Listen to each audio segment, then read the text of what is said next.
Today's Game Day Media broadcast is brought to you by NCC, Tioga Medical Center, The Country Store, St. Luke's Medical Center, O'Theone Boutique, Souris Valley Dental Group of Minot, Haugland Insurance Services, D&L Paraffin, Brad Johnson Insurance, Bravera Bank, Continental Resources, Northwest Therapy Services, Nesset Consulting Service, Roustabout Service and Insulating, DA Land, LLC, Tioga Ace Hardware, Border Plains Equipment of Stanley, The Bank of Tioga, Tioga Parts Supply, Tegan's Interiors, Tioga Drug and Soda Shop, Prairie Home Furnishings, Farmers Union Insurance, Larson Vossen Agency, Montreal County Health Center, Brandy Larson Insurance Agency, Kyle Hansen, Financial Advisor, Border Mobile Grain Cleaning, Wham LLC and Dry Fork Supply, Liberty State Bank of Powers Lake, Crosby Chiropractic, The City of Ray, Lindsay Grocery, Northern Charm Boutique, Montreal Williams Electric Cooperative, Burke Divide Electric Cooperative, Mirex Petroleum Corporation, Powers Lake Athletic Booster Club, Faith Baptist Church of Kenmare, Ray Farmers Union Elevator, Gustafson Septic Service Incorporated, Tioga Pirates Booster Club, The Depot LLC, Big Memo Laser, TNT Measurements Incorporated, Ray J's Booster Club, Patriot Oilfield Service Incorporated, Alexander Public School Foundation, The Food Barn, Busy Bees Hot Oil Incorporated, White Mountain Electric, Sun Manufacturing, Northwest North Dakota Select Cimental, Williston State College, CHI St. Alexius Health, Sorensen Ranch, Western Education Regional Co-op, Cornerstone Bank, RTC Networks, Flag Family Media.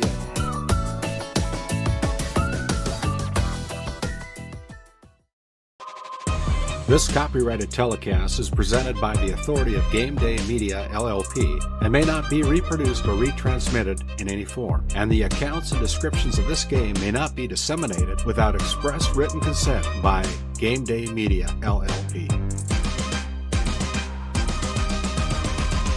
GameDay Media, LLP does not own the rights to the background music of this live stream. All rights belong to the music owners.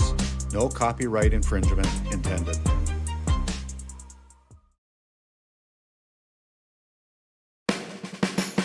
At Border Plains Equipment of Stanley, your local Case IH dealer, our vision is to be the respected and recognized leader in agricultural equipment and the employer of choice by helping people succeed. Our mission is to serve agricultural customers and communities by partnering to meet their needs through the sales and support of farm equipment and technology. Visit plainsag.com to check local inventory or stop by at 8141 off Highway 2 in Stanley, your local Case IH dealer. You could put your dog in charge of deliveries. But maybe don't. You could plant your field by hand. But maybe don't? You could point in any direction and randomly choose a bank. But maybe don't? Cornerstone Bank offers high-tech, high-touch options when you want efficiency or need advice. Get the best of both, banking the way you want it. Come to Cornerstone and let us prove the difference.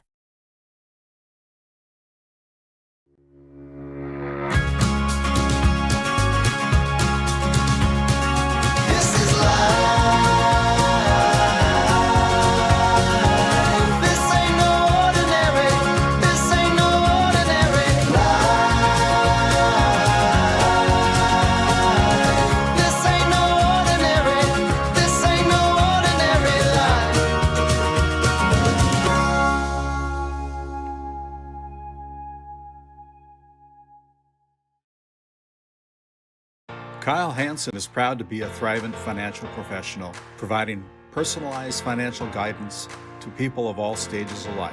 Thrivent believes humanity thrives when individuals make the most of what they've been given, and Kyle is here to help you do just that.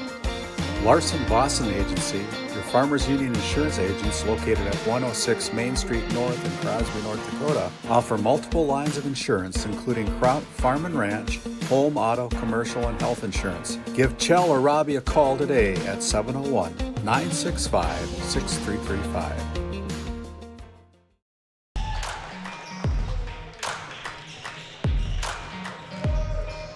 Hey, welcome in here to GameDay Media.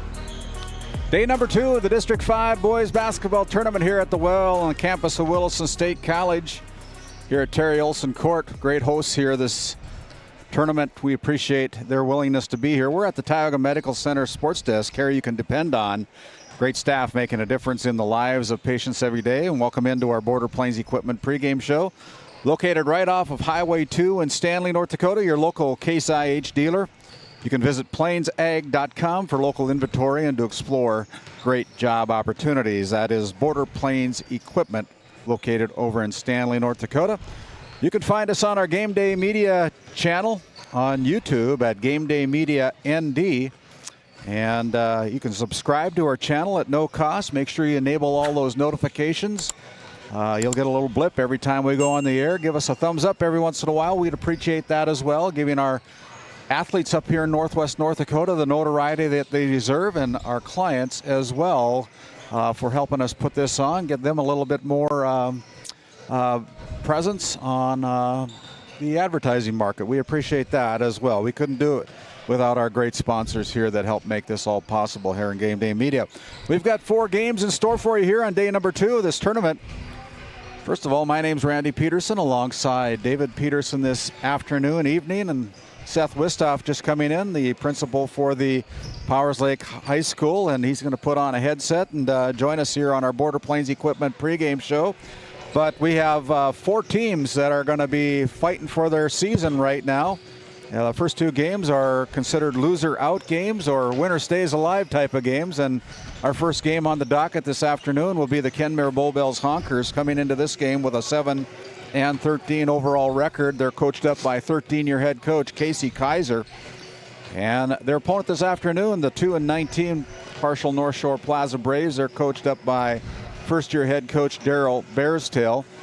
And they've been playing better basketball as of late. And last time these 2 teams met up, the Honkers had no troubles with taking down the Braves by a score of 71-32.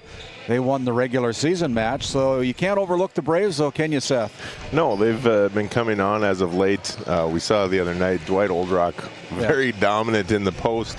You know, Kenmare's got a little bit more size maybe to match him down there, but he's a big boy and finishes well with that left hand. So that's our first of 2 games here this afternoon, and then our second loser-out game will feature the Divide County Maroons and the Williston Trinity Christian Crusaders. The Maroons coming into the game with a 7-13 record, coached up by second-year head coach Zach Johnson. And the Williston Trinity Christian Crusaders coming in with a record of 8-11 on the season, including the loss in the first day of coverage here on Friday of last week. They're coached up by Perry Shockley, and you know, both of these teams are pretty evenly matched. The regular season, the Crusaders back on January 14th defeated the Maroons by a score of 65-61 on their home court.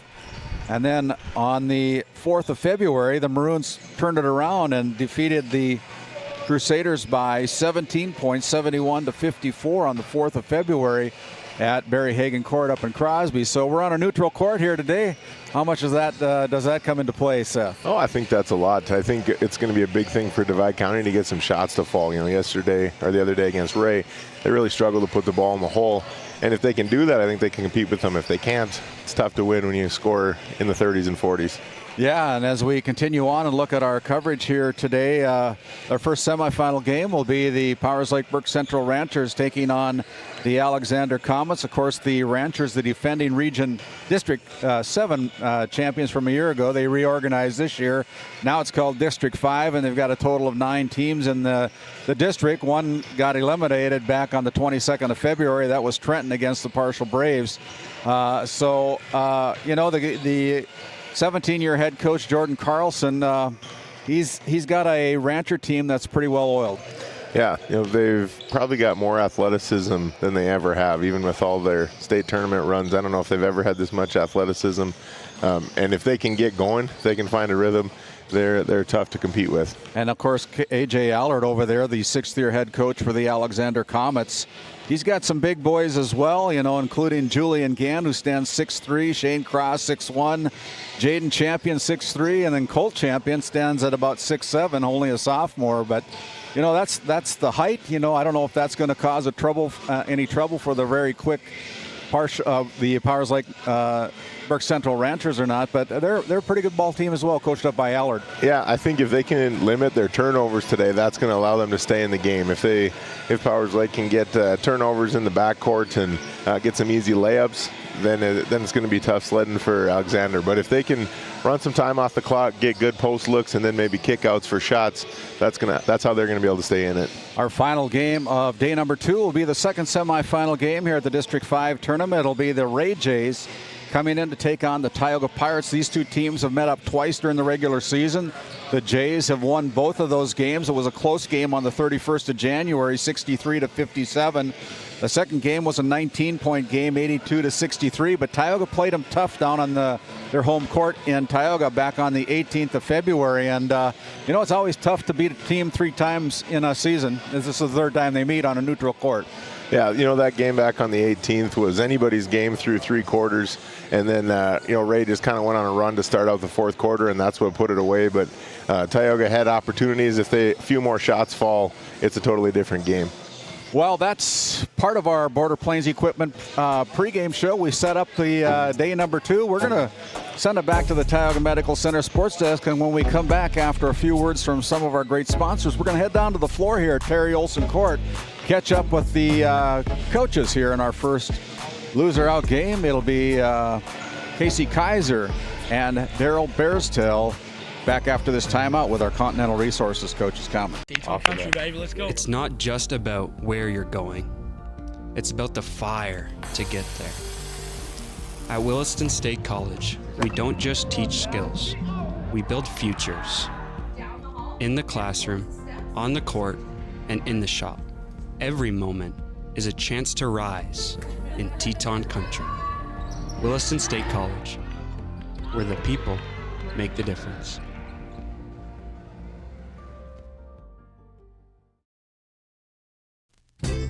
Founded in 2019, Northwest Therapy Services, located in Ray and Williston, North Dakota, provides speech therapy in our clinics, as well as partnering with local schools and nursing facilities to provide on-site therapeutic services.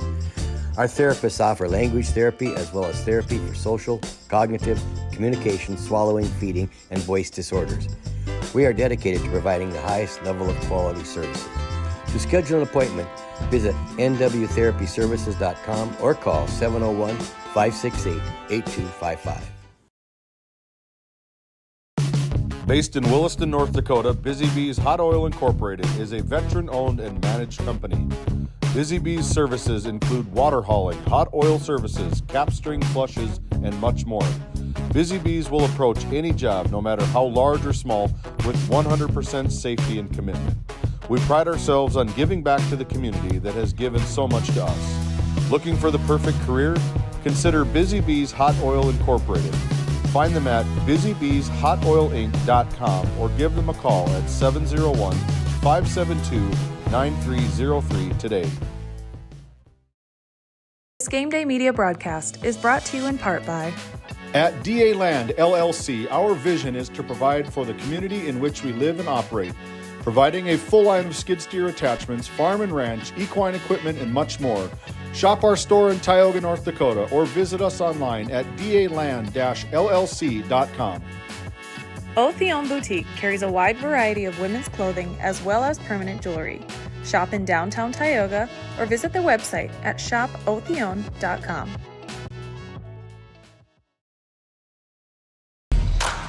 Hey, and as we come back here to the Continental Resources Coaches Comment as part of our Border Plains Equipment pregame show, the head coach of the Partial North Shore Plaza Braves, Daryl Bearstail, has given us a few minutes. And Daryl, today is a big day in the Brave program as you try to keep your season alive against these honkers. Right, that's right. Yeah, do or die, or win or go home, as they say. Yep. Yeah, so, you lost to the honkers during the regular season. That was a pretty lopsided game back then, but from what I've seen of the Braves, you seem to be playing a little bit better. I mean, I was really impressed with your performance against the Trenton Tigers back on the 22nd. Came up short on Friday night last week, and you find yourself in this playing game. You got some good seniors on your team this year kind of leading your way, don't you? Yeah, we do. We do. Our seniors are doing a great job. I think one of the things about us is that we got to be able to play 4 quarters. I mean, we have our spurts, and we have sometimes we start the game good, and then they make a run, and then we buckle. So we talked about that, and so hopefully we can put 4 solid quarters together, get back in transition defense, and just play hard, and play good defense. Well,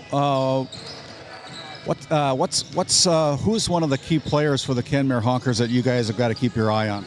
I don't know their names, but that number 24 is a good shooter, and then number 2, he gets up and down pretty quick, and he likes to go coast to coast, and we got to stop that. We got to stop the dribble and get back in transition defense and get out on 24. He's a pretty good shooter. He plays all over, so we got to make sure we're paying attention to him. Yeah, thanks for the time, Daryl. This is head coach Daryl Bearstail, the head coach of the Partial North Shore Plaza Braves. We'll send it back to the Tioga Medical Center Sports Desk. We'll see if we can catch up with head coach Casey Kaiser of the Kenmare Bull Bills Honkers after this quick timeout. At work, the Western Education Regional Cooperative, we believe in collaboration to strengthen education across communities. We provide the tools and training to help you help your students succeed. Work brings learning to life with new opportunities. From teacher training to student success, the Work Center is working for you. We bring cutting-edge training in AI, instructional coaching, school strategic planning, and so much more. Learn more at workcenter.com. Let's go to work. Hey, and as we continue on here with the Border Plains Equipment pregame show and the Continental Resources Coaches Comments, Casey Kaiser, the 13th year head coach of the Kenmare Bull Bills Honkers. Casey, comes down to one day. You got to win, stay in. Lose, you can pack up their uniforms, right? Yeah, definitely one of those things you talk to the kids before the game, just kind of mention, hey, if we don't come out and play today, we're not playing tomorrow, and that's a different type of bus ride. You're coming to the well for that. So I think hopefully guys got a little more energy today in that do or die kind of game. One of the teams that you took care of the Braves pretty easily back in the regular season, but they're a different team, I think, than when you played them back then. I think their big guy, Dwight Oldrock, is playing pretty good, and they got some other guys that are going with them. And what's it going to take to continue your season today here? Yeah, when we played them earlier in the season in Bull Bells, it was a tough foul battle for the first half or so, but one of their guys, number 10, Polanco, got hurt right away. Number 11 didn't play against us, but 33, he's a stud out there. You watch him play, and as an opposing coach, you're like, man, I love watching him, but when you're coaching against him, it's one of those things you're like, that guy's got moves, and he's going to be a player no matter what. You got a lot of seniors on this team that have provided leadership. It's always hard to see seniors go, but what do you want to say about your seniors here today? I just think their ability to just keep fighting. The season maybe hasn't been the way they wanted it to be, when wins and losses kind of things, but just the team, friendship and the bonding there. I mean, even gone the way today, they're just bonding with the 8th graders and freshmen on the team. I said, that's the kind of seniors you want, the guys that are able to help build the program, continue to go up. Hey, thanks, Casey. This is head coach Casey Kaiser, the Kenmare Bullbells Honkers here in our Continental Resources Coaches Comments. We'll step aside. We'll come back with more of the Border Plains Equipment pregame show. Thanks, Casey. Yep. At Haugland Insurance Services, we are passionate about protecting farmers and ranchers. With extensive agricultural knowledge, we have the tools to protect your profit and minimize risk. Whether it's crop and livestock insurance or farm property and liability, we protect your hard-earned assets. We can also assist with farm transitions, commercial insurance, life, health, and disability coverage. You work hard to feed our world, and we work tirelessly to protect what you've grown and built. Call us at 701-965-4066 or visit us online at hauglandinsuranceservices.com. This Game Day Media broadcast is brought to you in part by At DA Land LLC, our vision is to provide for the community in which we live and operate, providing a full line of skid steer attachments, farm and ranch, equine equipment, and much more. Shop our store in Tioga, North Dakota, or visit us online at daland-llc.com.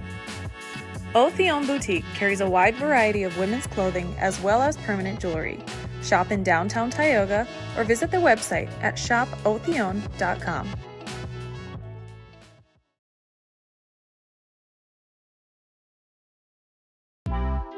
D&L Paraffin Incorporated is a local family-owned hot oil company that has been in operation since 1981. We work hard to develop good business relationships with the oilfield companies in the Tioga area.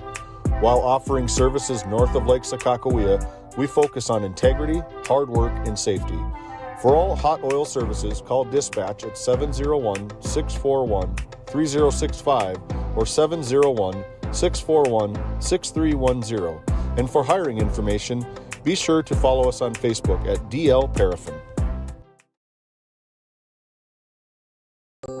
As your local Touchstone Energy Cooperative, we wear many hats. We take pride in serving our members and our community by going the extra mile in everything we do. Because we not only work here, we live here. Brought to you by your local Touchstone Energy Cooperatives. Located in Powers Lake, North Dakota, the Country Store has what you need. From hardware to everyday essentials, including FR clothing, power tools, and even embroidery and screen printing. You can find most everything at the Country Store. There's always a friendly face willing to help you find what you need at the Country Store. Jared and Brenda invite you to visit them on Main Street in Powers Lake. The Country Store has been in business for almost 50 years. If they don't have it, you probably don't need it. Give us a call at 701-464-5434 today. While being the largest leaseholder in the Bakken, Continental Resources believes that we are among the most efficient and cost-effective producers of oil and natural gas on the planet. One of the most effective ways of putting action behind our values is by giving to those communities in which we operate. American Energy is a huge contributor of tax revenue to local, state, and federal governments, an economic catalyst, and a job creator. If you want to work in an environment that encourages teamwork and putting your ideas into action, visit CLR.com to start your new career today. At Souris Valley Dental Group, we've been using modern treatment techniques and products to help families smile since 1968. Voted as the #1 dentist in Minot, our team of expert dentists combine their unique areas of expertise and their experiences to create treatment plans that help each individual patient meet their goals. Contact our dental office at 701-419-8900 or visit sourisvalleydental.com to schedule an appointment today. You can count on us to keep your family grinning from ear to ear for many years to come. In a world where every dollar counts, we believe in empowering you to do more with your money. At the Bank of Tioga, we help ignite prosperity for you and the communities we serve. Whether you're a family looking for personal financial solutions, a business seeking growth, or an agricultural entrepreneur with big dreams, we have the products and services to help you achieve your goals. Experience the power of partnership and visit your nearest location or explore our online services today. We ignite prosperity at the Bank of Tioga, member FDIC.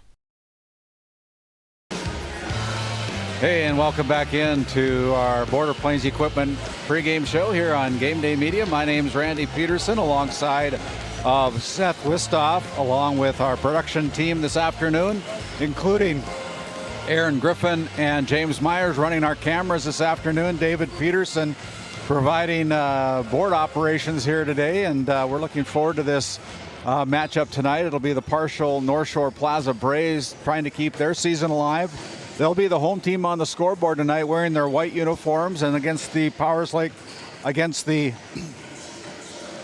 Kenmare Bull Bells Honkers, wearing their maroon uniforms with gold and white trim here this afternoon. And like we said down in our Continental Resources coaches' comments, both of these teams are fighting to keep their season alive. The winner will advance to a region qualifier game tomorrow night. Their opponent yet to be determined.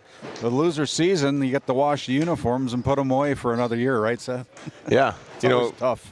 These teams right here, they're in that for their next however many games. They lose, then they're done.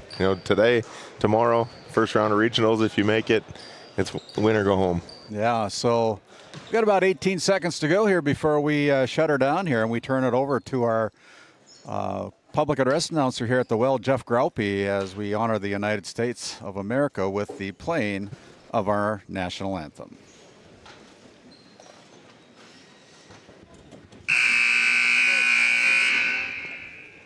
Ladies and gentlemen, we are about to sing the national anthem. To salute the flag of our nation, please rise, uncover, place your right hand over your heart, and stand at attention for the playing of our national anthem.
Good afternoon, ladies and gentlemen. Welcome to Cheerios of Williston State College for the District 5 Boys Basketball Tournament.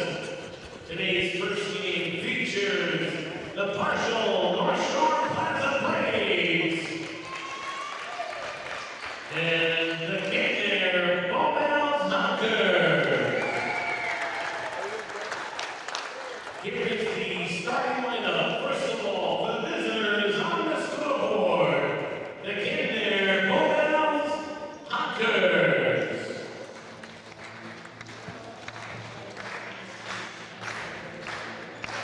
And one guard, senior number 10,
junior, number 24, Forrest Perkins.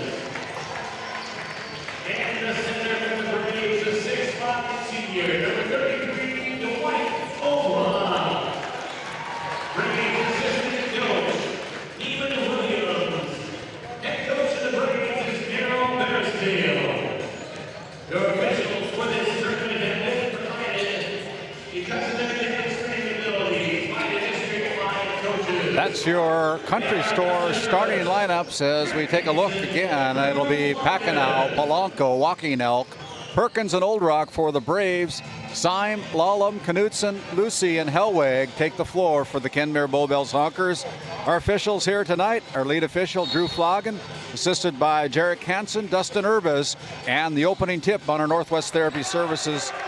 Opening tip-off is controlled by the Honkers, and we're underway here in quarter number 1.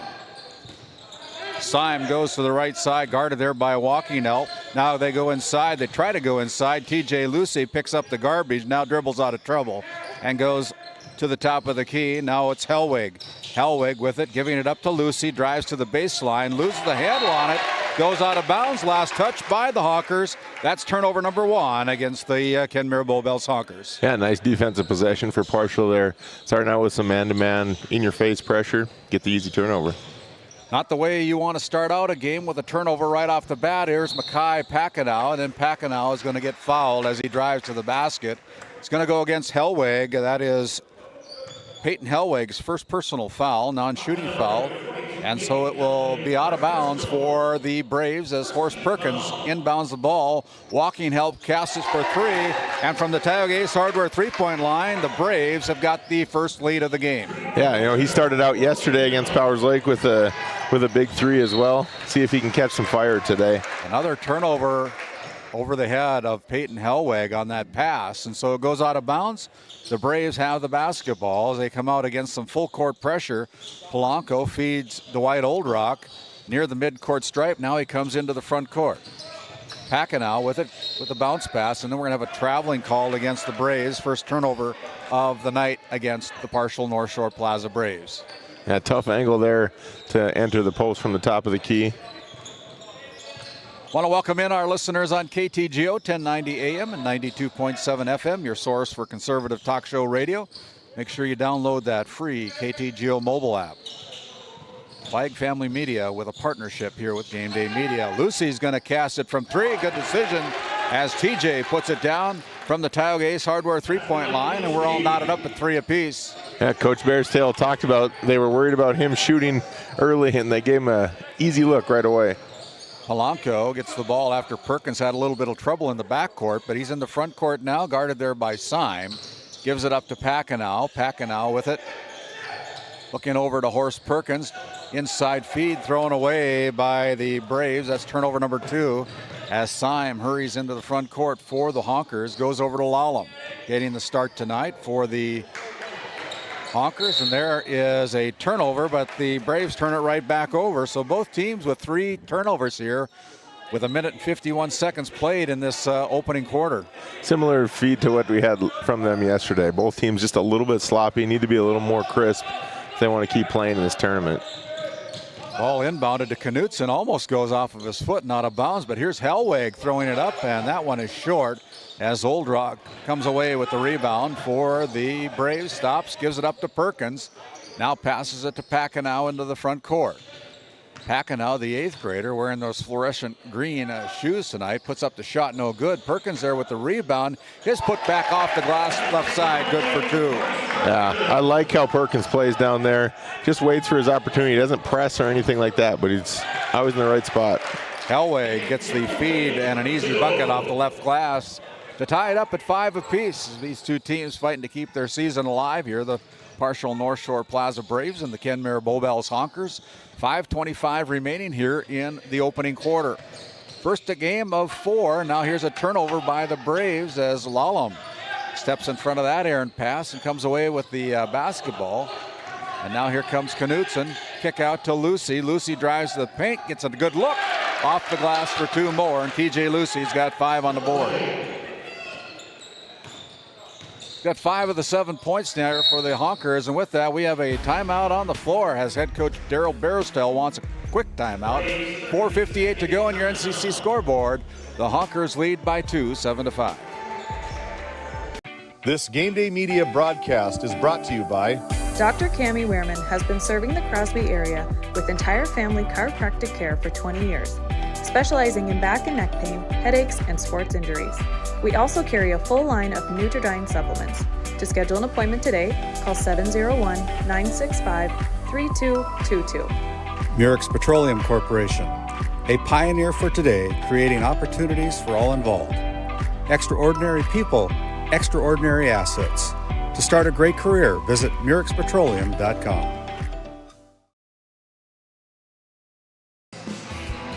Hey, and as we bring it back here to the Tioga Medical Center sports desk, it's the St. Luke's Medical Center timeout. The Braves needed to talk it over as Polanco comes into the front court. Walking out, the junior drives in, loses the handle on it because he got fouled on his way to the hoop. It'll be a shooting foul, apparently. And foul's called against number 2. That is Cohen Syme with his first personal.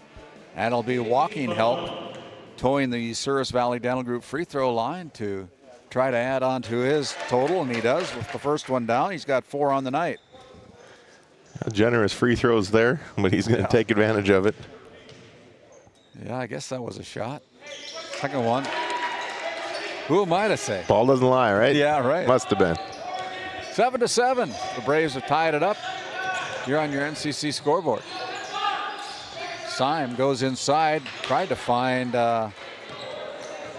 Zorn, but that comes away no good, and that's a turnover for the Honkers. They're 4th.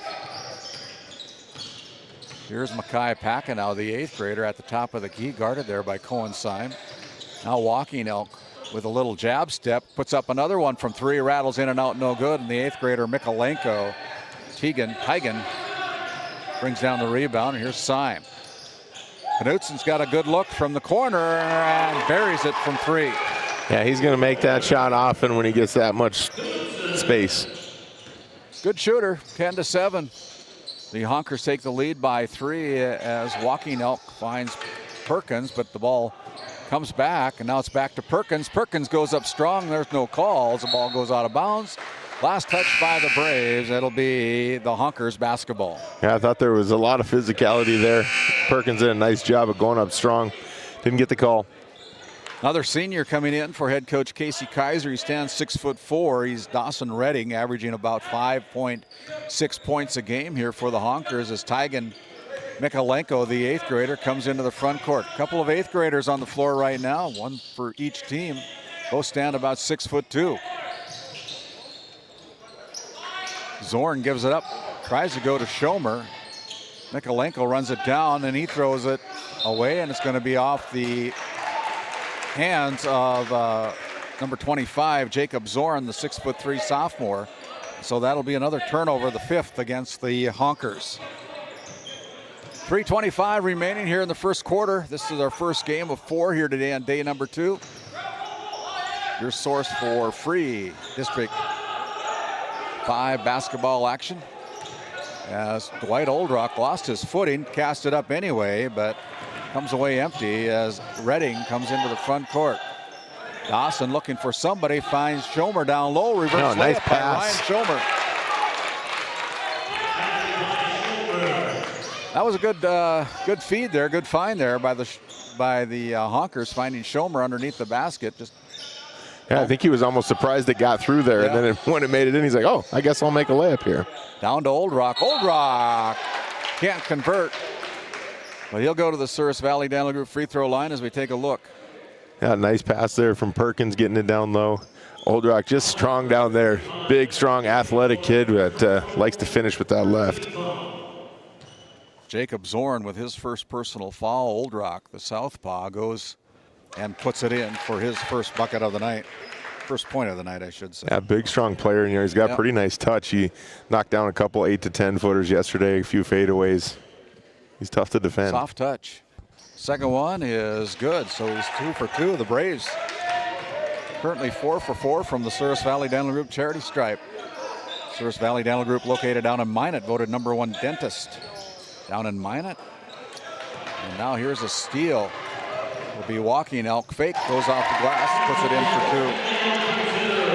2. That walking elk, yeah. He's coming out. He's ready to go. He wants to get on the board early and often. And he's doing just that. He's got 7 points so far. And here is another turnover by the Honkers. And yeah, they just need to show a little bit more patience. They're forcing the issue, but same thing on the other side here. So we got turnover number 5 against the Braves as Redding comes in, goes to Pagan. Pagan Mikalenko casts it from 3, no good, as Pakanow loses it. It goes out of bounds. It's going to be off the fingertips of Makai Pakanow, and it'll stay with the Kenmare Bowbells Honkers as we're having a line change here for head coach Casey Kaiser. Hockey's finished up this last weekend. We're keeping it alive in District 5. You know, there are a lot of seniors, all seniors checked in here for the Honkers, but that didn't help as they turned the ball over for their 8th turnover already here of the quarter. Rebound on the floor, picked up there by the Honkers as Syme drives in. That's his specialty. Yeah, flying down the court, attack hard on that right side, and finish as well. Lazy pass here, and it's going to cost the Braves. It didn't cost them 2 points. I thought it would. Here, look at that shot by Callan Bryan. That's no good as well as we're going back and forth here. Tell you what, you look down in your scorebook, you miss about 3 or 4 plays. Yeah, a lot of high pace, high energy play here. Both of these teams just looking for, they need to finish. You know, they got some decent shots, good looks. They got to take advantage of them. 60 clicks left on the first quarter here as Polanco goes right side to Bryan. Now with a kick out to Zachary Polanco. Fake the shot, spin move, goes up too hard on the attempt, and it comes back out to the Honkers. And here comes Syme again with a head of steam going as Kanan Lallam. Kanan with it goes over to Cohen Syme. Syme going to get called for the travel. Turnover number 9. Yeah, I think he was just so open. He knew the penetration was going to be there, and the pass was just a little bit slow, so he had to wait for it a second. His feet were already going before once he got it. And what's going on here? We're going to have a substitution, I believe. Yeah. They're going to allow him to come in. It'll be Ryan Schomer checking in for Cohen Syme. So one senior for another senior here, as Horst Perkins will trigger the inbounds, goes to Logan Hoff, and Hoff travels with it. Logan got happy feet. 8th turnover of the night so far here in the quarter. Between the two teams, we got 17 turnovers. Yeah, each one not having to pay the price for their turnovers, though, because the other one's giving it right back. So Schomer finds Lallam down low, has the ball stolen away. So good defensive effort there by the Braves as Dwight Oldrock hits the deck. It'll be a shooting foul for Dwight as they're going to whistle a shooting foul against the Kenmare Honkers. It's going to go against number 42, Peyton Helwig. That's Peyton's 2nd personal foul. You know, as Oldrock comes hard with his right hand there, and he comes back to his left to finish, he puts it right in front of him, but if you're not expecting it, you're not ready for it, it's going to be a foul almost every time. That's the first miss from the Souris Valley Dental Group charity stripe for the Braves. 14-11. Oldrock puts up the second one, and he's going to get that one waved off because he crossed the line too fast, even though he made it. Wanted to get in there for a possible offensive rebound, but under 10 seconds to play here in this opening quarter of our first game of 4 here today. It'll be Lucy letting it fly from 3. Rattles in and out, no good. Helway with the putback. That's no good as the buzzer sounds to end the first quarter of play.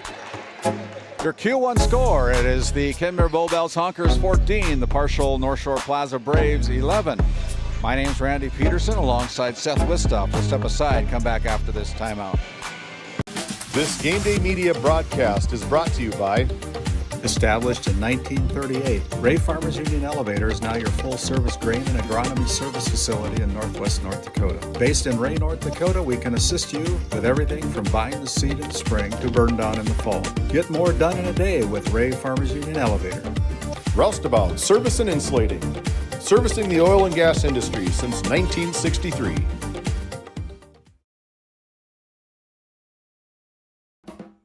Looking for top quality groceries and ready to go meals? Visit The Depot, owned by Julie and Josh Bummer in Crosby, North Dakota. This specialty grocery store offers a wide selection of premium meats, including 100% ranch source beef from the Nelson Livestock Company, essential grocery items, and delicious pre-made meals perfect for any occasion. If you're planning family dinner, need something fast, or need a special order for an upcoming event, The Depot has you covered. Support local and shop The Depot in Crosby today. Find us on Facebook at The Depot LLC.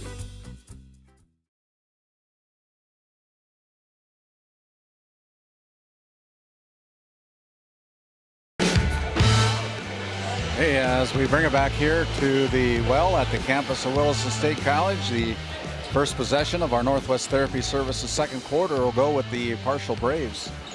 They're down by 3, 14-11 on your NCC scoreboard as Joaquin Elk goes to the back court, now comes across. Gives it up to Brian. Brian drives in with a head of steam and did everything right except make the basket. Yeah, nice screen there by Old Rock. Now apparently we have a shot clock technicality here, and when Old Rock sets the screen there, if he gets set up and you run into him, you're not moving him at all. Now they whittle it down to 30 seconds as we begin again here as Lallam on the right wing goes over and gets it to Zorn. Lallam thought about the three-pointer, gives it up to Mikalenko. Now over to Knutson, left wide open for three. That one's short. And here come the Braves again as Joaquin Elk comes into the front court, goes over Horst Perkins. Horst with the drive off the glass, no good. Good look there again, but just can't quite finish. Both teams, a lot of layups, a lot of good-looking shots. There another one, open shot, just missed it. Here come the Braves off that missed three-pointer by Caleb Knutson. So with 7 minutes to go here in the half, it'll be Old Rock trying to establish position underneath, no good. Out to Hoff. Hoff lets it fly, no good. There's Perkins, he missed it. And then it's going to be a foul. It's going to be whistled against the Braves, I believe. It's going to go against Dwight Old Rock. That's Dwight's first personal. Yeah, a lot of physicality there, battling for the rebound. There could have easily been a foul called before that, but Partial had their opportunities to score there. Having a good, hearty discussion with one of our officials tonight, Dustin Urbis. Both had a smile on their face, so must have been exchanging pleasantries, huh? Yep. 14-11, 6:48 to go here in the first half as the Honkers coming into the front court. Glad you've joined us here on Game Day Media. We appreciate your coverage or your listening viewership. Subscribe to our YouTube channel at no cost. Enable all those notifications. Give us a thumbs up every once in a while. We'd appreciate that. You can find us also on our Facebook page at Game Day Media. And here is Mikalenko. He'll go to the Service Valley Dental Group free throw line as we take a look at that RTC Networks instant replay. Good backdoor cut here by Mikalenko. Nice find. Can't quite finish it, but he'll get to the free throw line for a couple. Brian with his first foul, the junior standing 6'3", picks up foul number 1. That is the second team foul here in the second quarter as Mikalenko is off on the first one. Still looking for his first point of the night here. The Honkers with a 3-point lead, 14-11 on your NCC scoreboard. Next one is perfect by the 8th grader.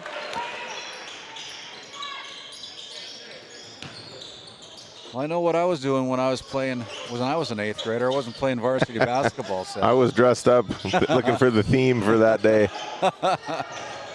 Shot away there by the Braves as shot gets blocked by Mikalenko, and then it goes out of bounds. Last touch by the Braves. So good defense. He puts in one of 2 free throws, blocks the shot, and gets rewarded as the Honkers have the basketball. They're up by 4, 15-11 on your NCC scoreboard. Yeah, Partial giving a little bit of fits with this kind of 2-3. It's a little bit different look on it. They're really trying to guard the middle of the court. Last possession, when Kenmare was patient, they got an easy look. Almost stolen away there by Mackay Packenow. Now here's Hellweg from the right elbow, comes away a little bit short. Another good possession, though. We'll take that 15-foot jumper there. Yeah, good look.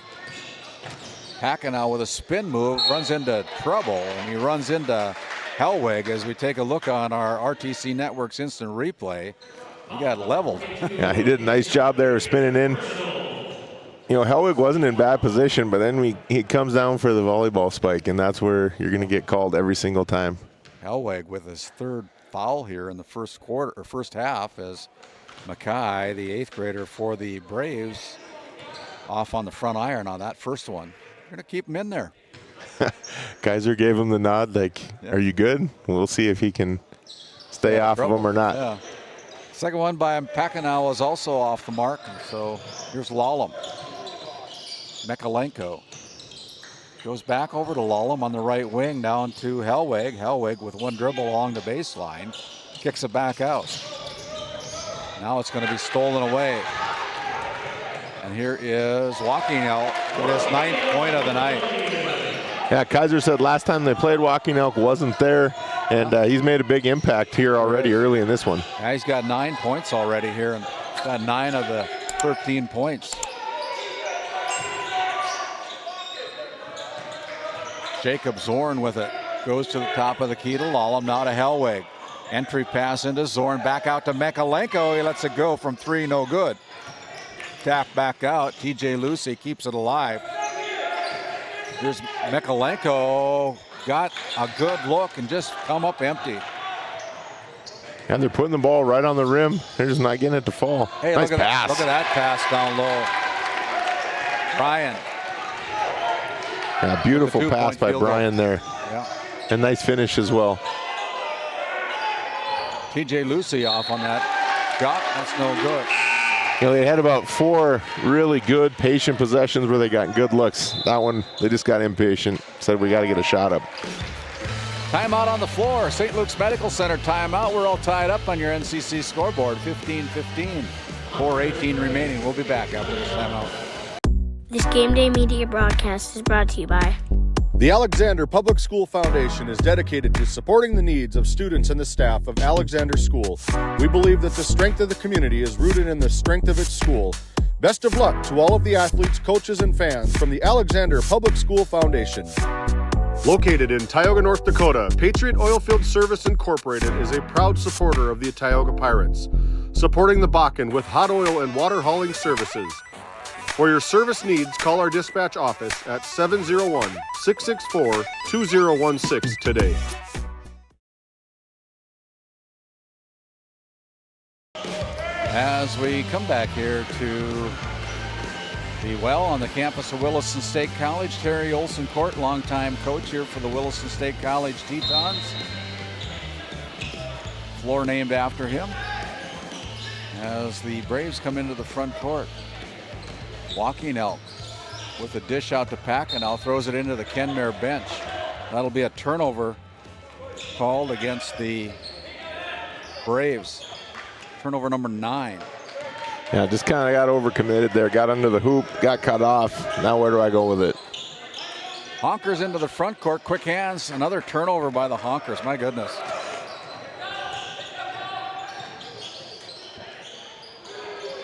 Walking Elk with another 3. Or no, yeah. He's lighting it up today. He's got 12 points, 12 of the 18. And the Braves now hold a 3-point advantage, 18-15. Here's Syme losing the handle on it. Poke check there, and the ball is going to go off the fingertips of Syme after he lost it. Another turnover. So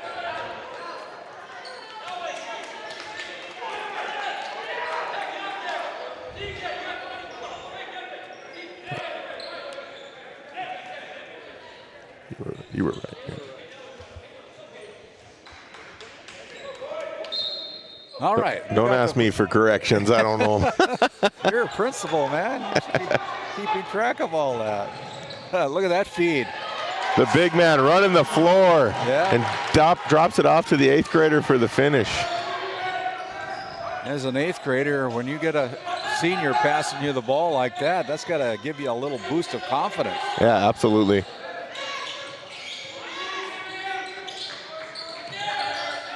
(20-15). Honkers have it. Now we're going to have a foul call against the Braves.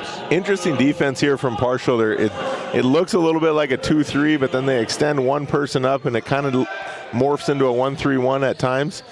When Kenmare gets at least one ball reversal, the middle is wide open. But if they hurry up, it's not. Shot away there by Hellwig. Honkers with the rebound. Is Syme now with it. Syme with a kick out to Knutsen's got to look from three. It looks like it's going to be off, and it is. Schomer gets the rebound. Now out to Lucy. He's going to let it go from three.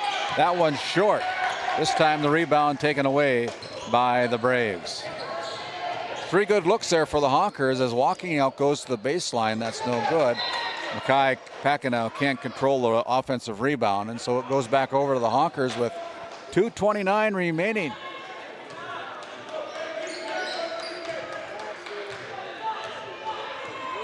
(20-15) with 2:24 to go. Knutsen's got another look. This time he connects. I'll make him pay on that one.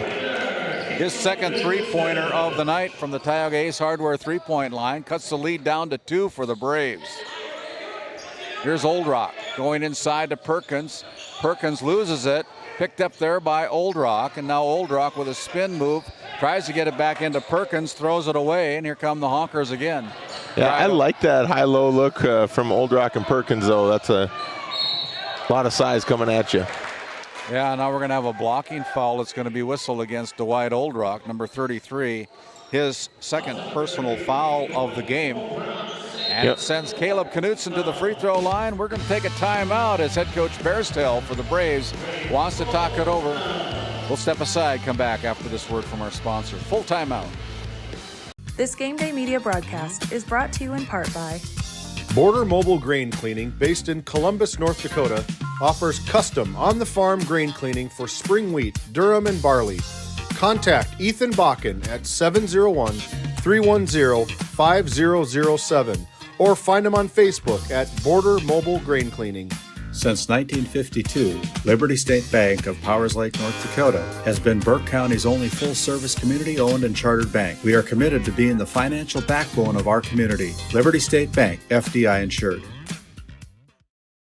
Don't let pain hold you back. Call the orthopedic and sports medicine experts at CHI St. Alexius Health Williston. No referral is needed for an appointment. Stay on the slopes, in the game, or wherever the fun is. Complete care for orthopedic injuries and disease with orthopedic surgeons right here in Williston. Trusted by sports teams and trained to help you go the extra mile. Stop waiting for muscle and joint pain to go away. Call today.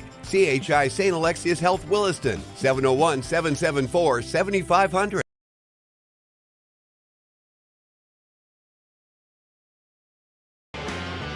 Hey, and as we bring it back here to Game Day Media out of that St. Luke's Medical Center timeout, your NCC score. It is the home team on the scoreboard, the Braves from Partial 20, the Kenmare Bowbells Honkers 18, as Caleb Knutsen toes the Souris Valley Down Group free throw line and puts in his first free throw of the game. He's got 7 points now for the Honkers. Cuts the lead down to 1 for the Braves. And he converts both of them. 3 out of 4 from the free throw line here for the, look at that steal by Cohen Syme. That's just pure hustle. That is athleticism at its best right there. Working hard. 22-20, the Honkers regain the lead by 2 with 1.5 minutes to go here in this first half. We'll have our Bank of Tioga halftime report, recapping all your team and individual stats at the end of this first half of play. Again, my name's Randy Peterson alongside Seth Wistoff as Mackay Packenow finds the range from 3 and puts it down for his first one from the Tioga Ace Hardware three-point line. Looks like both teams are maybe settling in. Yeah. Hopefully get some shots to fall. Let's get this thing going. Knutsen, deep three-pointer. That's off the back iron, no good. There's Syme with the rebound.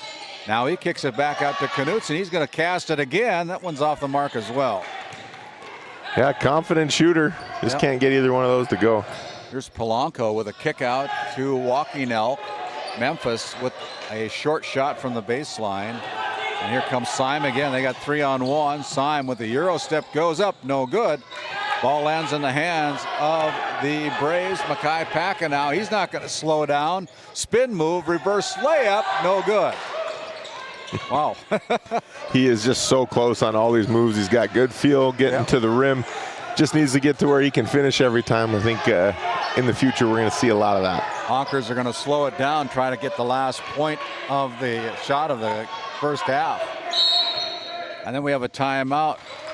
It'll be a short timeout. We'll send it back. 11.9 seconds to go. 1 point lead for the Honkers, 23-22. This Game Day Media broadcast is brought to you by Northern Charm Boutique has a variety of apparel for all ages. We are locally owned and located on Main Street in Powers Lake. Shop in store or check out our website and like our Facebook page. Napa Tioga Parts Supply, located at 105 North Main Street in Tioga. Visit napaonline.com. Hey, out of that St. Luke's Medical Center timeout. Again, my name's Randy Peterson alongside Seth Wistoff here this afternoon. Our first game of 4 here on Game Day Media. Our privilege to be here courtside at the Tioga Medical Center Sports Desk, bringing you all the action of day number 2 of this District 5 tournament. As we're ready to go, Syme gets the ball inbounded. Goes over to Knutson. Knutson goes to TJ Lucy. Lucy almost lost it. Casts it up. No time on the clock as the buzzer sounds. The first half is in the books, and it's the Braves with a 1 point lead, 23-22 after 2 quarters of play.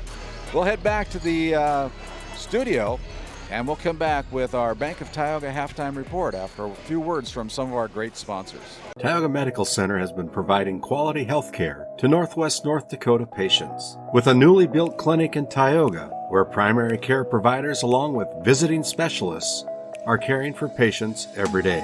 Primary care clinics in Ray and Powers Lake also.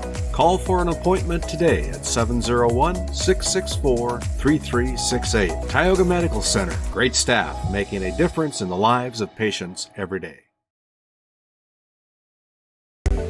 Cattlemen, the Northwest Select Simmental Sale would like to invite you to our annual sale Saturday, March 8th at 1 o'clock p.m. with a free lunch starting at 11 a.m. Selling will be 17 bulls, 19 bred females, and 39 registered and commercial open females. If you can't make it, the sale will be broadcasted on DB Auction. Juniors all open heifers will be eligible for the Northwest Select Futurity Show this summer. If you have questions, call Bob Grant at 701-340-8082 or Gary Seiss at 701-509-1154. This Game Day Media broadcast is brought to you by Lindsay Grocery is a locally owned and operated business in Crosby, North Dakota. We are committed to serving our community and region. With fresh baked goods, produce, and our in-house smoked meats, we've got you covered. Come experience the convenience and warmth of shopping local again. Tioga Drug and Soda Shop, located at 106 North Main Street in Tioga. Visit tiogadrug.com.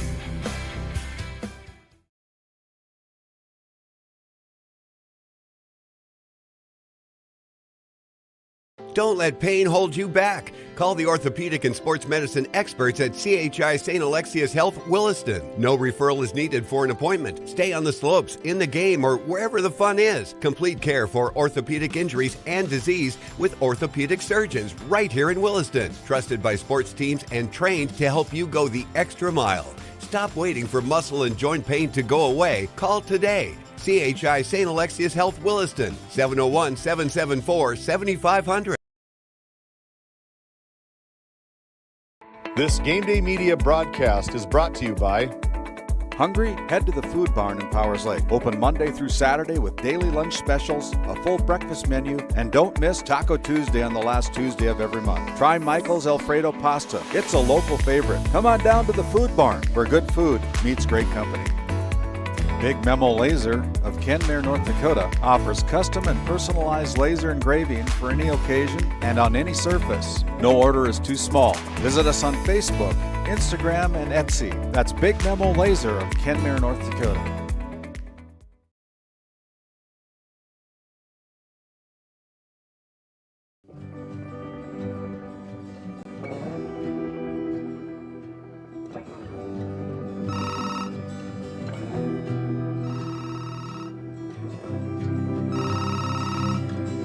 Hey, buddy. Hi, Dad. Can you hang out with Grandpa for a bit? I'm down in the barn. Sounds good. Okay, I'll be up there in a bit. RTC Networks capture cameras. Keep an eye on what you care about.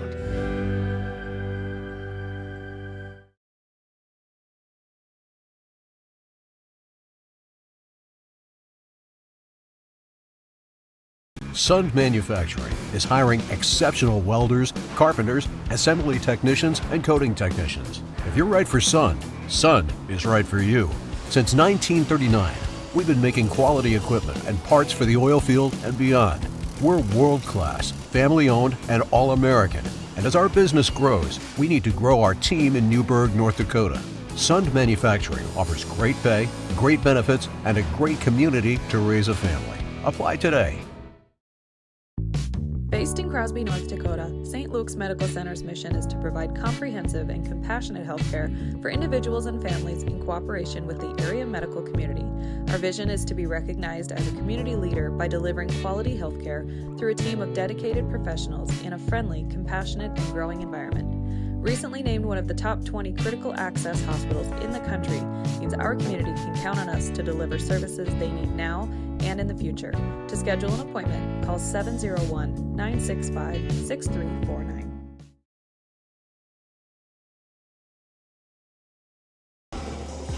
Hey, as we bring it back here to Game Day Media and our Bank of Tioga halftime report. Good ball game here in this loser out game, as the Partial Braves hold a 1-point lead at the end of 2 quarters of play, 23-22. We look at the numbers. The Braves are 8 out of 23 from the field, 4 out of 8 from the free throw line. They've knocked down 3 threes from the Tioga Ace Hardware 3-point line. They've committed 10 first half turnovers. And the Honkers are 8 out of 28 from the field, 3 out of 4 from the charity stripe, 3 3-pointers as well for the Honkers, and they've committed 13 first half turnovers.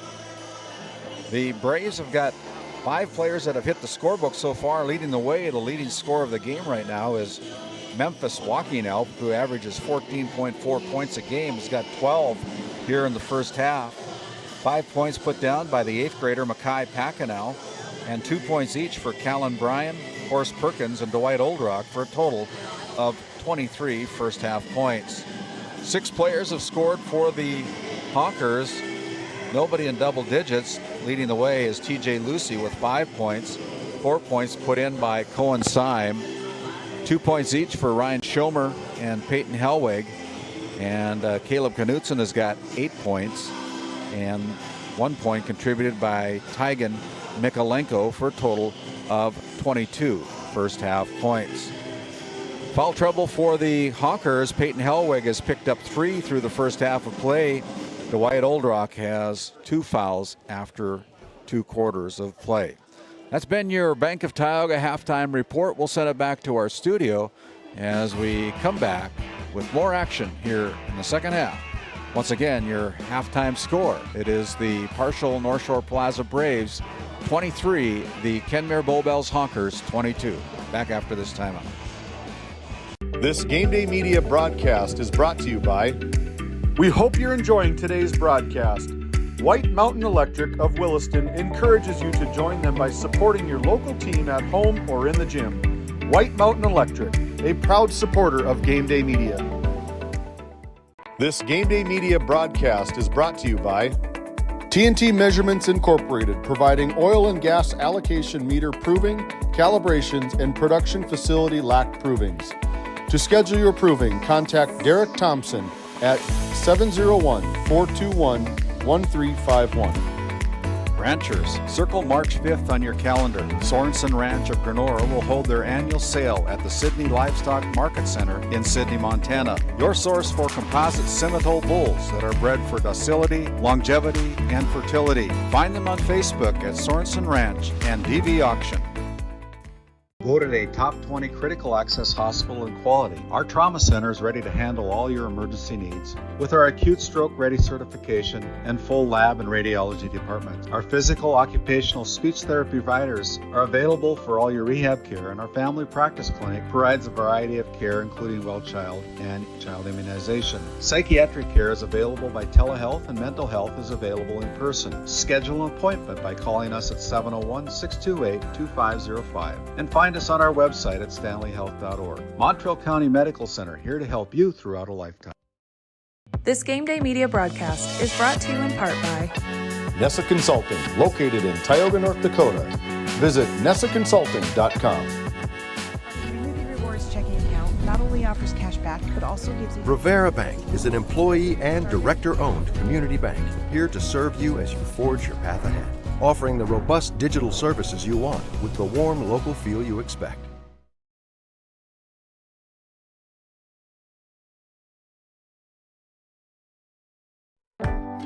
Located in Crosby, North Dakota, Brad Johnson Insurance has been helping clients find insurance coverage since 1986. Our team is passionate about serving the community in which we live and pride ourselves on getting to know our clients to best serve their needs. Our staff is active in the public and strives to better our community through participation, involvement, and by supporting area events and youth programs. For a quote, visit bradjohnsoninsurance.com or call 701-965-4200 today.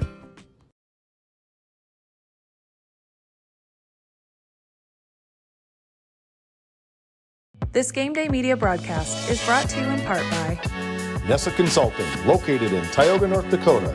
Visit nessaconsulting.com.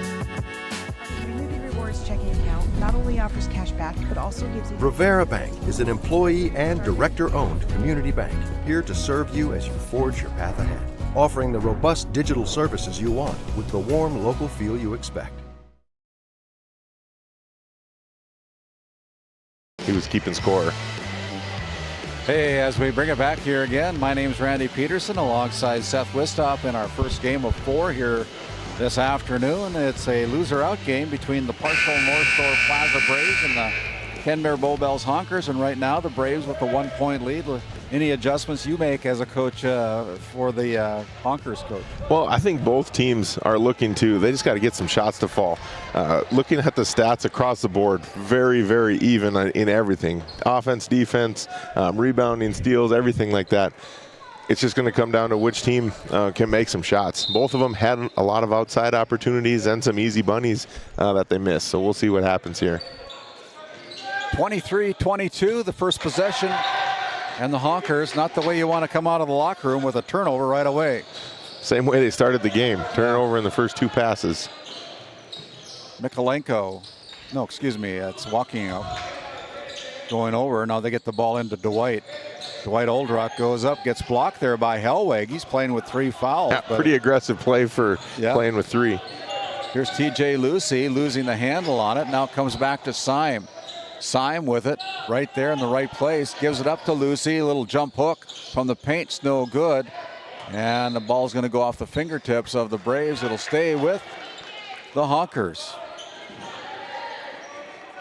Honkers wearing their dark uniforms here this afternoon, and the Braves wearing their white uniforms. 23-22. The Braves with the lead by 1. And not sure what the holdup is. Gives us a chance to talk us about our mentions, including the Powers Lake Athletic Booster Club, supporting the Ranchers and the Ray Powers Lake Outlaws and everything that they do over at Powers Lake. The Tioga Pirates Booster Club, supporting Game Day Media. Faith Baptist Church up in Kenmare, Pastor Mike Fraunfelter inviting you to church, and the Ray Jays Booster Club over in Ray coming on board for this tournament as a Ray J booster sponsor. Syme comes away empty. The ball lands in the hands of Lallam, but comes back to Lucy. Lucy drives in, goes from the paint, rattles it home for another bucket for TJ. Time's the charm. Yeah, they got 3 looks at it. Most times after you get 3 looks, you're going to score the ball. Here's a shot by Perkins that falls away no good. And the Honkers come away with the rebound. They're up by 1 now, 24-23. Lucy at the right elbow goes into the paint with a shovel pass over to Knutson. He lets it fly from 3. That's no good as Old Rock comes away with the rebound. As Walking Out tried to put it down from the Tioga Ace Hardware 3-point line, comes away empty. Lucy, one dribble, comes in. He missed the opportunity as well. He's got some good looks, just not knocking them down. He's right around it too. It's soft on the rim. They're just not falling. 24-23. Next game up will be the Divide County Maroons taking on the Williston Trinity Christian Crusaders in another loser-out game.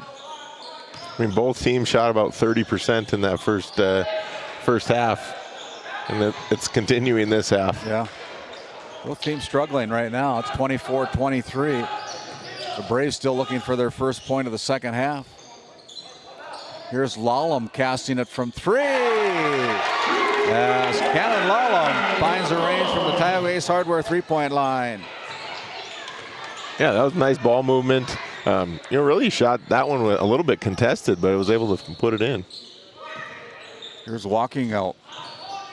Dribbles down, now picks up his dribble, goes out to Polanco. Back over to Walking Out, gets a look from 3. No good as Lucy grabs the rebound. And here come the Hawkers again, high flying this time. They go over to Hellwig, excuse me. He's off on the front iron, no good.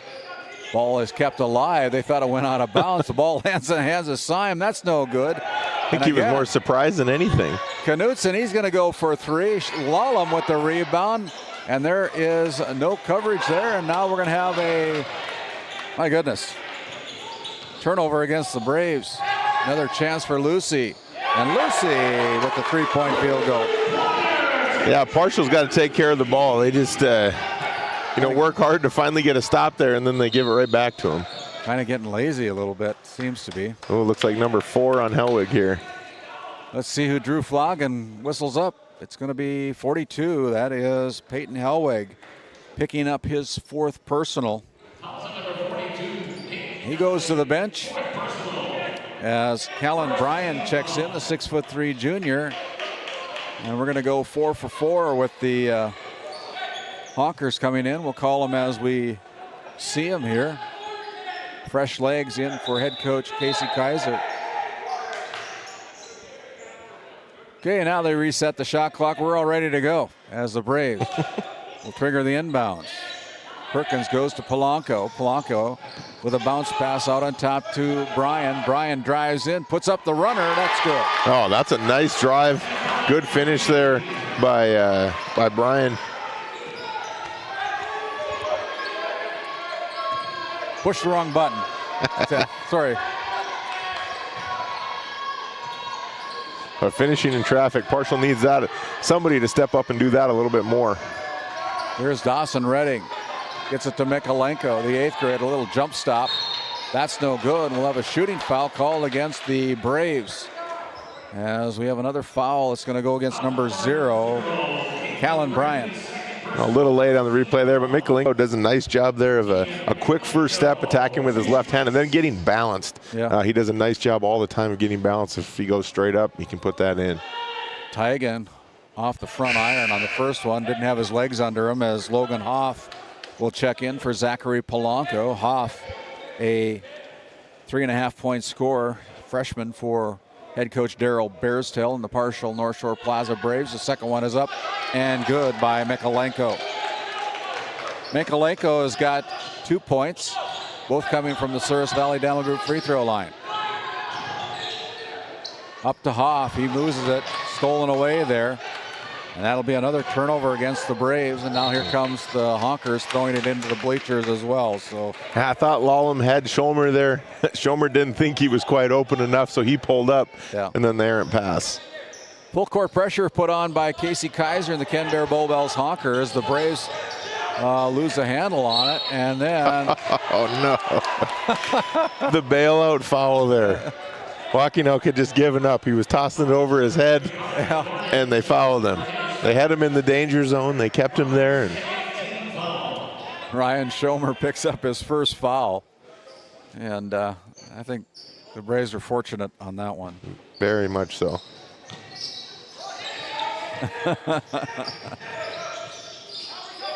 Here's Horse putting it up from 3, no good as Mikalenko hits the deck. Picked up here by the Braves, and then we'll have a foul from behind. That's Ryan Schomer going to pick up his second personal foul.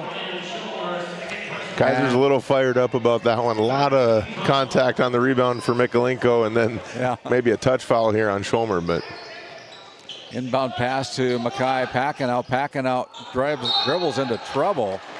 And we're going to have a blocking foul. It'll go a foul against the Honkers. I believe it's going to go against Cannon Lallam. Yeah. You can see it kind of, he got in there a little bit late, but he swatted down big time, and that's what the refs are looking for every single time. Fourth team foul call against the Honkers here in the third quarter as Makai Packenow, the 8th grader, puts in his 6th point from the Souris Valley Dental Group charity stripe. Good looking 8th grader for these Braves. 31-26. Second one is up, and if his shooting hand is hurting, it didn't show on those two free throws. No, it didn't. 31-27, a 4-point advantage for the Honkers here in this loser-out game. Zorn into the game for head coach Casey Kaiser. That's Jacob.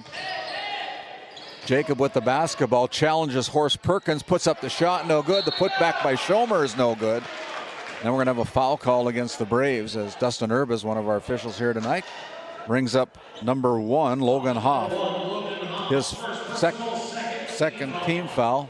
That was a nice take by Zorn. He set up Perkins made it seem like he was coming into the lane, then spun baseline. Just couldn't quite finish. Schomer's right there for the putback. Schomer connects on the first one from the Souris Valley Dental Group free throw line, now with 3 points. Another senior. This is a heavy senior-dominated team, these Honkers. Yeah, I think they got 7 of them and they all play considerable minutes. It's got to be a juggling act if you're the head coach, right? Yeah. Getting not enough basketball sometimes for as many seniors as you got. Yeah, Kaiser does a nice job of keeping guys moving in and out and trying to find that right mix. You know, they played 10 deep and actually I think 11 deep, and that's tough to balance of who's in there, who's out, who's hot, who's not. 33-27 with just under 3 minutes to go here in the third quarter. Helwig tries to go back door. Almost shut down there by Dwight Oldrock, but the ball lands back into the hands of the Honkers. Looked like Knutson wanted to shoot that one. Yeah. Almost a logo 3 there.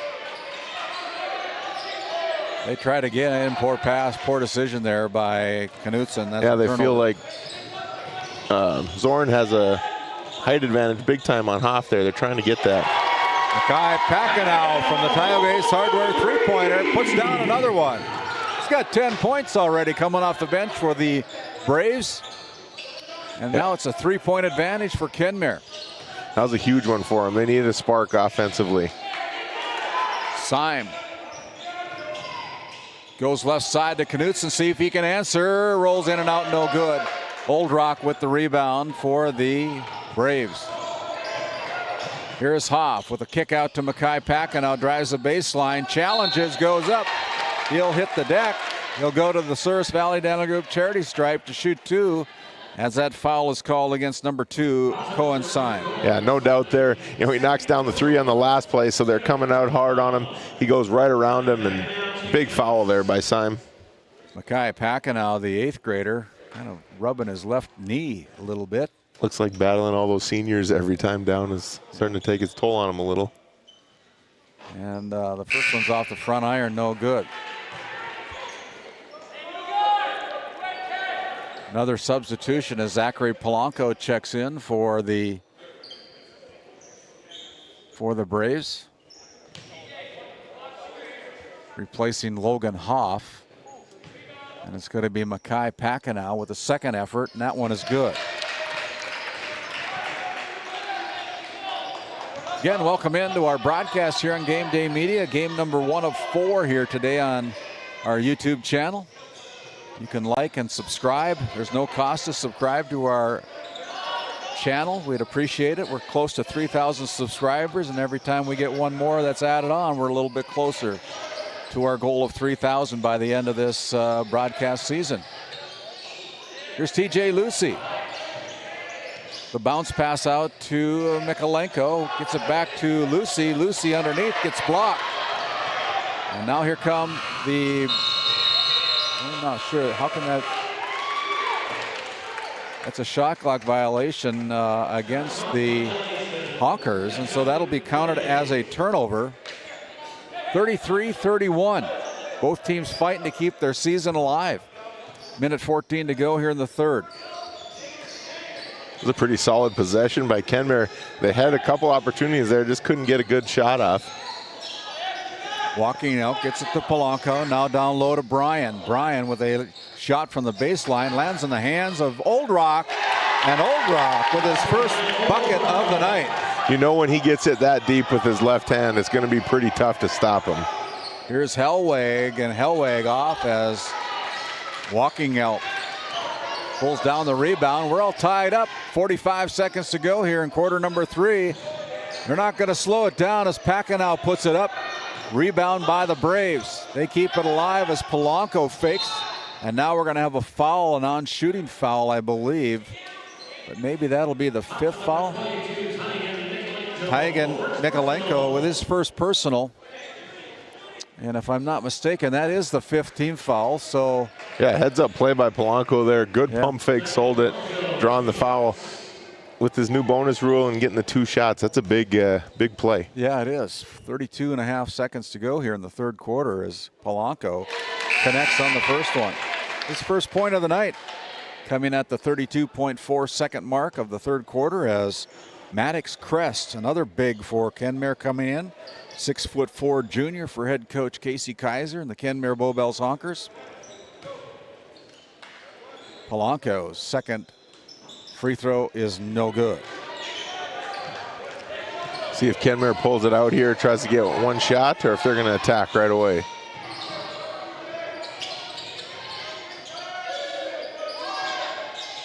Crest. Cohen Syme. Syme loses it, goes out of bounds. Turnover by the Honkers. My goodness. Yeah, that's not the possession that Kenmare wanted there. Coach Kaiser not real happy with that. Turnover number 18. Give Partial 1 more shot to, I guess they already got the lead, extend the lead. Here's Old Rock going down low. Nice pass there to Mackay. Mackay gets altered by Syme, and the rebound is taken away as the buzzer sounds to end the third quarter. We'll step aside. We'll come back with fourth quarter action after this timeout.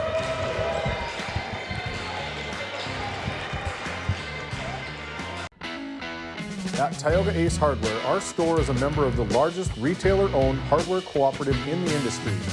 We are all committed to being the helpful place by offering our customers knowledgeable advice, helpful service, and quality products.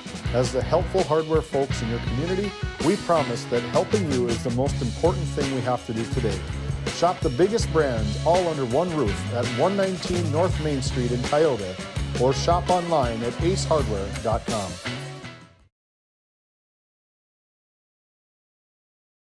This Game Day Media broadcast is brought to you in part by Brandy Larson Insurance of Stanley offers home, auto, business, and farm insurance. For a quote, call 701-628-1414. Your local Farmers Union insurance agent. Located in Tioga, North Dakota, WHAM LLC and Dry Fork Supply are companies that specialize in gas flow measurement and equipment, along with a fully stocked oil field parts and supply warehouse in the Bakken. Give them a call at 701-664-9425 or stop by today.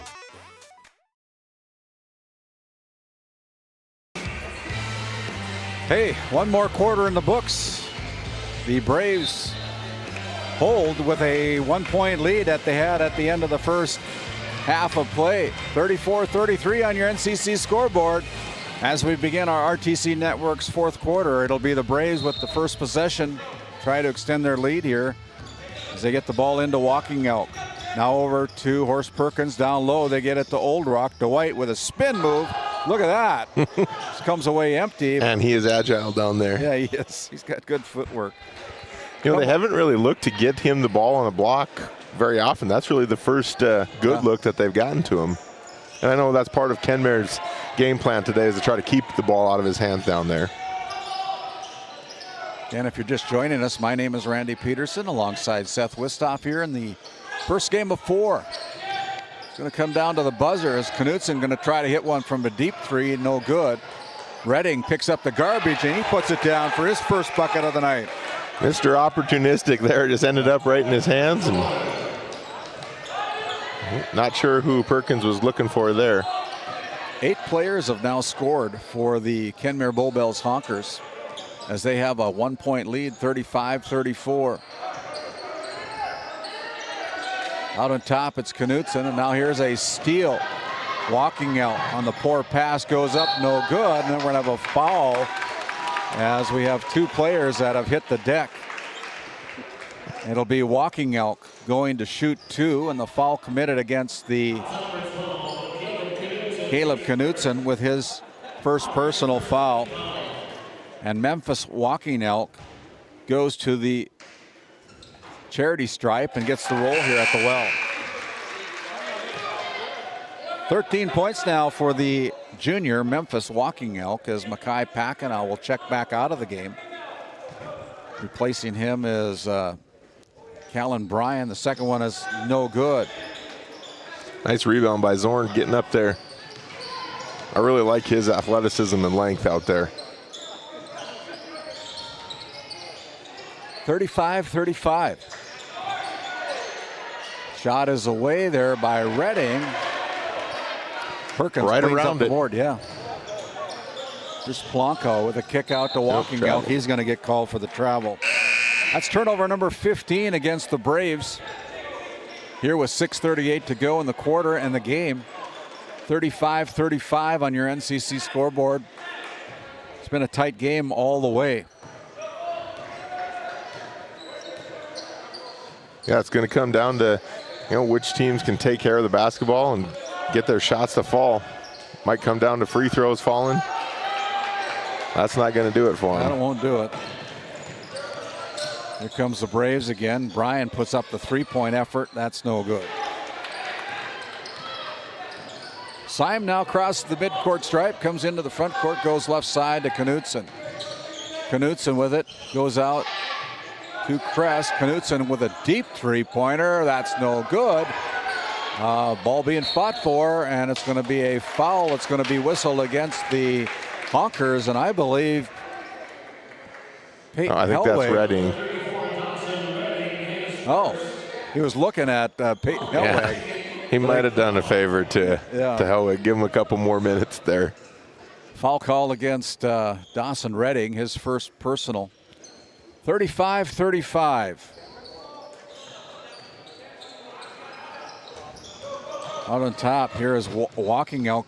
You get it to Bryan, and Bryan goes in. He'll be fouled from behind on the shot.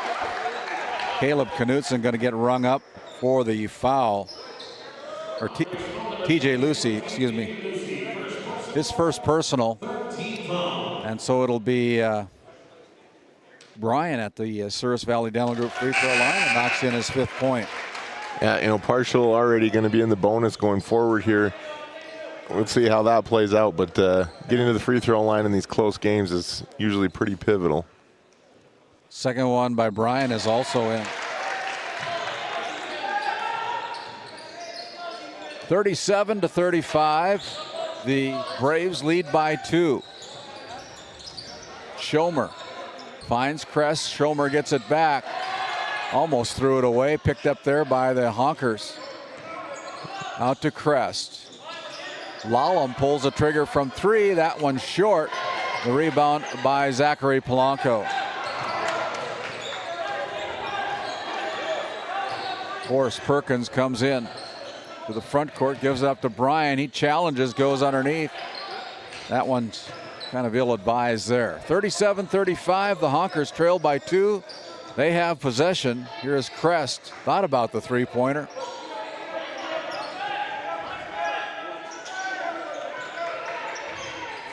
Oh, it's Lallam. Going out to Crest. Schomer soaking the clock here a little bit. Crest this time, he'll let it fly from 3, no good. Ball lands in the hands of Horst Perkins. He's got a smile on his face, Dwight Oldrock. And Daryl Bearstail wants a timeout. We'll take one as well. 37-35 is your NCC scoreboard. The Braves lead by 2. Back after this word. This Game Day media broadcast is brought to you in part by Brandy Larson Insurance of Stanley offers home, auto, business, and farm insurance. For a quote, call 701-628-1414. Your local Farmers Union insurance agent. Located in Tioga, North Dakota, WHAM LLC and Dry Fork Supply are companies that specialize in gas flow measurement and equipment, along with a fully stocked oil-filled parts and supply warehouse in the Bakken. Give them a call at 701-664-9425 or stop by today.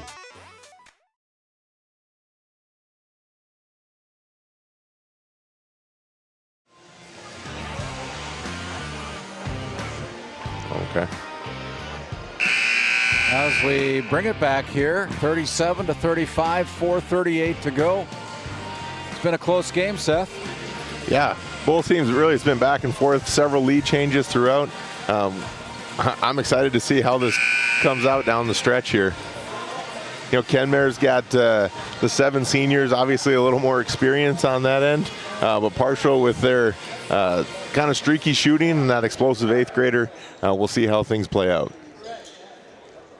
Not really sure how many team fouls that the Honkers have right now. It could be anywhere from 3 or 4. I think it's 4. I thought it looked like 3 on the time before. So got a couple of light bars out there on their scoreboard, but doesn't matter to walking out. That's a big 3-pointer. 5-point lead with 4.5 minutes to go here for the Braves. Only 2 wins on the season for the Braves, as both teams they just keep giving it back. Nobody really wants to just put this thing away. Honkers need a score. Hellweg playing with 3-4 fouls. Gives it up to Lucy. Backdoor cut to Mikalenko off the glass too hard. Hellweg puts a shot up. That one's no good.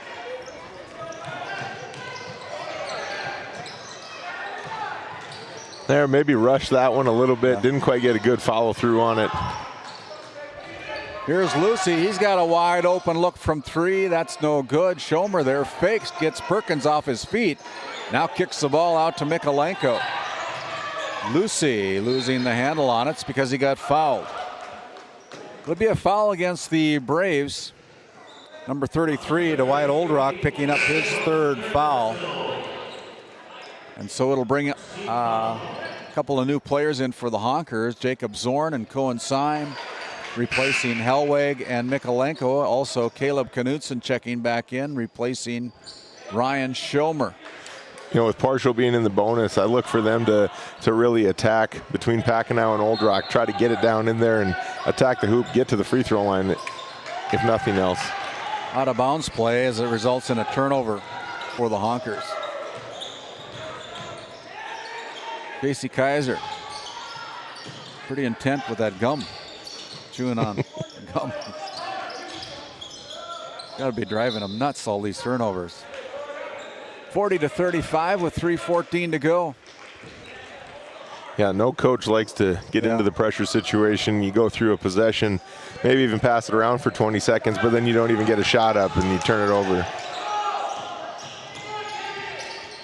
Makai Packenow dribbles, the 8th grader, with the left hand with a kick out to Perkins, threw it away, trying to find Oldrock. He had Oldrock there for a second, then he wasn't there anymore, and then that's when he tried to fit it in. Down low, they go to Zorn, not a kick out to Knutson, didn't pull the trigger. Here is Lullum, and Lullum finds the range with his 2nd tray from the Tioga Ace Hardware 3-point line. You know, he had some nice looking shots on Friday as well. Oop, over and back. That'll be over and back. That's just poor decision there by Memphis Walking Elk. Kenmare's got a lot of guys that like to get their shots up, and Lallam's pretty patient, doesn't force much. So we'll see if they try to get him another look here down the stretch. 2:40 to go. Every possession becoming a big possession, as the Honkers looking to tie this up, maybe take the lead.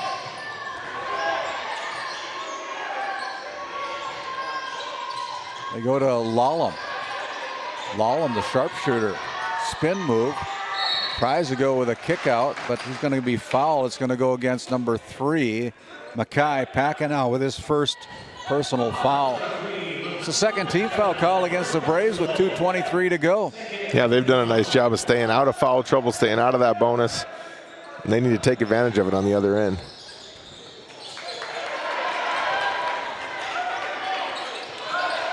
Kenmare's got a height advantage there with Lallam over Polanco, but just a sloppy pass. The Braves get it out to Bryan. He's going to get called for the travel. Got happy feet. With 2:06 to go, the 2-point lead for the Braves. It was 5 not too long ago. Sitting at 2 with the Braves leading 40-38 on your NCC scoreboard. Some offensive and maybe in defensive substitutions here. Get Horace Perkins down in there to get some rebounds here on the defensive end for partial. 2:05 to go. Clock is counting as Syme comes into the front court. Just under 2 minutes to play. Out on top, it's TJ Lucy, deep three-pointer. Oh, wow. Taking the lead with a big shot.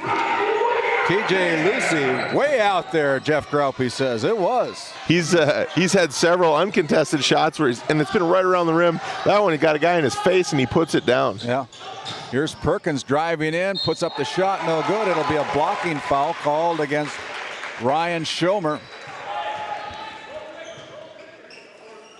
Just a little bit late there. I don't think Schomer got out of the arc. Looks like that's what Drew Floggin's pointing at.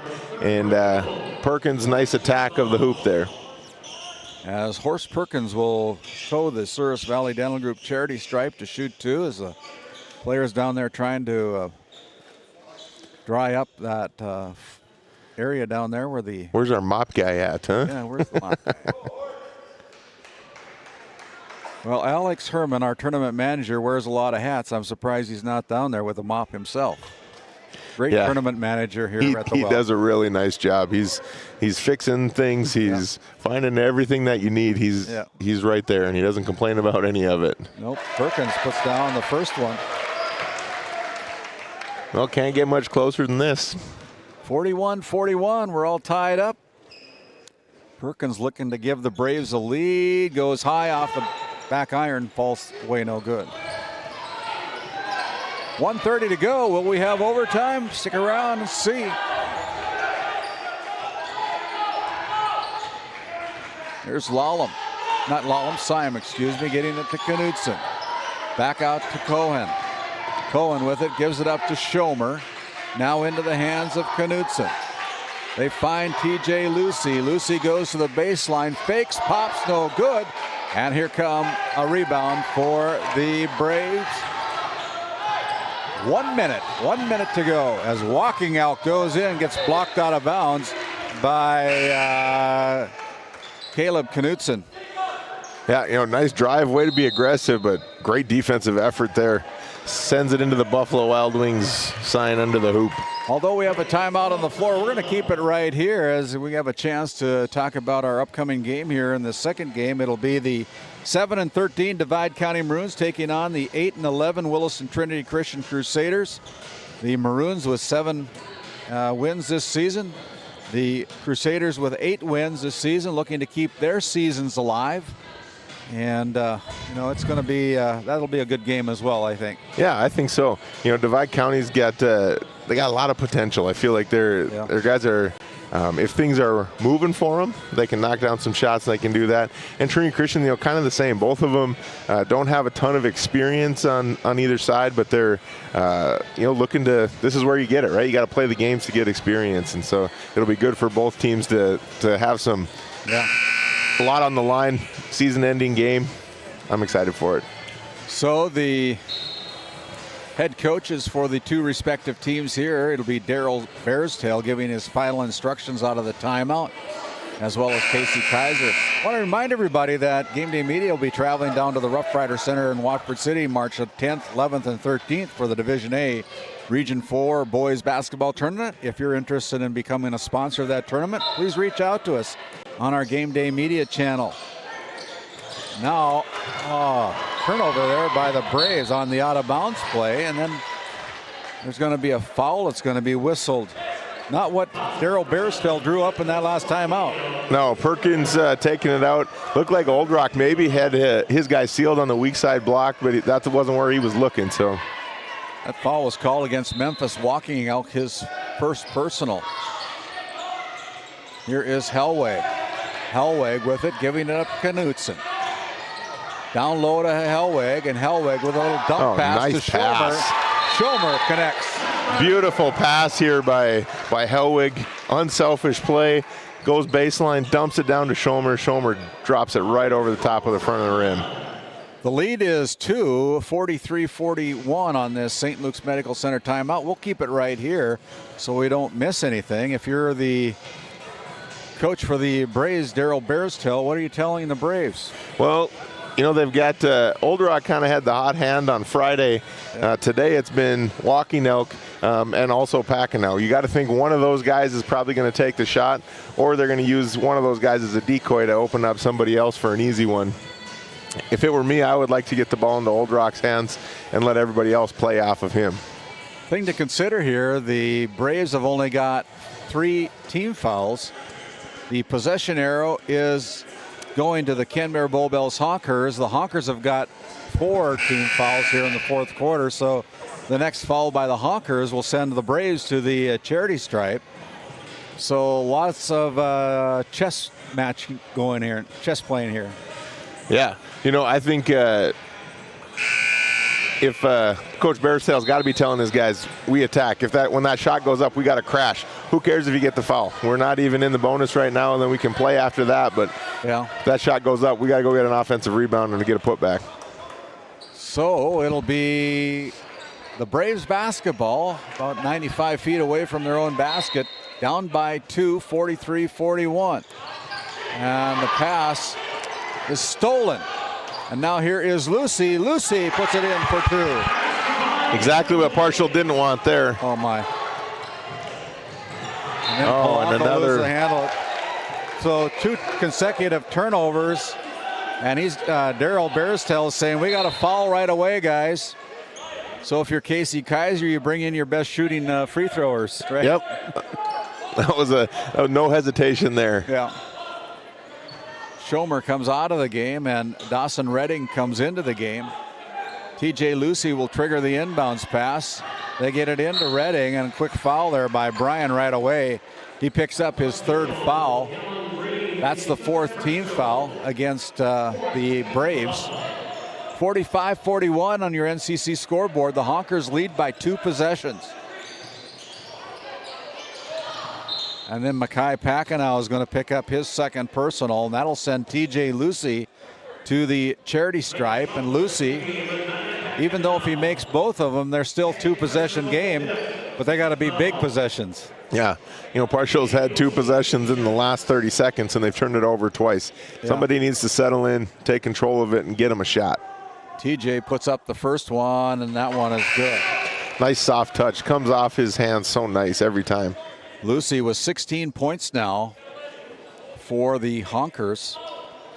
Little offense-defense substitution again. Bring Schomer back in on the defensive side. Second one is also in. He has got 12 of those points here in the second half as Bryan goes in for the bucket, kind of uncontested. Yeah, you know, he's going 100 miles an hour, and Syme just didn't quite get turned around quick enough, and he takes it right in. So now you got to go for the steal. If you don't get the steal, you got to go for the foul right away, right? Yeah, foul instantly. Foul game. You know, with those 2 free throws down there every time, it's tough to get back in it in this situation, especially when you get under, 20 seconds. But I've seen weirder. Yeah. 19.3 seconds to go here. A while ago, we thought we were maybe going to have an overtime game. I don't know if it's looking that way right now, but I've seen stranger things happen. I remember a Lochschlager kid from Kenmare hitting a three-pointer to win the game against Mandaree here not too long ago. Yeah. Right at the well here, and you know, stranger things have happened.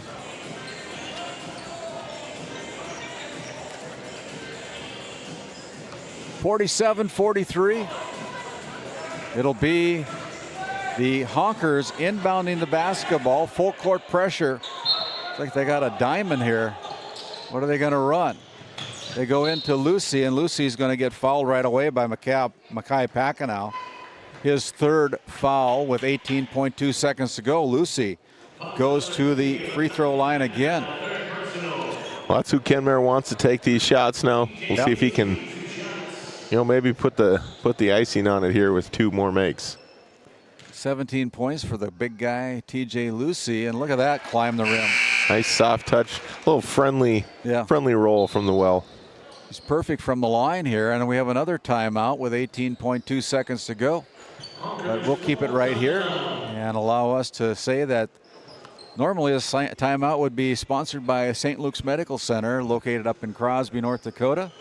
Your source for great health care for the community of Crosby and the residents of Divide County and the surrounding areas up there in Crosby. 48-43 on your NCC scoreboard. Got one of the sponsors in the hospitality room, the Food Barn. If you guys better make sure you get enough time to get over there and get some of that Taco Tuesday tacos. Michael's Tacos, isn't that what he's kind of famous for? That's Alfredo. That's Michael's. Sorry. Well, I'm going to say he's famous for both. Fantastic hospitality room put together by the Powers Lake Burke Central School here in Williston. Mona Christensen, Seth is kind of helping out, maybe got the people here. Yep. I drive them and then help set up. Mona Christensen, I saw Patty Jensen back over there, a couple other people. Karen Hoiby's done a bunch with it. It's been really nice to so many people from the community have helped with bringing food and getting stuff set up, and it's fun to work together and make things go well. Yeah. They know that summer's around the corner, and they're not helping my summer body come around. Out of the timeout, TJ Lucy will toe the stripe. See if he can keep his perfect record going here in the fourth quarter. He's 3 for 3 right now. The next one's up, and that one's short. I jinxed him. That's the broadcaster's jinx. Yep, sure is. It's more powerful than you know, right? 48-43, 16 and a half ticks left on the clock. The Braves have got to go into the front court. Here's Polanco. Polanco holds it, gives it up to Walking Out. Now Walking Out drives in with a dish down low to Old Rock, and Old Rock puts it down for 2. Just taking too much time. Partial doesn't have any timeouts. They're just going to run it out right there. There you go, your final heads-up score. play. The Kenmare Bowbells Honkers live to see another game. By a 3-point win over the partial North Shore Plaza Braves. 48-45 as the Honkers improve to 8-13 on the season. The Braves close out their season with a 2-20 record. That said, we're going to take a timeout. We'll see if we can catch up with head coach Casey Kaiser for a few comments. We'll come back after this timeout. This Game Day media broadcast is brought to you in part by Tegan's Interiors, located on Main Street in Crosby, North Dakota. Follow them on Facebook or find them online at tegansinteriors.com. Gustafson Septic Service Incorporated, family owned and operated since 1986. Offering septic service, portable restrooms and hand wash, sewer jet and camera services. Located in Stanley, North Dakota, call for a free quote at 701-628-2960.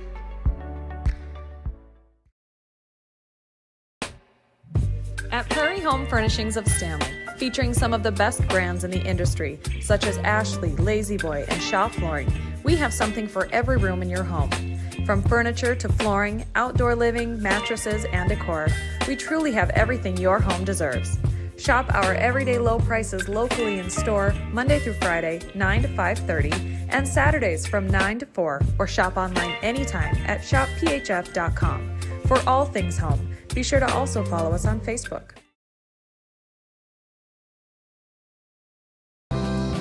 Growing family?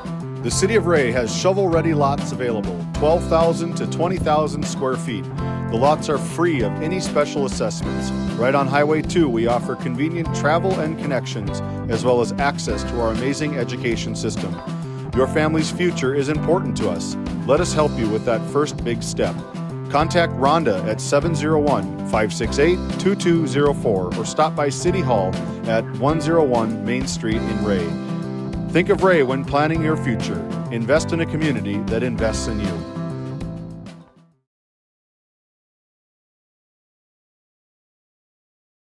You could put your dog in charge of deliveries, but maybe don't. You could plant your field by hand, but maybe don't? You could point in any direction and randomly choose a bank, but maybe don't? Cornerstone Bank offers high-tech, high-touch options when you want efficiency or need advice. Get the best of both, banking the way you want it. Come to Cornerstone and let us prove the difference.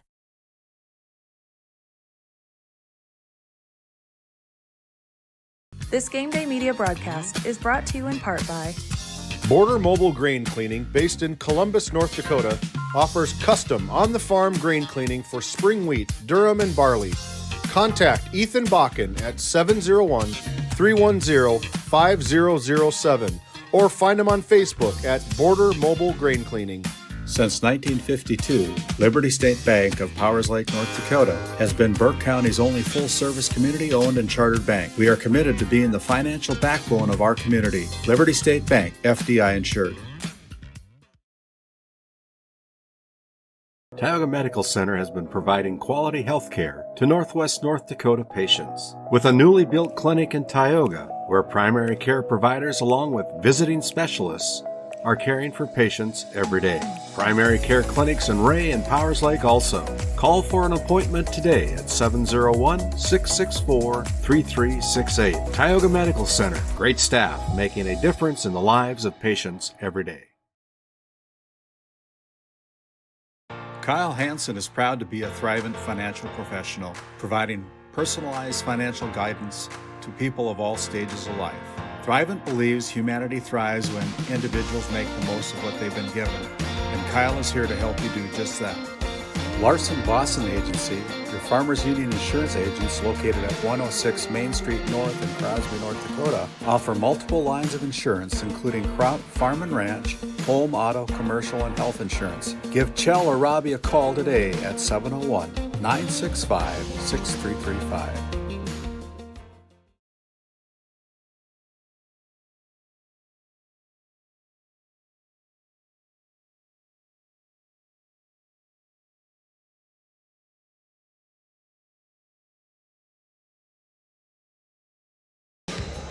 Hey, welcome back in here to our DNL Paraffin Post show. Casey Kaiser come out of the locker room, got a smile on his face. Not a pretty win, but a win is a win to keep the season going, right, Casey? Yeah, for sure. When it gets to tournament time, anything's good. I guess we get the W in the win column there. So just want to make sure that we continue to just work hard, and I think the biggest thing right now about that game is Carshaw's a great team. They've came a long way, and their big guys inside are hard to handle. Their perimeter guys sure put a hurt on us there from the three-point line. Well, talking about big guys, one of your big guys, you got a lot of seniors on your team, but TJ Lucy did a great job. I think he had 5 points in the first half, but he come alive, end the game with 18 points and knocked down 3 out of 4 free throws there at the end of the game. Pretty big free throws. Yeah, when you got a senior like him that's kind of been leading our team most of the season, getting the ball in his hands towards the end of the game, and he's going to make those free throws is a big thing for us there. Yeah, so congratulations. I'm sure you'll be paying attention to the rest of the games that are going on here tonight, and looking forward to tomorrow night's action. Congratulations on the win to keep your season alive. All right, thanks, Randy. Thanks, Game Day Media. Yeah, thank you so much. And we're going to bring in TJ Lucy. TJ. Hey, TJ, thanks for getting ready for baseball. Yeah. Got a little bit of basketball left to play, though. Boy, you had a great game there, TJ. You had 5 points at the end of the first half and ended the game with 18, and you had 3 out of 4 from that charity stripe, 3-point win for the Honkers. It's got to be a pretty good feeling get to play another game. It does a lot. I wanted it real bad today. Yeah, so, these Braves, last time you played them, it was a pretty lopsided game during the regular season. Tonight they put up a little bit better effort against you guys, but you guys were able to sneak it away. But, you know, you got a lot of seniors on your team. What does it mean to play with a lot of senior classmates this year? We know each other really well. It's fun because we're all pretty much really good friends, you know, so we're having fun this season. It hasn't gone the way we wanted to, but... Well, congratulations. We'll let you get back to celebrating your victory tonight with your teammates. This is our Brad Johnson Insurance Player of the Game, Terry T.J. Lucy of the Kenmare Bull Bills Honkers. Congratulations, Terry. We'll send it back to the Tioga Medical Center Sports Desk, see if we can catch up with our coaches for game number 2 of this loser-out competition between the Divide County Maroons and the Trinity Christian Crusaders. We'll be back after this timeout. This Game Day Media broadcast is brought to you in part by Brandy Larson Insurance of Stanley offers home, auto, business, and farm insurance. For a quote, call 701-628-1414. Your local Farmers Union insurance agent. Located in Tioga, North Dakota, WHAM LLC and Dry Fork Supply are companies that specialize in gas flow measurement and equipment, along with a fully stocked oil field parts and supply warehouse in the Bakken. Give them a call at 701-664-9425 or stop by today. Hey, welcome back into Game Day Media. My name is David Peterson. Randy Peterson's catching up with head coach Perry Shockley of the Trinity Christian Crusaders.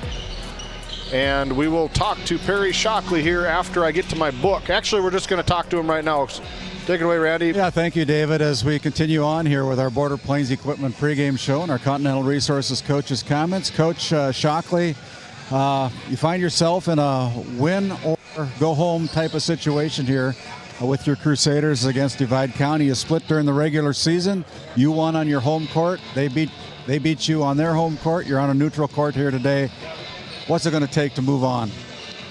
Well, you know, yeah, we know them. We've seen them twice. So we just, you know, it's a tournament. And most tournaments are one and done. So I think that's fine. We know we got to play. There's no, you know, sometimes the second game can cause you to actually not be as focused. I think we're going to come out ready to play and the intensity. We got to stop and guard a couple of their better players.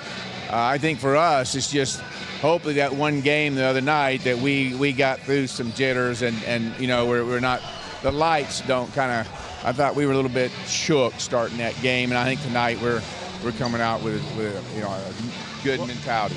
Well, I know that Cale Nix, your sophomore, a very good player, didn't have the best of games that first night.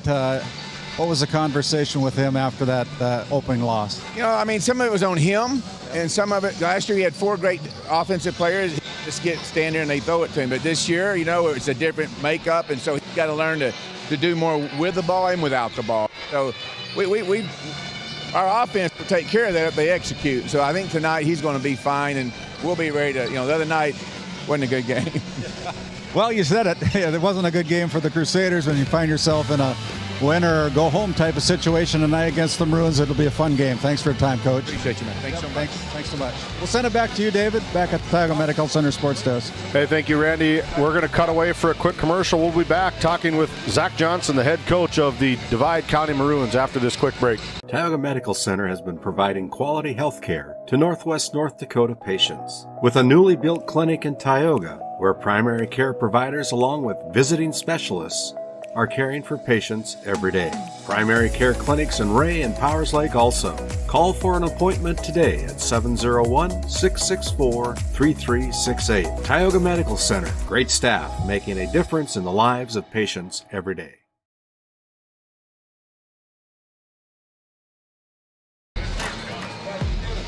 As we're back here on Terry Olson Court, Randy is caught up with the very smiley Zach Johnson. Take it away, Randy. He says you're very smiley. David does.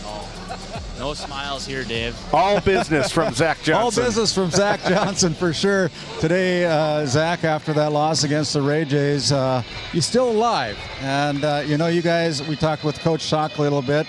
They beat you down at Williston on their home court. You beat the Crusaders on your home court, had a very good game. We broadcast that on Game Day Media. I thought that was probably one of the best games you had all year. And what's it going to take to kind of repeat that effort?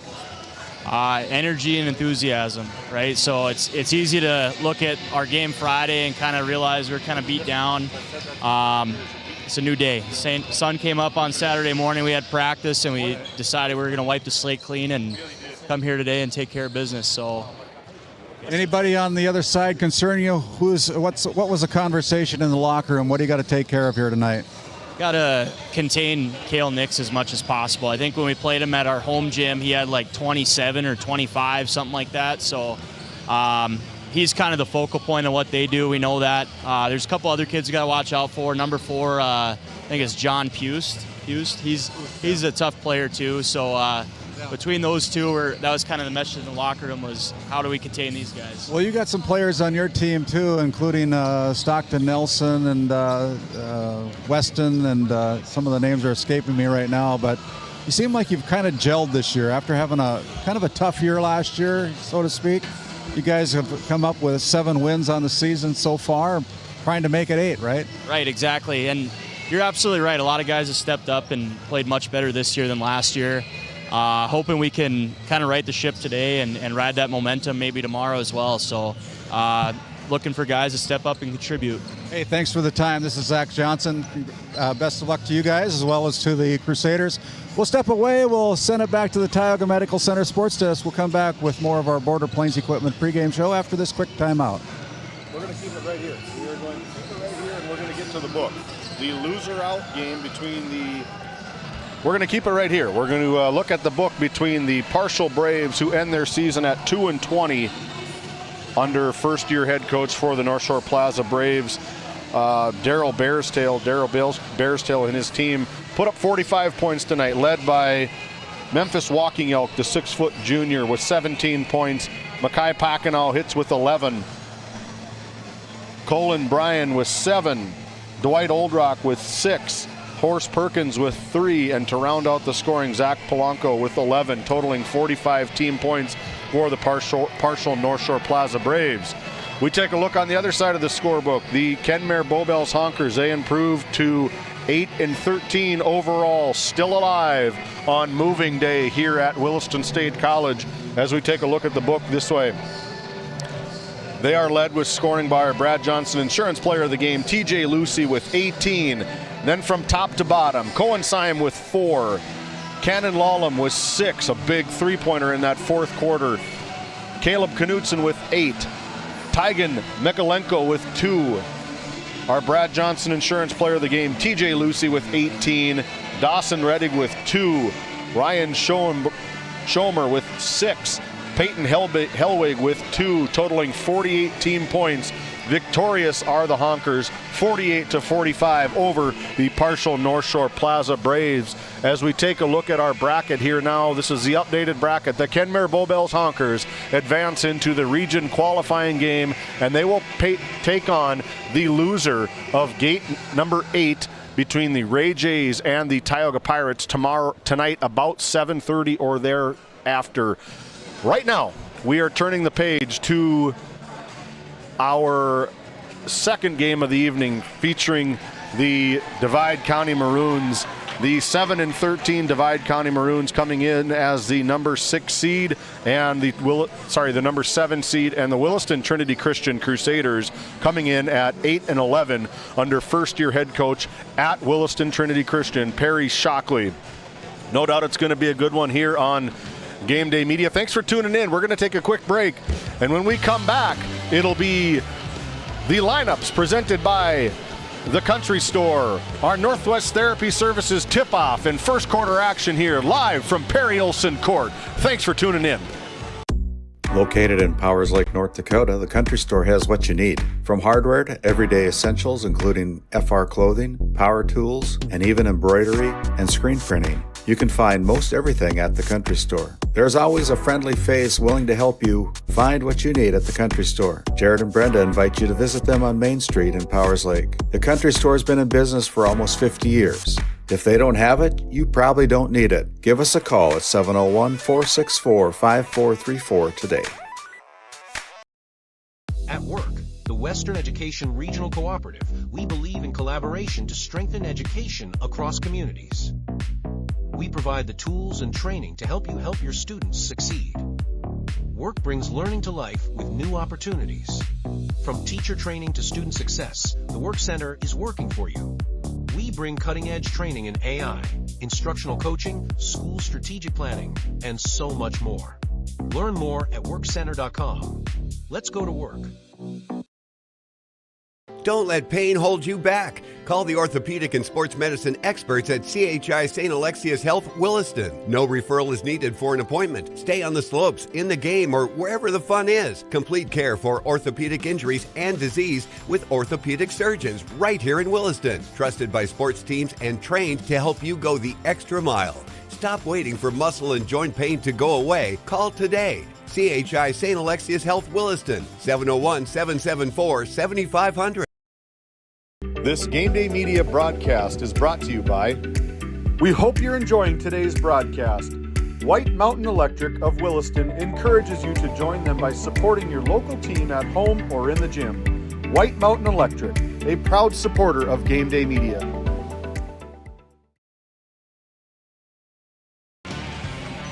Hey, welcome back into Game Day Media. My name is David Peterson alongside Coach Seth Wistoff here live from Williston State College on Terry Olson Court, home of the Tetons here. Beautiful facility in western North Dakota. As we take a look around the facility, they've got all sorts of Hall of Fame, the Ring of Honor, call it, in Teton country. The one that I see is Hunter Bird of the men's basketball team. A phenomenal player for the Williston Tetons. Went back to the University of North Dakota, finished out his career, and now is back to Williston State College. Before we get going, we want to talk about these Divide County Maroons and the Trinity Christian Crusaders. These teams matched up twice in the regular season. Once the Trinity Christian Crusaders on January 14th beat them 65-61, and then they flipped the script up in Crosby on February 4th, 2025, as the Divide County Maroons hung one on the chin of the Williston Trinity Christian Crusaders 71-54. No doubt this is going to be a good one, as we have 1 minute 50 seconds to go here in the Border Plains Equipment pregame show. Thanks for tuning in, the Border Plains Equipment pregame show. Welcome in to our Border Plains Equipment pregame show, located right off Highway 2 in Stanley, North Dakota, your local Case IH dealer. Visit plainsag.com for local inventory and explore job opportunities. A lot of good things going on over at Border Plains Equipment. Some of our other sponsors that we proudly promote here on Game Day Media is Tioga Ace Hardware, Souris Valley Dental Group, the Tioga Medical Center, Continental Resources, Northwest Therapy Services, the Bank of Tioga, DNL Paraffin, and Brad Johnson Insurance.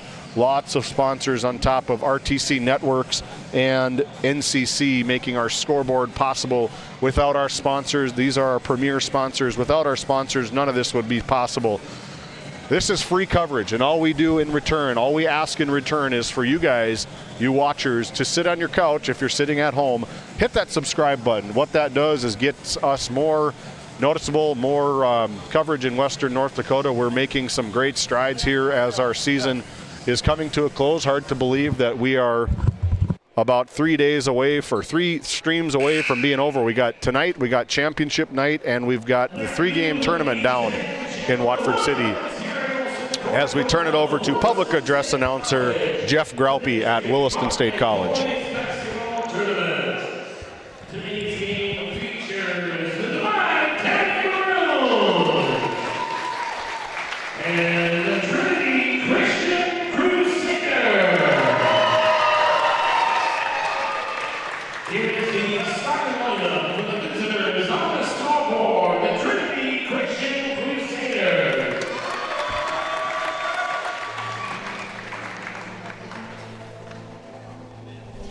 And one guard, senior number 20, Galen Grimlin. And another guard, senior number 14, Ray Lee. And one forward, senior number 22, Charles Camp. And then a forward sophomore, number 3, Daniel Nix. And the center for the Crusaders, the senior, number 4, Jonathan Coos. Crusaders assistant coach is Joel Nix. The head coach of the Crusaders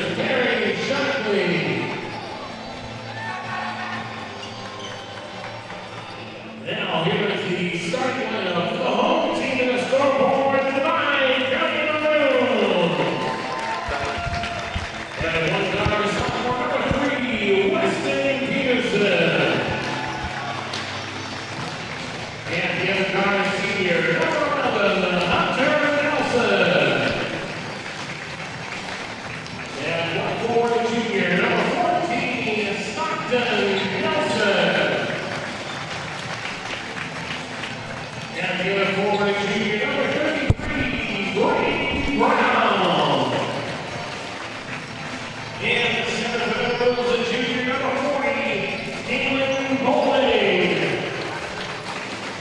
Girls assistant coach is Trevor Chauncey. Head coach of the girls, Zach Johnson. There you heard it from our public address announcer, Jeff Graupie. The way things go for the starting lineup presented by the Country Store. Visit www.countrystore.com. countrystore.doitbest.com. Divide County in white, they go Peterson, Nelson, Brown, and Bowling. For the Trinity Christian Crusaders in purple, they go Nix, Pust, Lee, Grinlin, and Gant, controlled by the Trinity Christian Crusaders, and they're out very quickly.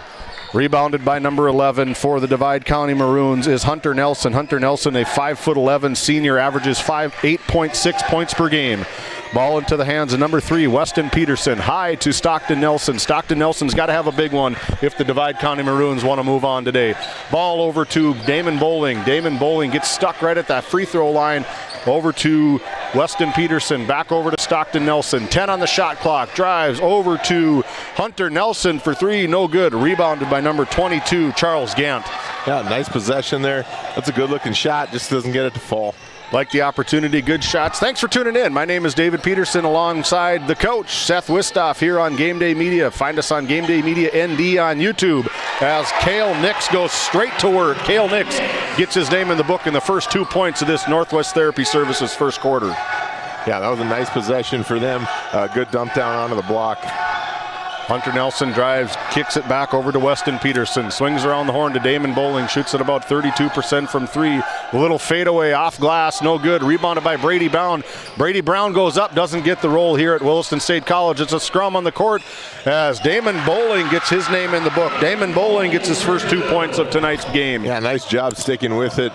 3 offensive rebounds there for the Maroons. Crusaders, if they want to stay ahead here, we got to secure those rebounds every time. As Trinity Christian brings the ball up, heavy pressure from Weston Peterson. Hunter Nelson all over Cale Nix, the 6'3" sophomore for Williston Trinity Christian, as Jonathan Puss goes hard down to Charles Gant. Charles Gant tries to get a reverse layup, no good. Rebounded by Damon Bowling. That was a nice take there. He got a good look there. Just couldn't quite put enough English on it. Damon Bowling tries to get a pump fake. Nice dish down to Brady Brown. Brady Brown gets his name in the book. Brady Brown scores 2. Yeah, great feel there on the pump fake, and then he felt his guy open. Got it to him for an easy one. Trinity Christian quickly up the court. Ball into the hands of Grady Lee. Grady Lee stuck up top. In comes... There you go. Smart play from Stockton Nelson, waiting to see if somebody could get it, but just picks it up and goes a gambler as Stockton Nelson goes hard to the rim as we take a look at that RTC Network's instant replay. Yeah, you know, he's coming in hard there. Maybe in the arc there. That was close. whether or not he was there. A lot of contact. Judgment call. Yeah, we agree with Jeremy, right? Yeah, you have to. You got football season coming up. Yeah. Jeremy Melhoff, one of our officials out of the Williston Basin Officials Association, long time here, made the move over to Minot, a fantastic official in the state of North Dakota, along with Kyle Hennix and Monty Lund, as he goes 2 for 2 from the line to Stockton Nelson. A little 1-2-1-1 trapping press here. Divide. Zach Johnson knows he's got to get the ball going as number 3, Weston Peterson's going to get rung up for his first personal foul. Weston Peterson, the first personal foul, first team foul. Out of bounds, Trinity Christian Crusaders. Crusaders have run a couple nice sets to get good looks early on. We'll see if they continue to do that or kind of fall into an offense here. Ball out of bounds to number 4, Jonathan Puss. Nice looking roll, gets the roll here at the friendly roll at Williston State College. Another out of bounds set there for a good look. Perry Shockley, new to the scene at Williston Trinity Christian, but not new to basketball. He's got about 35 years under his belt here. Phenomenal coach for the Trinity Christian Crusaders as Weston Peterson goes up and gets denied from the tall Cale Nix, 6'4" sophomore. Cale Nix splashed onto the scene last year down in Newtown, and it's been in control for the Trinity Christian Crusaders ever since. Ball out of bounds over to Cale Nix. Looks for a 3-quarter court pass. Got to get something into the middle. Big cross-court pass over to Jonathan Poost. Jonathan Poost tries to go hard on Stockton Nelson. Turnover. Trinity Christian. Ball quickly up to Weston Peterson. Weston Peterson with a fancy 2 points. Nice transition there for Divide County. But Trinity comes right back the other way, breaks that press without much issue. Ball over to Charles Gant. Now over to Grady Lee, the 5'9" senior with taped up his ankle. But it's a scrum on the court picked up by Weston Peterson. Weston Peterson over to Brady Brown. Brady Brown up to Damon Bowling. Damon Bowling looking to go to work. Damon Bowling coming into this game with 13 points per game, only 5 on the tournament. If the Divide County Maroons want to move on, a big take from Weston Peterson denied by Cale Nix. If Divide County wants to move on, he's got to have 20 by the end of the night. Nice dump play from the Trinity Christian. Rebound picked off, out of bounds. Stays Trinity Christian possession. Into the game for the Trinity Christian Crusaders is number 2, Colton Anderson. Ball tough out of bounds here for Grady Lee. Really tucked into that corner. Right high in the absolute corner. High to Jonathan Poost, tries his luck from the three-point line and absolutely buries it for 3. Does Jonathan Poost, his 5th point of the night. Nice looking shot there, got his feet set, went straight up. Nothing but net. I like how he plays. A 6'2" senior, really stretches the floor defensively. Ball into the hands of number 3, Weston Peterson, off the mark, rebounded by number 14, Grady Lee. Grady Lee up the floor, guarded heavily by Damon Bowling. Over to number 2, Colton Anderson. Colton Anderson chucks it up and good for 3. He gets in the game, gets the ball for a half a second. It's on its way for 3. Your NCC scoreboard reads the Crusaders 10, the Maroons 8. We got a good one. 3:24 to go here in the first quarter. Thanks for tuning in. Ball over to Stockton Nelson. Stockton Nelson looks, I got a block. Ooh, I got a charge from Jeremy Melhoff. That is going to be the first personal foul as we take a look at that RTC Network's instant replay. Yeah, I think the defender is there. Nelson got away with a lot of contact earlier. That one, not so much. Wall up, looks for a big out-of-bounds play here. The hot Colton Anderson checks in, gets 3 as Stockton Nelson tries to get it. Good hustle play from Stockton Nelson. Taken away by number 11, Hunter Nelson. Hunter Nelson to Brady Brown. Back over to Damon Bowling. Damon Bowling off the mark. Rebounded by Colton Anderson. Colton Anderson checks in. Slows the show. Over to number 4, Jonathan Poost. Takes baseline. Lost his footing. Nice take. He had the win there, but into the hands of Stockton Nelson. Stockton Nelson looks to go coast to coast. Off the mark. No good. Nice tip play from Grady Lee. Grady Lee over to Colton Anderson. Colton Anderson back to Grady Lee. Grady Lee looks to slow the show. Heavy pressure from Cale Nix.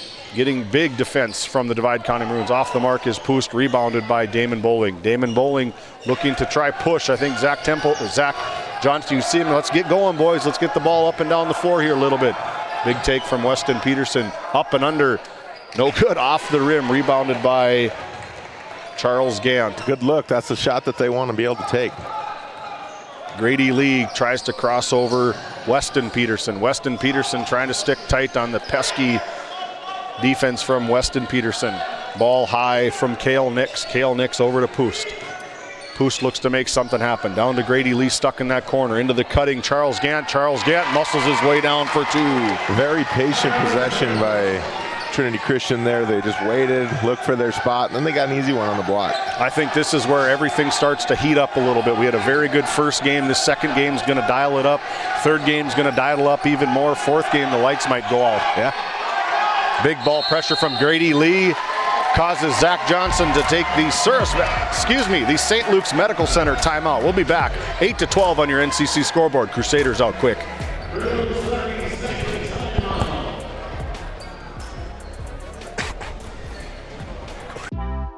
D&L Paraffin Incorporated is a local family-owned hot oil company that has been in operation since 1981.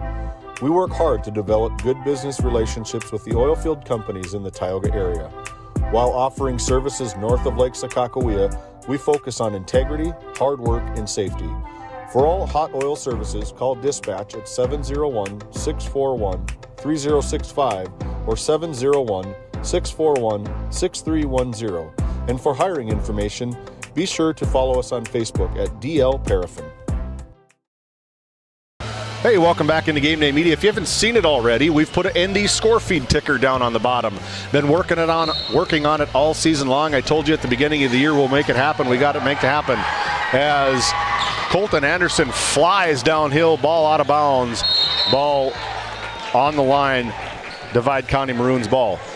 Yeah, the Score Feed app. It's a powerful app. We follow it all football, volleyball, basketball season long. You can become an official scorer of that ND Score Feed. Submit your scores. It's a very powerful tool, and everybody around the area absolutely loves it. Yeah, my kids love to do it. I have it up on my phone as a score updater, and they like to pay attention and keep that thing updated. Keeps kids interested, keeps kids involved, trying to check around the scores around the areas. Colton Anderson tries to go 2 for 2 from the three-point line. No good. Rebounded by Traven Head. Traven Head quickly up the court, right over the top of Terry Olson court logo here at Williston State College. Hunter Nelson drives deep into the game for the Maroons as the 6'3" sophomore Wyatt Locken trying to make a defensive presence here. Tries to get the offensive rebound, rebounded by Traven Head. Traven Head, 40 seconds to go here on the NCC scoreboard. Up Colton Anderson. Colton Anderson back to Grady Lee. Grady Lee tries to slow the show a little bit. Tries to get a screen as he dumps down to Cale Nix. Cale Nix muscles up, goes up, no good.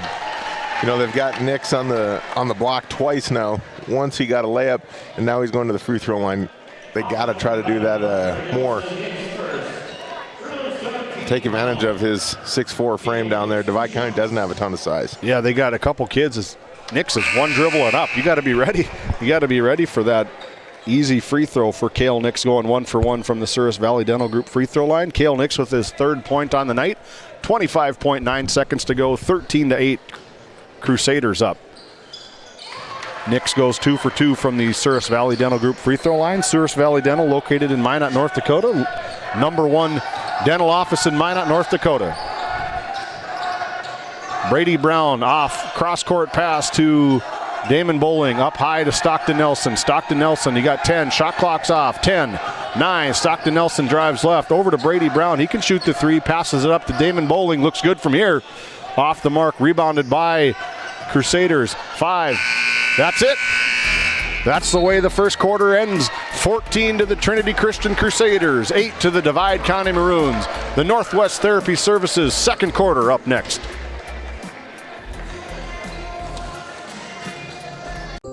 As your local Touchstone Energy Cooperative, we wear many hats. We take pride in serving our members and our community by going the extra mile in everything we do. Because we not only work here, we live here. Brought to you by your local Touchstone Energy Cooperatives. This Game Day Media broadcast is brought to you by TNT Measurements Incorporated, providing oil and gas allocation meter proving, calibrations, and production facility lack provings. To schedule your proving, contact Derek Thompson at 701-421-1351. Ranchers, circle March 5th on your calendar. Sorensen Ranch of Granora will hold their annual sale at the Sydney Livestock Market Center in Sydney, Montana. Your source for composite Simmental bulls that are bred for docility, longevity, and fertility. Find them on Facebook at Sorensen Ranch and DV Auction. Hey, welcome back into Game Day Media. Second quarter action brought to you by Northwest Therapy Services, with locations in Williston and Ray, North Dakota, providing speech and language therapy and much, much more. Check nwtherapyservices.com for job opportunities and services provided. As Stockton Nelson drives hard to the rim, no good for Stockton Nelson, rebounded by the Crusaders. Up quickly over to Grady Lee. Grady Lee back over to Colton Anderson. Colton Anderson checked in 0.1 seconds after he checked in. He buried one from deep. Yeah. You always love that in the tournament time when you can get bench players that come in ready to contribute. Find a bench player and they come in and capitalize on getting the minutes. Ball off the mark is that scoreboard. Did you see that? The backboard flash kind of caught me off there, but nonetheless, Brady Brown tries his luck from 3. Off the mark, rebounded by Jonathan Pust. Pust quickly over to Grady Lee. Grady Lee gets middle. Gets Stockton Nelson up in the air. Is he going to go coast to coast? Dumps it down to Charles Gant. Charles Gant, 2 more. His 4th point of the quarter for the 6'2" senior. Go ahead. Nice drive by Lee there. And again, opportunistic pass. He's right there, ready to go. This is the grudge match, match number 3 between the Crusaders and Divide County Maroons. The last time these two teams, Divide County laid it on them 71-54 up at Barry Hagan Court back on February 4th as Crusaders rebounded by Cale Nix quickly up the court to Charles Gant. Charles Gant challenged by Traven Head. Traven Head is taken over. Charles Gant with 2 more. Stockton Nelson goes hard, is going to get the block foul. Stockton Nelson takes the block on Poost. Yeah, I'm not sure what he was hoping to get there. You know, the ball was kind of already out of his hand. He's just kind of jumping in his way. Into the game for the Divide County Maroons, number 3, Weston Peterson, as Traven Head takes a seat on the bench. Ball out of bounds. Brady Brown gets a quick undercut. Nelson drives in, gets swatted at by Colton Anderson. That's going to be Colton Anderson's first personal foul. Yeah, Divide County's got to keep attacking. You know, if they get a double team, to dump it to the guy that's open. But they're doing a lot of one-on-one stuff right now, and it's just not working for them. Hunter Nelson, nice out-of-bounds play in and out of the hands of Hunter Nelson. Weston Peterson back over to Hunter Nelson. Brady Brown tries to get that up and under the little lefty. No good, hard off the glass. Rebounded from Cale Nix. Quickly up the court, Colton Anderson ready to roll. Grady Lee looks to make things happen. Smart decision on not passing that one. Colton Anderson tries his luck from 3. In and out and back in for Colton Anderson. Yeah, Colton Anderson came to play today. He's ready to ring up some big shots for him. Colton Anderson scored 2 points on Friday afternoon. He's got 6 already here early, getting their lead extended out to 21-8 on our NCC scoreboard. I think he falls into the category of a diaper dandy. Right. A freshman stepping up, making some plays. 5'6", ninth grader from Trinity Christian, having the tournament of his life right now for the Trinity Christian. I thought he was going to pull up there, Cale Nix. Probably within his line here, right on the tail of the Teton Buffalo. Here at Williston State College. Over to Jonathan Poost, back over to Colton Anderson. Colton Anderson gets a little floater and gets it around. Why not? Colton Anderson. Zach Johnson said, who is this kid? We got to get somebody on him. We're going to take another St. Luke's Medical Center timeout. Don't go anywhere. The Crusaders out very quickly. This Game Day Media broadcast is brought to you by Lindsay Grocery is a locally owned and operated business in Crosby, North Dakota. We are committed to serving our community and region. With fresh baked goods, produce, and our in-house smoked meats, we've got you covered. Come experience the convenience and warmth of shopping local again. Tioga Drug and Soda Shop, located at 106 North Main Street in Tioga. Visit tiogadrug.com. Hey, welcome back into Game Day Media. Thanks for choosing Game Day Media. However, wherever, we appreciate you. Make sure you hit that subscribe button. You can find us on YouTube at Game Day Media. You can also find the Tioga Pirates Booster Club supporting all things Pirates, Firestorm, and Northwest Stars. The Powers Lake Athletic Booster Club supporting all things Ranchers and Outlaws. Faith Baptist Church up in Kenmare, North Dakota. Sunday school at 9:45. Worship at 11 with Pastor Mike Fraunfelter. And Harley Larson's Booster Club. The Ray J's Booster Club, established back in 1986, coming on board for this District 5 tournament.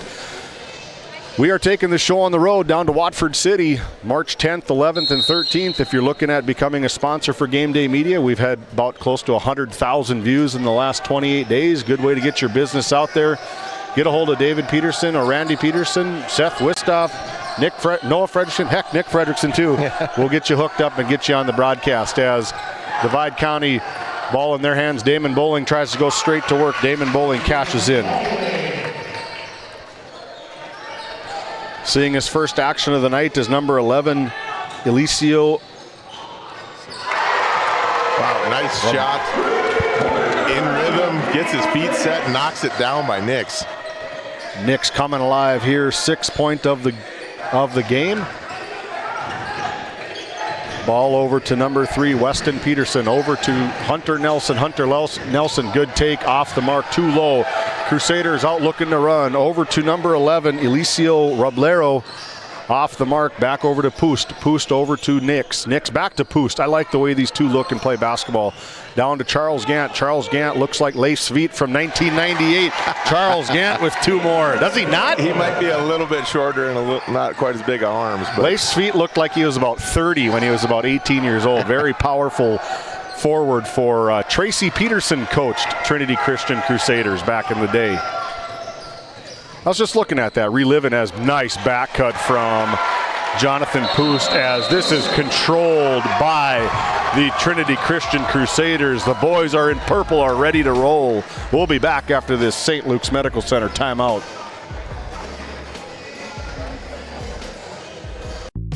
Based in Crosby, North Dakota, St. Luke's Medical Center's mission is to provide comprehensive and compassionate health care for individuals and families in cooperation with the area medical community.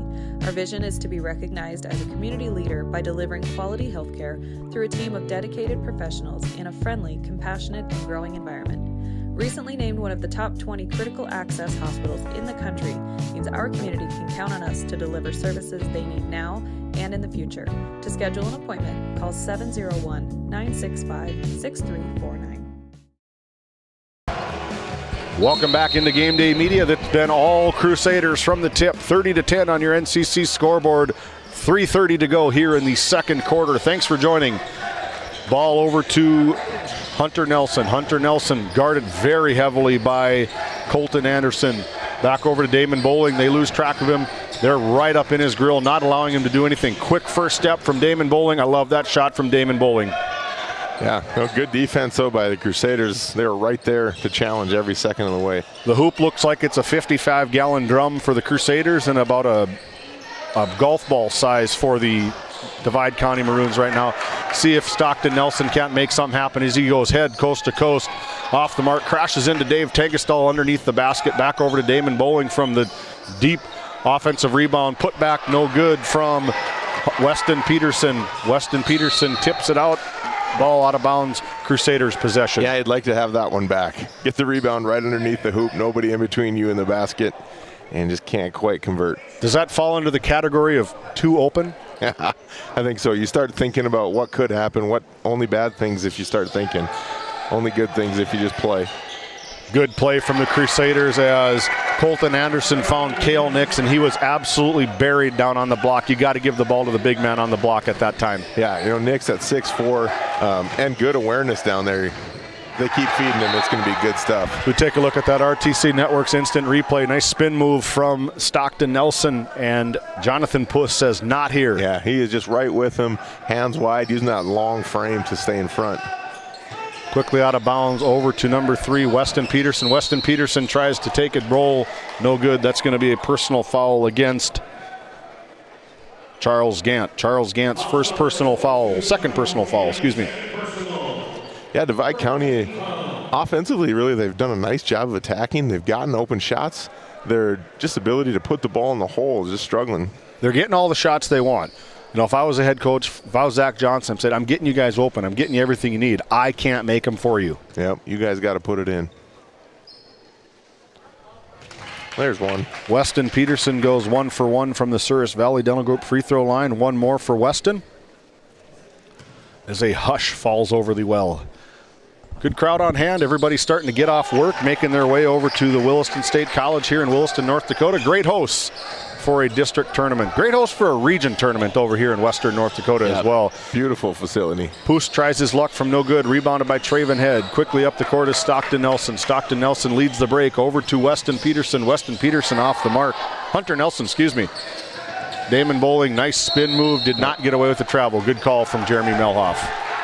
Yep, got to take one more step with the dribble there. Nice quick spin, and I like how when he came off of that, his feet were set and he was ready to score. But did 99% of it right. Just couldn't get away with it. Big, heavy pressure from the Divide County Maroons. Picks up his dribble, throws it to no man's land over to Charles Gant. Charles Gant one-on-one, big against big. Traven Head trying to do his best to slow him down. Traven Head's going to get rung up for another personal foul.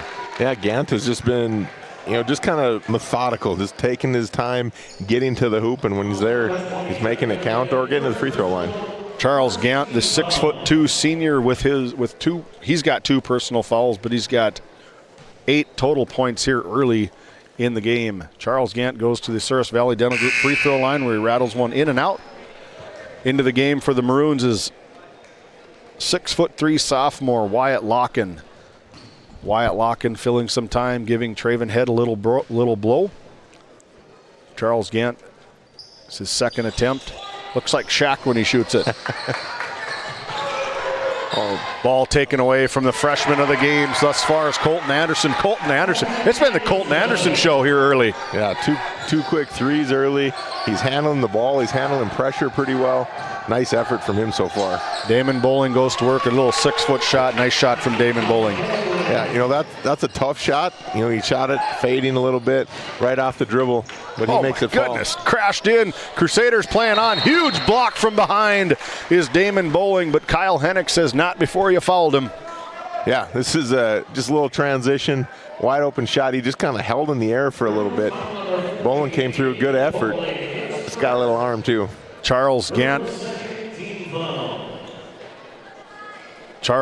to the free throw line, the Souris Valley Dental Group free throw line. I thought that Damon Bowling was pointing at Kyle Hennick. I was about to say, not a good move, but I think he was describing to his coach what the play that he saw was. But Charles Gant, 1 for 1 on this trip.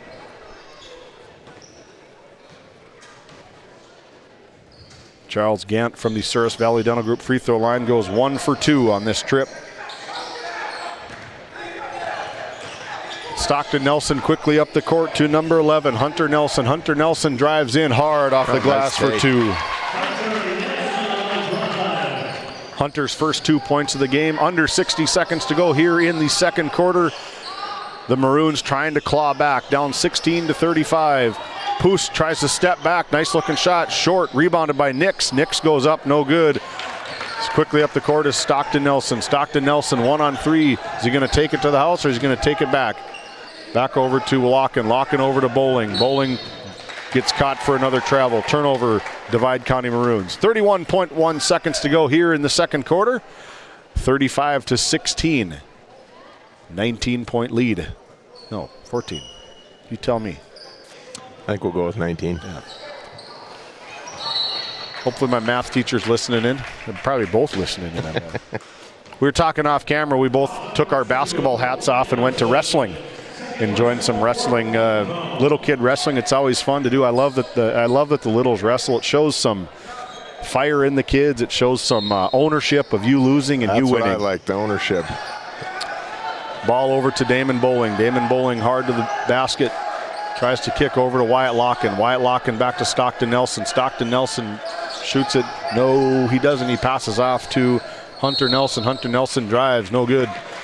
Hunter Nelson back to the Souris Valley Dental Group free throw line for 2 more. But yeah, we were in Minot. You were in Bismarck. You have family members down in Bismarck. Probably made a Wistoff reunion real quick. Yep, absolutely. Nothing better than getting together with family to watch some sports. Watch some sports and wrestling. See if the cousins can wrestle each other. Is there a dominant cousin in the group? No, they're probably the most dominant one is the youngest of the group, and he's just learning to wrestle. And once he gets it, I don't think anybody's going to be able to hang with him. You got to love the intensity from the little guys as Nelson goes 0 for 2 from the free throw line. Crusaders ball, 7 to go. Poos down to Nix. Nix turnaround, no good. Off the mark, good defense from Divide County.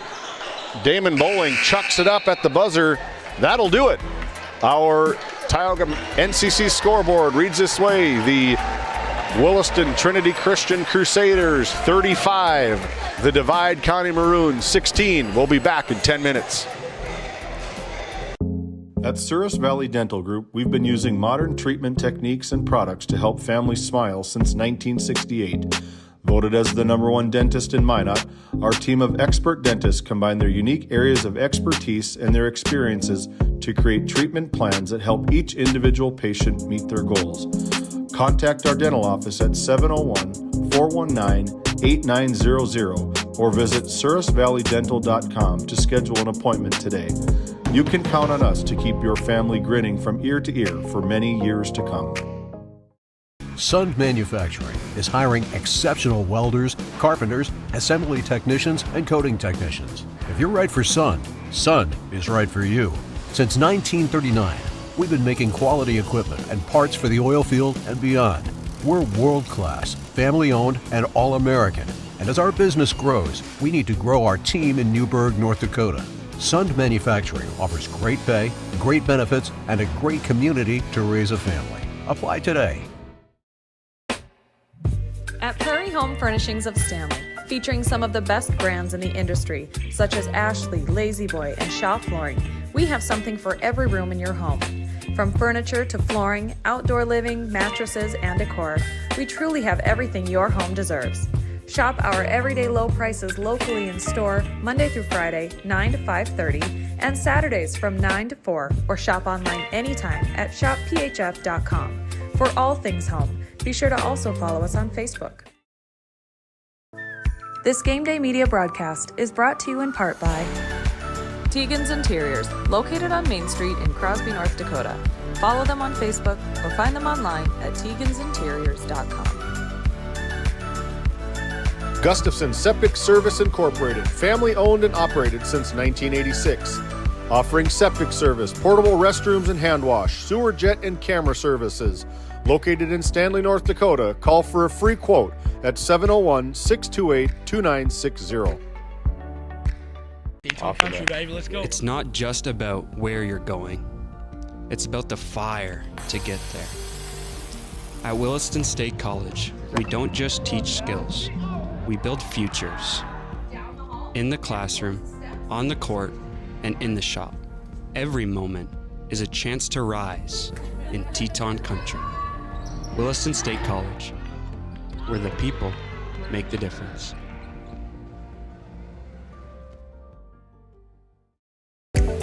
Cattlemen, the Northwest Select Simmental Sale would like to invite you to our annual sale Saturday, March 8th at 1 o'clock p.m. with a free lunch starting at 11 a.m. Selling will be 17 bulls, 19 bred females, and 39 registered and commercial open females. If you can't make it, the sale will be broadcasted on DB Auction. Juniors all open heifers will be eligible for the Northwest Select Futurity Show this summer. If you have questions, call Bob Grant at 701-340-8082 or Gary Seiss at 701-509-1154.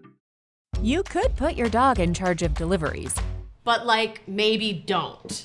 You could plant your field by hand, But maybe don't? You could point in any direction and randomly choose a bank, But maybe don't? Cornerstone Bank offers high-tech, high-touch options when you want efficiency or need advice. Get the best of both, banking the way you want it. Come to Cornerstone and let us prove the difference. This Game Day media broadcast is brought to you by Dr. Cammie Wehrman has been serving the Crosby area with entire family chiropractic care for 20 years, specializing in back and neck pain, headaches, and sports injuries. We also carry a full line of Nutridyne supplements. To schedule an appointment today, call 701-965-3222. Murex Petroleum Corporation, a pioneer for today, creating opportunities for all involved. Extraordinary people, extraordinary assets. To start a great career, visit murexpetroleum.com. Welcome back into our Bank of Tioga halftime show. The Bank of Tioga with locations in Tioga and Crosby, North Dakota. Do more with your money at the Bank of Tioga. Let's get to the book for the Divide County Maroons. 8 in the first quarter, 8 in the second quarter, led by Weston Peterson with 4, Hunter Nelson with 2, Stockton Nelson with 2, held scoreless in that second quarter, and Brady Brown with 2, Damon Bowling with 6. 8 points in the first quarter, 8 points in the second quarter for a total of 16. On the other side, the Trinity Christian Crusaders, scoring's been done by 4 kids, led by off the bench 5'6" freshman Colton Anderson. 3 in the first quarter, 7 in the second quarter, totaling 10. Followed by Cale Nix with 9. Charles Gant with 9 and Jonathan Pust with 7. So balanced scoring from their 4 leaders. A big surprise. I think that's the difference in the game big time is Colton Anderson's 10 points off the bench. Yeah, you look at his stat line.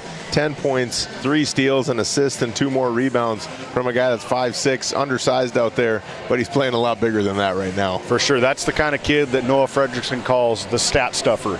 He's got stat stuffers. You know, it's one of those kids that Coach Shockley's like, you know, I'm not sure if he's ready to go, but you're making me play you by the effort that you're putting out there. Yep, absolutely. You know, one more piece to note there on with Grady Lee, their point guard for Trinity Christian. He doesn't have any points, but he's got 4 assists. He did a nice job of handling their pressure early and then distributing it to the guys in positions to score. As we take a look around the well, the sights and sounds, our camera guys, be on your best behavior. We'll find you. We'll find you in the well. Be on your best behavior as we're enjoying some Trinity Christian Crusaders dancing here on the screen for you. We'll be back. 3:44 to go till our Northwest Therapy Services third quarter kicks off. We'll be back after this timeout.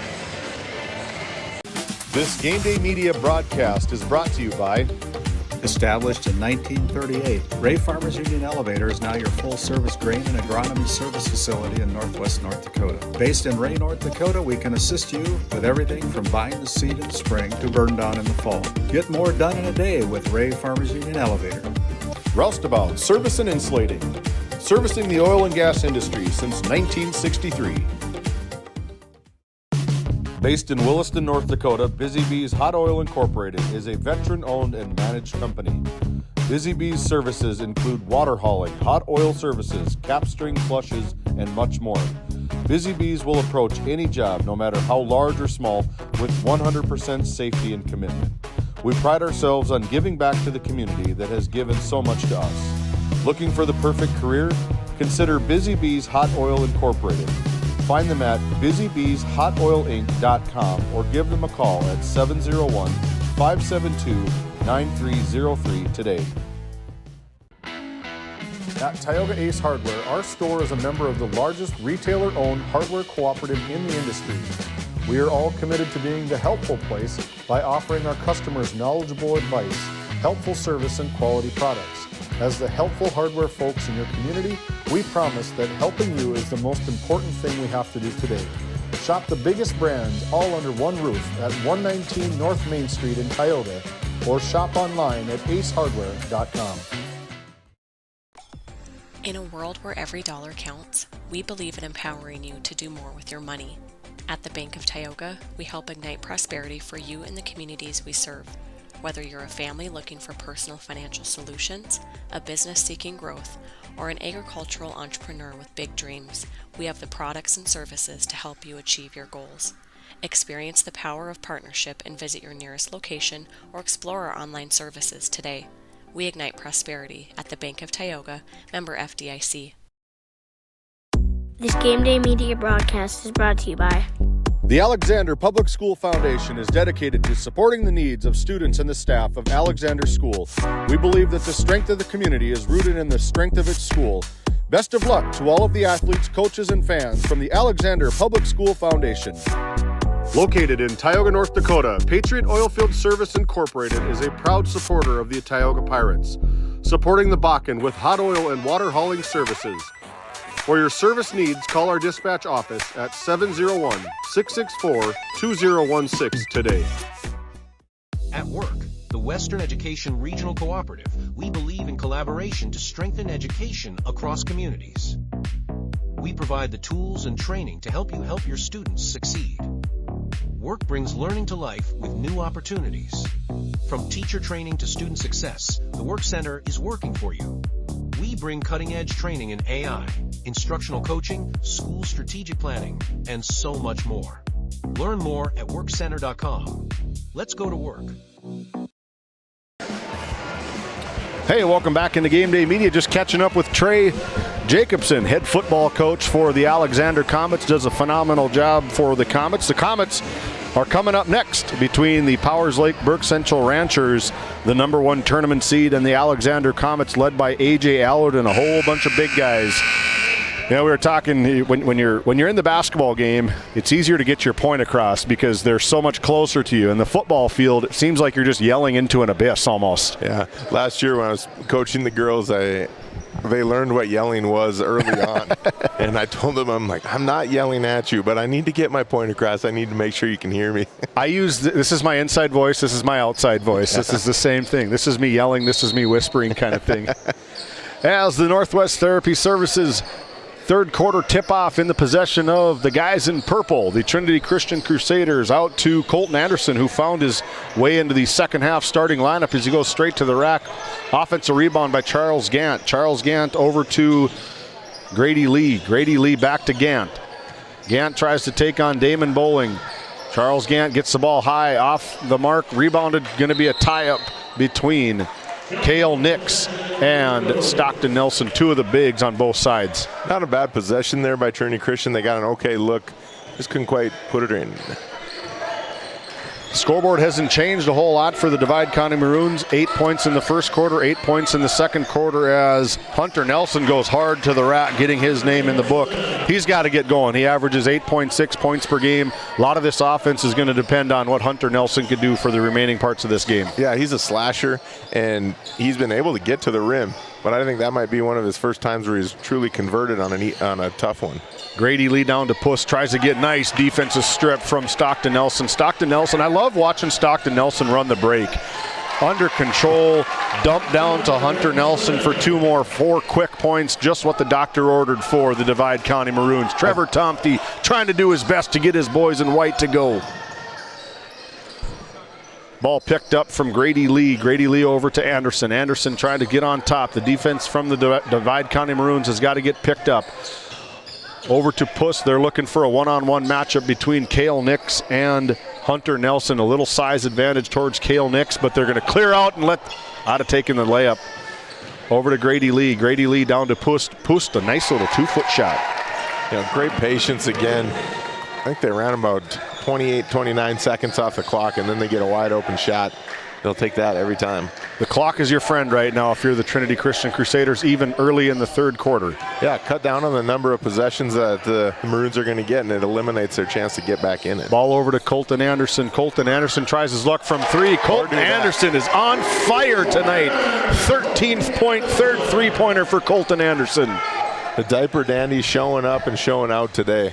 Prime-time player, Colton Anderson. There he is again. Not an over and back due to the shuffling of the ball. Over to Brady Brown. Brady Brown back over to Damon Bowling for 3. No good. Rebounded by Poost quickly over to Cale Nix. Cale Nix looks to elevate, goes to the hard rack off the left iron. No good. Cale Nix back to the Souris Valley Dental Group free throw line. Yeah, good transition here. Nix gets bopped by Bowling. Another one of those kids that we've talked about that just kind of splashed onto the scene last year and now is probably the elder statesman maybe for the Trinity Christian Crusaders. Yeah, a lot of playing time. Definitely a different role for him. Last year getting kind of feed off of Thomas and everything that he did, and now he's got to kind of be that guy that takes the #1 defender and stuff runs through him. And that's what Shockley said. He goes, his role has completely changed. He was the 5th option on a team last year, and now he's probably option number 1 or 2. My option number 1 is to Colton Anderson, the 5'6" freshman, having a phenomenal game tonight. And he'll run back and get the ball when it goes under the stage there. Went into no man's land, doing it all. Saving the miles off of Monty Lund. I know Monty was officiating right here last night between the Tetons and Dawson Community College. Nice spin, way to use the glass. Cale Nix coming alive. Yeah, that's just a smooth play. It's fun to see kids that you can tell he's practiced that one a few times. It's a tough shot too, right off of that glass mid-range jumper. Do you use the backboard or do you use just nothing but net? I'm backboard every time. Use the bank. Brady Brown tries to do his best. Gets it on the bottom. This could be something for elevation for. Nice foul from Stockton Nelson. Incidental contact. Stockton Nelson going to be picked up his another personal foul. Yeah, tough one there. Poost, kind of started to lose control. I think if Nelson would have just let him go, he might have not even had a shot to get it up. Probably could have went out of bounds. With no harm, no foul.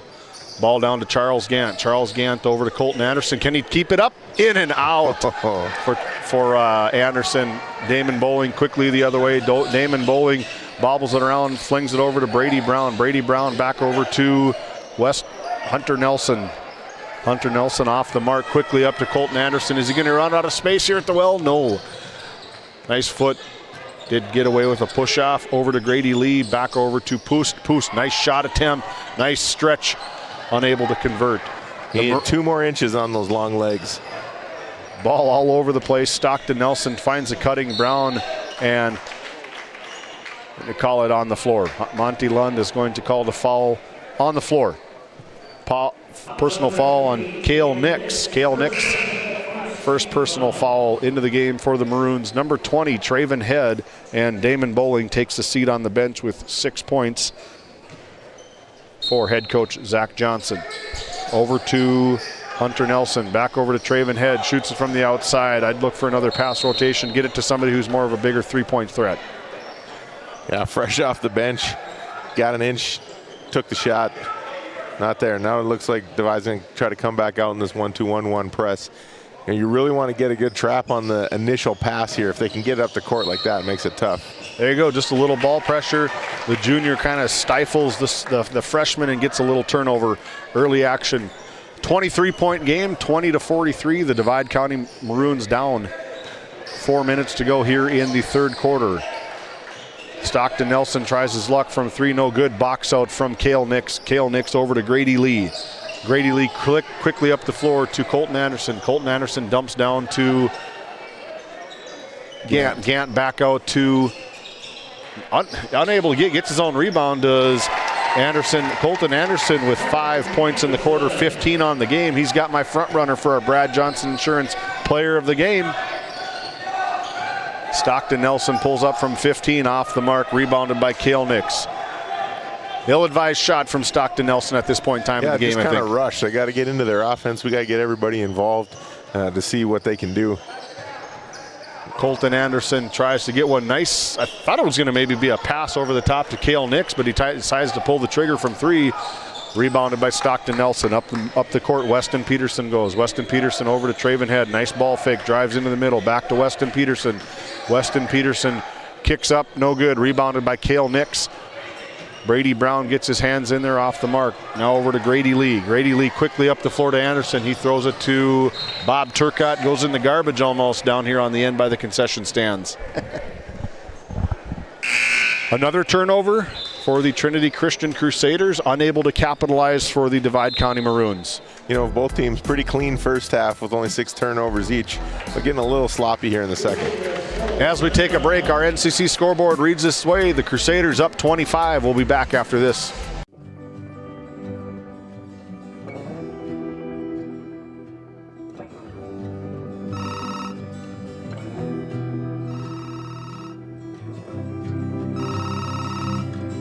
Hey, buddy. Hi, Dad. Can you hang out with Grandpa for a bit? I'm down in the barn. Sounds good. Okay, I'll be up there in a bit. RTC Networks capture cameras. Keep an eye on what you care about. This Game Day Media broadcast is brought to you by Hungry? Head to the Food Barn in Powers Lake. Open Monday through Saturday with daily lunch specials, a full breakfast menu, and don't miss Taco Tuesday on the last Tuesday of every month. Try Michael's Alfredo Pasta. It's a local favorite. Come on down to the Food Barn where good food meets great company. Big Memo Laser of Kenmare, North Dakota offers custom and personalized laser engraving for any occasion and on any surface. No order is too small. Visit us on Facebook, Instagram, and Etsy. That's Big Memo Laser of Kenmare, North Dakota. Hey, welcome back into Game Day Media. My name is David Peterson, alongside with our resident coach, Seth Wistoff. Seth Wistoff, the principal up in Powers Lake, North Dakota, head coach for the RPL Outlaws. Thanks for coming in with us, Seth. Yeah, it's a pleasure being here, watching the games. I'm having a lot of fun. Ball over to Divide County Maroons, turnover out of the timeout. Poost turns him over to Colton Anderson. Colton Anderson gets tied up, back to Poost, over to Cale Nix. He's hot from there, off the mark. Rebound, good hustle play. Let's take a look at that RTC Network's instant replay. Yeah, Poost, just high awareness here. About to lose it out of bounds, says, oh, Hey, Mr. Brown, can I bop it off your head for an easy one? Good heads-up play. They should get a fresh 34 seconds on the shot clock here. Charles Gant tries to find Poost. Poost over to Anderson. Nice-looking player for head coach Perry Shockley. Down to Poost. Poost tries to do something with it. Sorry, Gant. Now Poost has the ball. Gets caught up. Good defense from Stockton Nelson. Back over to Anderson. Anderson high, guarded very closely by Brady Brown. Switches off. Hunter Nelson. Poost, good defense. 10 on the shot clock. Nice over the pass. Beautiful pass. Yeah, that is exactly what they're looking for out of Lee. You know, we talked about him having 4 assists in the first half. There's another nice pass with the ISO. Grady Lee hasn't seen any numbers by his name this game, but he has made other points happen. Nice up and under from Stockton Nelson. Yeah, a lot of contact on there. A little surprised he didn't get the and one.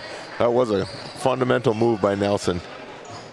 Damon Bowling trying to stop Grady Lee. Grady Lee's continuing on. Grady Lee over to Poost. Poost buries it for 3. Another dime for Grady Lee.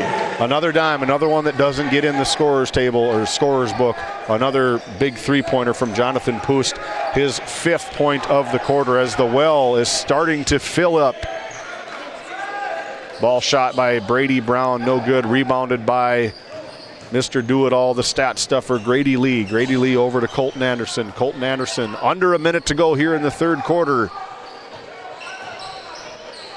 Grady Lee dribbling the show for him. Over to Colton Anderson. 20 seconds on the shot clock. Timeout. A St. Luke's Medical Center timeout as Perry Shockley makes his presence known to Grady Lee. This is what I want you to do, and this is what we're going to talk about here at the timeout. We'll be back after this timeout. Looking for top quality groceries and ready-to-go meals? Visit The Depot, owned by Julie and Josh Bummer in Crosby, North Dakota. This specialty grocery store offers a wide selection of premium meats, including 100% ranch-sourced beef from the Nelson Livestock Company, essential grocery items, and delicious pre-made meals perfect for any occasion. If you're planning family dinner, need something fast, or need a special order for an upcoming event, The Depot has you covered. Support local and shop The Depot in Crosby today. Find us on Facebook at The Depot LLC. This Game Day Media broadcast is brought to you by Northern Charm Boutique has a variety of apparel for all ages. We are locally owned and located on Main Street in Powers Lake. Shop in store or check out our website and like our Facebook page. Napa Tioga Parts Supply, located at 105 North Main Street in Tioga. Visit napaonline.com. Hey, welcome back to Game Day Media. There's Noah Fredrickson in the house. Making his way over from Minot State University, the second-year Beaver, going into the broadcasting department, does a fantastic job here on Game Day Media. As Grady Lee goes quickly to work, turnover, shot off the mark from Grady Lee. Quickly up the court is Traven Head. Traven Head, it's a scrum on the floor, collected by Charles Gant. Charles Gant back over to Cale Nix. 25 seconds to go here in the 3rd quarter. Shot clock is turned off. Unfortunately, we are unable to pick up the shot clock on our broadcast. The equipment that we have from Scoreboard just doesn't have that possibility here on this particular scoreboard. So we are painting the picture the best we can with the scoreboard, with the shot clock. 20 seconds to go. Turnover. Trinity Christian. Ball into the hands of number 11. Hunter Nelson. Hunter Nelson to Draven Head. Draven Head back to Stockton Nelson. 9 on the shot clock. Stockton Nelson, 2 more, his 4th point. Nice looking shot from 16. That's good. Oh. As we go to the quarter, the scoreboard reads this way. 26-point lead for the guys in purple, the Trinity Christian Crusaders, 50. The Divide County Maroons, 24. They get to 30. It could be a fast one. We'll be back. At Border Plains Equipment of Stanley, your local Case IH dealer, our vision is to be the respected and recognized leader in agricultural equipment and the employer of choice by helping people succeed. Our mission is to serve agricultural customers and communities by partnering to meet their needs through the sales and support of farm equipment and technology. Visit plainsag.com to check local inventory or stop by at 8141 off Highway 2 in Stanley, your local Case IH dealer. At Hauglin Hogland Insurance Services, we are passionate about protecting farmers and ranchers. With extensive agricultural knowledge, we have the tools to protect your profit and minimize risk. Whether it's crop and livestock insurance or farm property and liability, we protect your hard-earned assets. We can also assist with farm transitions, commercial insurance, life, health, and disability coverage. You work hard to feed our world, and we work tirelessly to protect what you've grown and built. Call us at 701-965-4066 or visit us online at hoglandinsuranceservices.com. Hey, welcome back into Game Day Media. Fourth quarter action brought to you by Northwest Therapy Services as Kale Nix tries to get a quick one, rebounded by Locken. That's going to be a personal foul on number 4, Jonathan Poost. Poost having a fantastic game, 12 points in the game for Jonathan Poost. Look at this scoring. 15 points in the quarter for the Trinity Christian Crusaders in that third quarter, just 8 for the Divide County Maroons, 8 for the first, second, and third quarter. Well, at least they're consistent. Consistent scoring, and I do know that that's got to get Zach Johnson's hair pulled out. He knows his kids are better than this, just kind of off the mark tonight as a second shot from Poost. Nice tip out from Stockton Nelson. Stockton Nelson leading the break. Goes middle around the back. Stockton Nelson finds Traven Head. Traven Head up off the glass for 2 more. Just what the doctor ordered. Yeah, Traven Head is put together. He does not look like a freshman out there. He moves well. And when there was a loose ball earlier, when he got his hands on it, it was coming with him. He was our Brad Johnson Insurance Player of the Game when Divide County came to Tioga in the football season. I went down and interviewed him. I was like, are you sure you're just a freshman? He's about as big as I was. Traven Head, number 20 for the Divide County Maroons. Traven Head stands 5'9" sophomore, probably 200. Freshman, just a freshman, I think. Freshman, sorry, yes. 5'10" freshman for Divide County Maroons. So Nate Nelson and Bob Brown licking their chops. Looks like the Divide County fullback protege. Yep. And that's what they all look like. Absolutely. For the last 30 years. Back if we've ever seen him. 3 yards in a cloud of dust. If you want 3 yards, he'll get you 3 yards. If you want 5, he'll get you 3? Yep, pretty much. As the Trinity Christian Crusaders break it easily, and Charles Gant gets his name in the scorebook again, his 11th point of tonight. Charles Gant having a nice game as Hunter Nelson drives in. Hunter Nelson comes alive. By Hunter Nelson. Good take from Hunter Nelson. 28-52. Crusaders out big. Grady Lee over to Charles Gant. That's another one. Put that stat in your stat sheet. Grady Lee, another assist for Grady Lee. Charles Gant, 2 more. I think, I'm not sure if I don't think he took a shot in the first half. He did take a shot here in the third quarter, but we might get 10 assists and no points. But I like that assist as Charles Gant. Timeout is going to be awarded to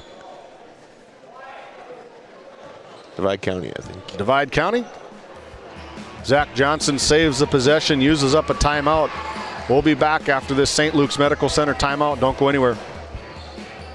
This Game Day Media broadcast is brought to you by Hungry? Head to the Food Barn in Powers Lake. Open Monday through Saturday with daily lunch specials, a full breakfast menu, and don't miss Taco Tuesday on the last Tuesday of every month. Try Michael's Alfredo Pasta. It's a local favorite. Come on down to the Food Barn where good food meets great company.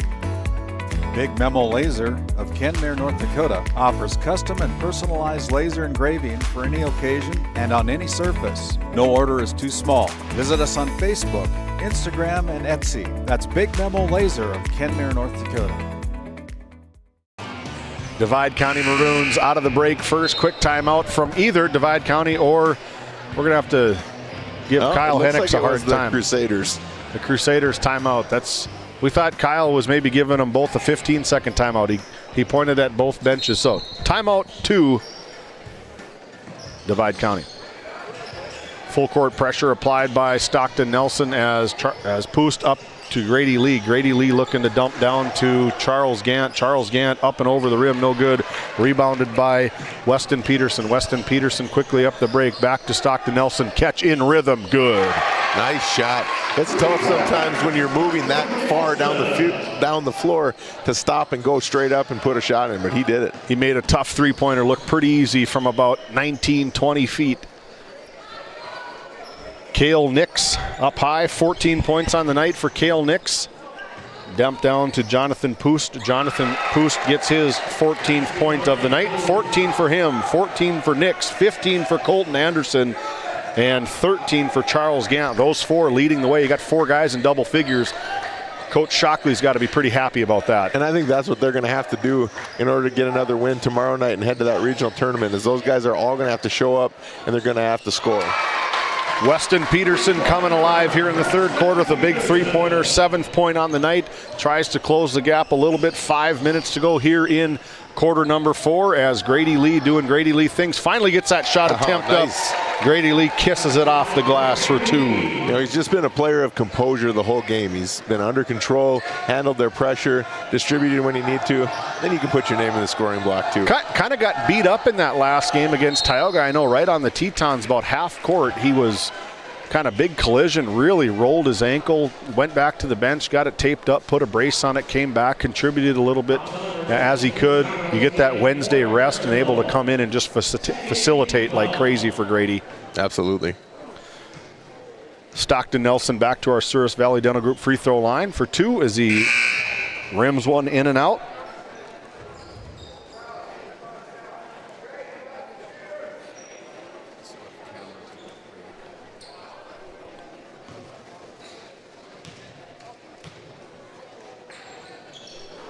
Stockton Nelson goes 0 for 2 from the free throw line. Rebounded by the Maroons. Hunter Nelson drives hard. Back over to Stockton Nelson. Can he go 2 for his last 2 from 3? No good. It's a scrum. Rebounded by Charles Gant. Charles Gant rips it high. Over to Poost. Back over to Grady Lee. They got money 3-on-2. I'm going to call a moving screen on Cale Nix. He got away with one there. I don't think Hennix was quite down there enough to make the call, but Damon Bowling gives up his dribble over to Hunter Nelson. Hunter Nelson for 3, 5 points, 11 on the game for Hunter Nelson.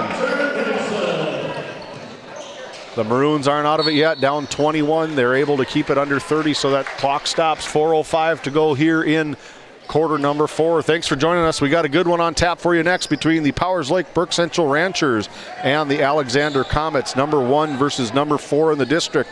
Nice find from Stockton Nelson over to Hunter Nelson. Hunter Nelson back to the Souris Valley Dental Group free throw line for 2. Yeah, Divide County is finally getting some shots to fall. If they could have gotten just a little bit of that earlier in the game, and be, you know, I'm just not sure if they're close enough to make a run right now. Hunter Nelson averages 8.6 points per game, short on the first one. Hunter Nelson is at 11 points on the night as Colton Anderson checks in for Coach Shockley. As Hunter Nelson goes 1 for 2 from the Souris Valley Dental Group free throw line. Big pressure put on by Divide County Maroons. Weston Peterson all over Colton Anderson. 15 points on the night for Colton Anderson. Probably close to 10 assists for the guy with the ball right here. Grady Lee drives hard. Grady Lee off the mark, no good. Rebounded by Stockton Nelson. The Maroons got to get going. Big pressure from Grady Lee, forcing Stockton Nelson to dribble with that left hand up high. Back over to Hunter Nelson. Hunter Nelson back to, tries to drive in, off the mark, no good. Rebounded by Cale Nix. Over to Poost, picked off by Damon Bowling. Got to pull the 3 from here. Off the mark, follow your shot. You probably have an offensive rebound. Ball over to Colton Anderson. Colton Anderson catches it in rhythm. Colton Anderson for 3 more. That's his night. Colton Anderson, the man of the hour for the Trinity Christian Crusaders, leading them with 18 points, trying to get him into that semifinals. Ball off the mark from Weston Peterson, tipped away. It's a scrum. Get it up to the young man. The freshman can't finish, throws it out of bounds for the Williston Trinity Christian Crusaders as Coach Shockley says, hold the ball. We got time, we got numbers, we got time on our side. We can just get it out, run 35 seconds off the shot clock. That's a sign of a good head coach. Yeah, I watched when Trinity Christian came to Powers Lake. I watched that game, sat right next to the bench, and I really enjoyed listening to him interact with the players, talk them through the different situations. He definitely knows what's going on with the game of basketball. Well, if you've been around the game of basketball for as long as Perry Shockley have, you probably absorbed some of that information. Perry Shockley, his first year at Williston Trinity Christian, his 33rd year between collegiate and high school level. He's the lead pastor at Breakforth Bible Church and an avid hunter. Good place to be in Williston, North Dakota. Yeah. Nix. Cale Nix, 2 more. 16 on the night for Cale Nix. Dumps it down off the foot of Divide County Maroons. Turnover into the hands of Grady Lee. Runs the show for the Trinity Christian Crusaders. Finds Cale Nix high off the net. Rebound taken away from Hunter Nelson. Over to Damon Bowling. Damon Bowling jogs it up the floor. 1:45 to go here in the third quarter. Damon Bowling off the mark. Rebounded by Cale Nix. Dribbles it off his own thigh. Out of bounds. Divide County Maroons basketball. Into the game for the Crusaders, number 20, Gavin Grindelin, as Charles Gant takes a seat on the bench, gets high fives from everybody as Damon Bowling chucks up another 3. Damon Bowling dials one up from 3, his 9th point of the game. Ball out of bounds, Divide County. Sorry, excuse me, Trinity Christian. Trinity Christian into the hands of Grady Lee. 90 seconds to go. It's a 22-point lead for the Trinity Christian Crusaders. Ball out of bounds, Grady Lee, and that is a good sign of coaching. If you're going to turn it over, 1:23 to go here, we're going to have problems here. Yeah. As Grady Lee checks out, and number 11, Eliseo Roblero, the 5'5" sophomore for Shockley. Down to Grindelin. Grindelin no good.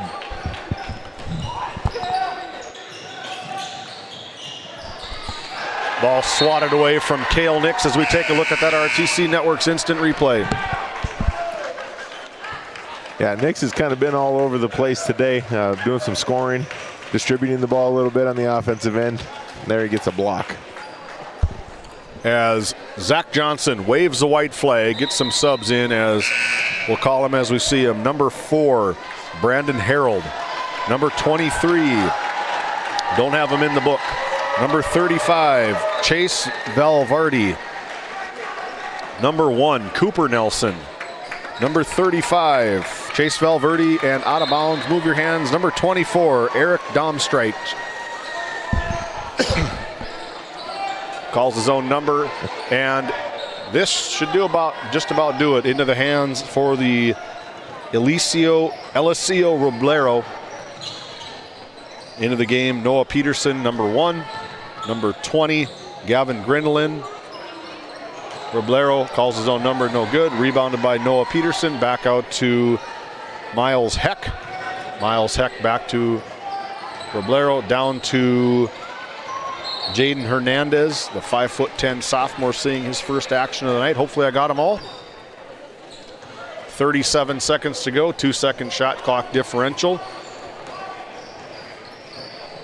Ball, Cooper Nelson tries to get one off here. Over to 35, Chase Valverde off the bench. Chase Valverde with 3 off the bank. The Bank of Tioga open late tonight for Valverde.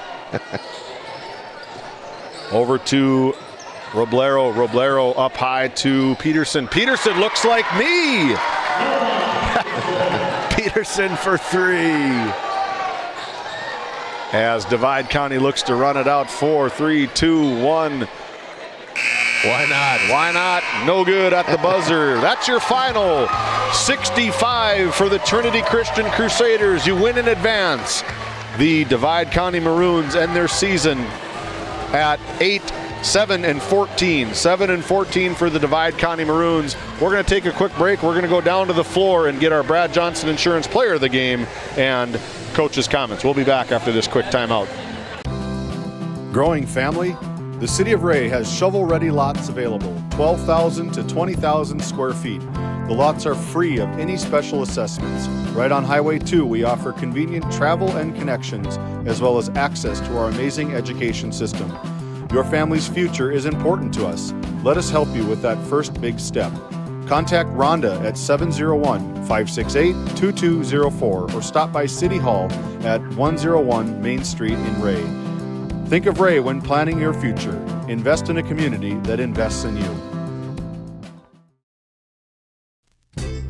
Founded in 2019, Northwest Therapy Services, located in Ray and Williston, North Dakota, provides speech therapy in our clinics as well as partnering with local schools and nursing facilities to provide on-site therapeutic services. Our therapists offer language therapy as well as therapy for social, cognitive, communication, swallowing, feeding, and voice disorders. We are dedicated to providing the highest level of quality services. To schedule an appointment, visit nwtherapyservices.com or call 701-568-8255. Voted a top 20 critical access hospital in quality, our trauma center is ready to handle all your emergency needs. With our acute stroke ready certification and full lab and radiology department, our physical occupational speech therapy providers are available for all your rehab care, and our family practice clinic provides a variety of care including well child and child immunization. Psychiatric care is available by telehealth, and mental health is available in person. Schedule an appointment by calling us at 701-628-2505 and find us on our website at stanleyhealth.org. Montreal County Medical Center, here to help you throughout a lifetime. While being the largest leaseholder in the Bakken, Continental Resources believes that we are among the most efficient and cost-effective producers of oil and natural gas on the planet. One of the most effective ways of putting action behind our values is by giving to those communities in which we operate. American Energy is a huge contributor of tax revenue to local, state, and federal governments, an economic catalyst, and a job creator. If you want to work in an environment that encourages teamwork and putting your ideas into action, visit CLR.com to start your new career today.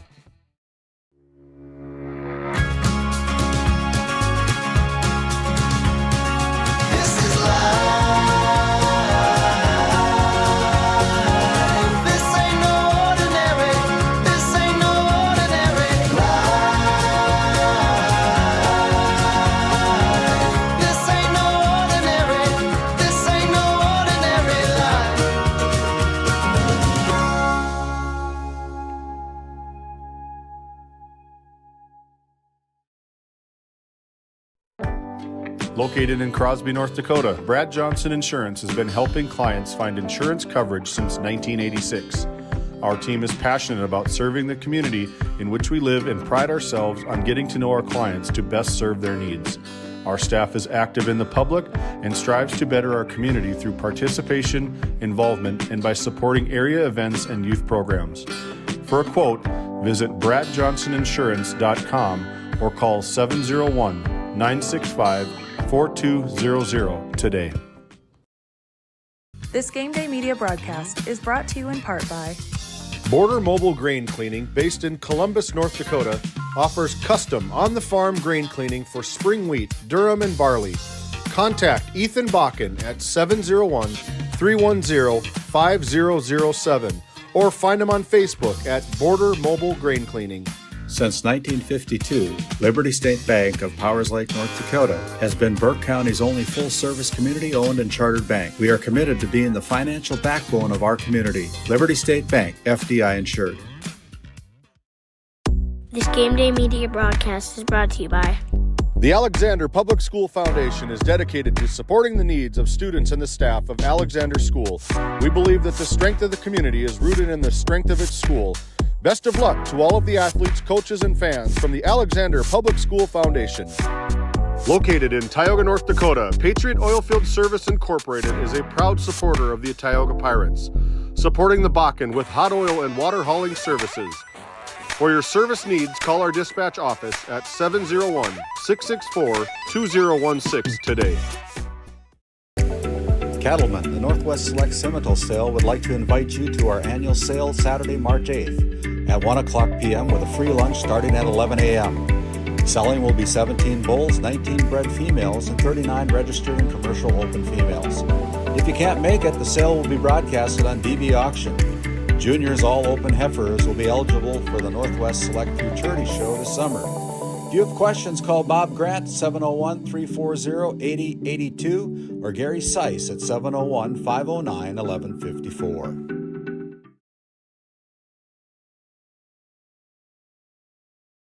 Into the DNL Paraffin post-game show. David Peterson has caught up with our Brad Johnson Insurance Player of the Game. Take it away, David. We're down here with our Brad Johnson Insurance Player of the Game, Colton Anderson. A surprise of the tournament, the 5'6" freshman coming off with 18 huge points off the bench to get your team into the semifinal night. See a lot of playing time during the season. Your number gets called tournament time. What's your mentality? Do what I do. Shoot. Come out there, pass the ball. That's shoot and pass. Come and pass the ball. When Coach Shockley looked at you and said it's your turn to go in, a different starting role for you. You were on the bench, coming off the bench in the first half, started on the second half. Is it something different that he saw from you at halftime? No, he just believed I was a better fit to come out and bring energy at the second half. Excellent game from our Brad Johnson Insurance Player of the Game, Colton Anderson. Congratulations, Colton, as the Trinity Christian Crusaders move on to regional play-in tomorrow. Congratulations, man. Back to you. Thanks, David. Great production from the freshman as we're going to send this to a little break as David catches up with winning coach Perry Shockley. We'll be right back. Tioga Medical Center has been providing quality health care to Northwest North Dakota patients with a newly built clinic in Tioga where primary care providers along with visiting specialists are caring for patients every day. Primary care clinics in Ray and Powers Lake also. Call for an appointment today at 701-664-3368. Tioga Medical Center. Great staff making a difference in the lives of patients every day. Hey, back here in the DNL Paraffin Postgame Show. David's caught up with winning head coach Perry Shockley. Take it away again, David. There you go. I'm down here with head coach Perry Shockley, the very excited head coach Perry Shockley. Looking at the stat here. Coaches never quit coaching, always looking at the book, but you got to love what your 5'6" freshman Colton Anderson did for you guys coming off the bench tonight. Well, we've had some practice in the last 2 weeks, and him and a couple of other guys beat my varsity. Finally, I guess coach gets smart enough, he needs to put him on the floor. And so I said, go out there and play like you did against us, and don't think about anything. And that's what he did. You know? We were just looking at the score sheet. You got to appreciate you got 4 guys in double figures. I think Cale Nix, you had Pust, Charles Gant, all of them. And then the stat that we really is the 9 assists from Grady Lee, giving the keys to the car, take over, facilitate, make stuff happen. Well, yeah, and you know, he has never put. I've only had one guy that played any varsity last year with the team they had, so it's kind of new and for Grady. But he not only do that, he had his 9 assists, but he held their number 40 as I think their leading scorer to 9 points. So he was doing double duty, handling the ball, guarding their guard that could score, and I think he did a great job considering how hard he had to play at both ends tonight. Yeah, the Trinity Christian Crusaders look dangerous tonight. You guys move on to region qualifying on Tuesday night, tomorrow night. Do you have a preference of who you play, who you match up with? You've played Tioga, you're going to cross bracket, and you play the loser of this one. So you got a big one at hand, going to go do some scouting. Congratulations on moving on. We'll catch you tomorrow. Congratulations, Perry Shockley. Back to you guys. We're in a sea of red down here. Thanks, David. Well, as we look to flip the page, let's wrap this one up between the Maroons and Crusaders. For the Maroons, it goes like this. Weston Peterson with 7, Hunter Nelson with 12, Stockton Nelson with 9, Traven Head with 2, Brady Brown with 2, and Chase Valverde with 3, and Damon Bowling with 9. And then as we flip it over to the Crusaders, the victors, Noah Peterson with 2. Colton Anderson, our Brad Johnson Insurance Player of the Game, with 18 off the bench. Great job, Colton. Cale Nix with 16. Jonathan Poost with 14. Grady Lee with 2. And Charles Gant with 13. But as we look at that, the Crusaders didn't have that on Friday night against the Tioga Pirates. Their offense was almost non-existent. But tonight, that looked like the Crusaders that their fans and everybody's used to seeing. The scoring was taken back by Anderson, Nix, Poost, and Gant. Just didn't have all that production in their opening round game against the Pirates, but they got it done here tonight, and they move on. Their season moves on at least one more day as they have a chance to qualify for the regional tournament. But that should wrap up Maroons versus Crusaders. Congrats to the Williston Trinity Christian Crusaders, as we're going to send this to a break here, and when we come back, we're going to open up our pregame show for the Comets versus the Ranchers. We'll be right back. At Haugland Insurance Services, we are passionate about protecting farmers and ranchers. With extensive agricultural knowledge, we have the tools to protect your profit and minimize risk. Whether it's crop and livestock insurance or farm property and liability, we protect your hard-earned assets. We can also assist with farm transitions, commercial insurance, life, health, and disability coverage. You work hard to feed our world, and we work tirelessly to protect what you've grown and built. Call us at 701-965-4066 or visit us online at HauglandInsuranceServices.com.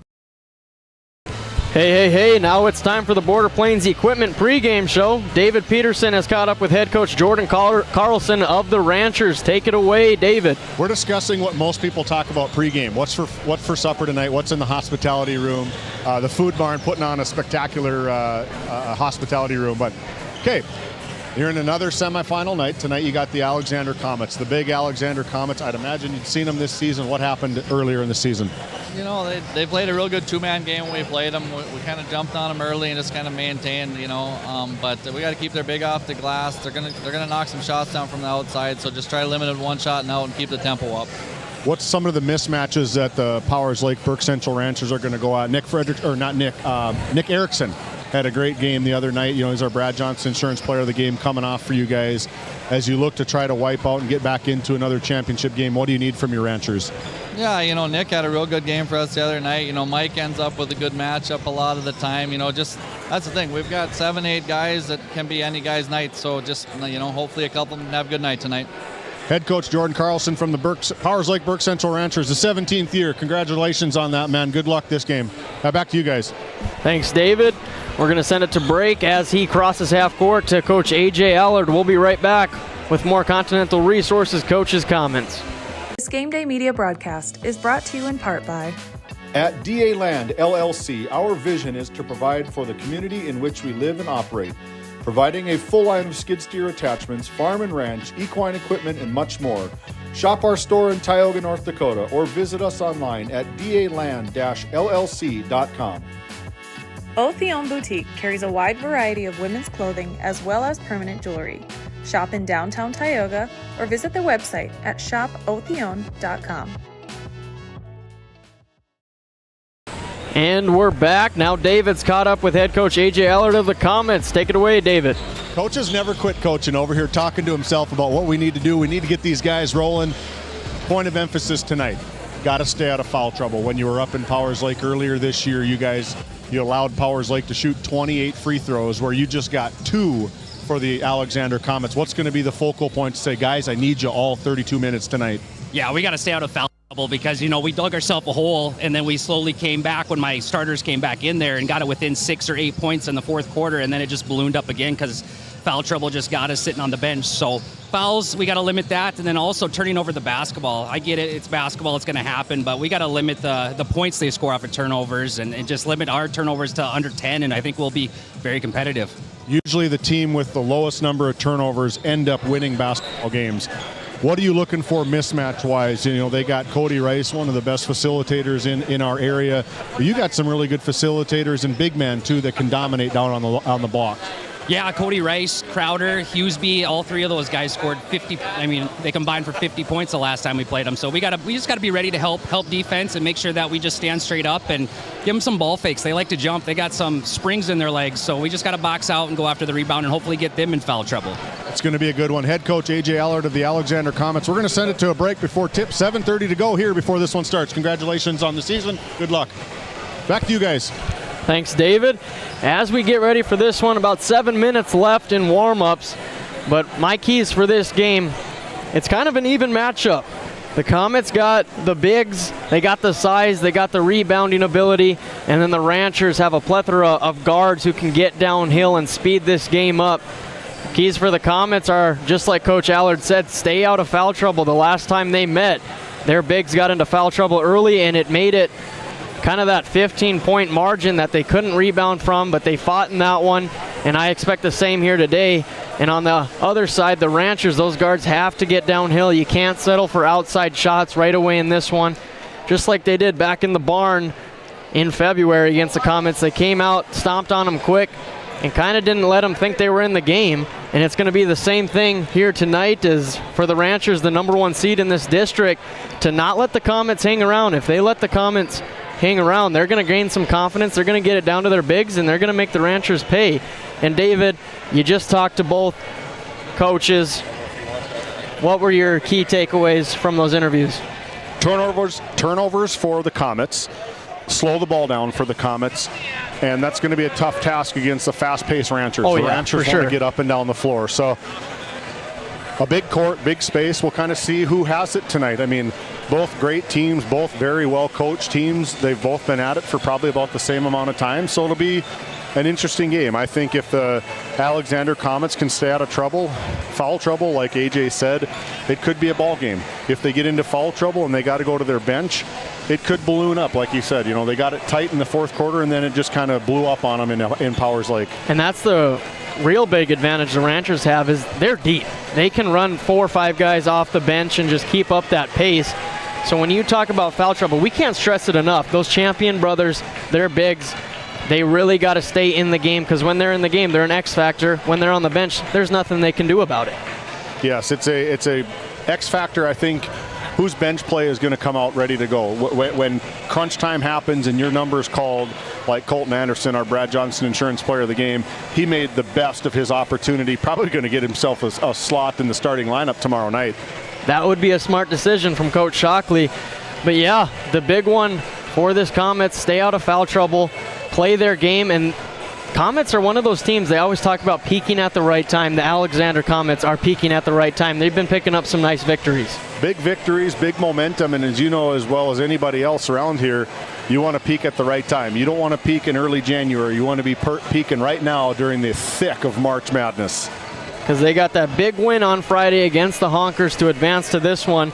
But as we look at them, they beat Tioga, they beat Mandaree, they beat Beach, Parshall, Trenton. They've been handling those teams. They aren't winning by 5 to 10. They're kind of handling them. They're making their presence known, and they've been beasting on the boards. And I expect that here tonight. It's going to be a great matchup. I was talking before you got up here about the Ranchers kind of have that guard and fast-paced advantage, but Comets can slow it down. They can bang in the post, and I expect a good matchup. We're about 4 minutes from tip-off. We're going to send it to a break here.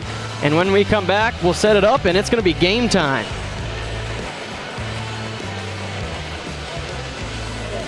At work, the Western Education Regional Cooperative, we believe in collaboration to strengthen education across communities.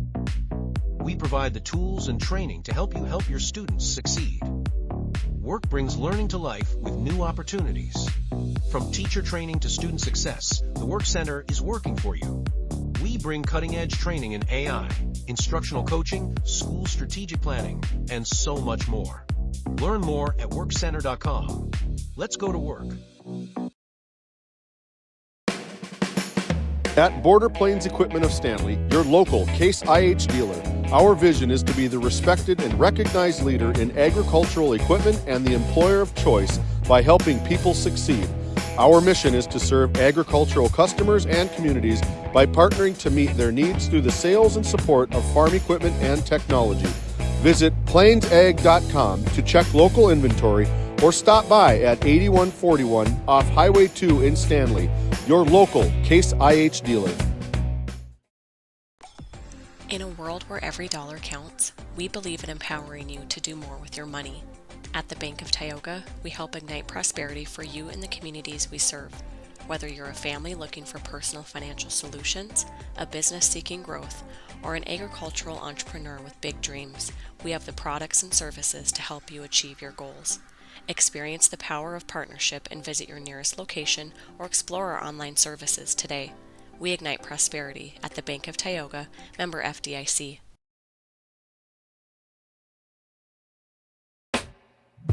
At Prairie Home Furnishings of Stanley, featuring some of the best brands in the industry, such as Ashley, Lazy Boy, and Shaw Flooring, we have something for every room in your home. From furniture to flooring, outdoor living, mattresses, and decor, we truly have everything your home deserves. Shop our everyday low prices locally in store Monday through Friday, 9 to 5:30, and Saturdays from 9 to 4, or shop online anytime at shopphf.com. For all things home, be sure to also follow us on Facebook. This Game Day Media broadcast is brought to you by The Alexander Public School Foundation is dedicated to supporting the needs of students and the staff of Alexander School. We believe that the strength of the community is rooted in the strength of its school. Best of luck to all of the athletes, coaches, and fans from the Alexander Public School Foundation. Located in Tioga, North Dakota, Patriot Oilfield Service Incorporated is a proud supporter of the Tioga Pirates, supporting the Bakken with hot oil and water hauling services. For your service needs, call our dispatch office at 701-664-2016 today. Looking for top quality groceries and ready to go meals? Visit The Depot, owned by Julie and Josh Bummer in Crosby, North Dakota. This specialty grocery store offers a wide selection of premium meats, including 100% ranch-sourced beef from the Nelson Livestock Company, essential grocery items, and delicious pre-made meals, perfect for any occasion. If you're planning family dinner, need something fast, or need a special order for an upcoming event, The Depot has you covered. Support local and shop The Depot in Crosby today. Find us on Facebook at The Depot LLC.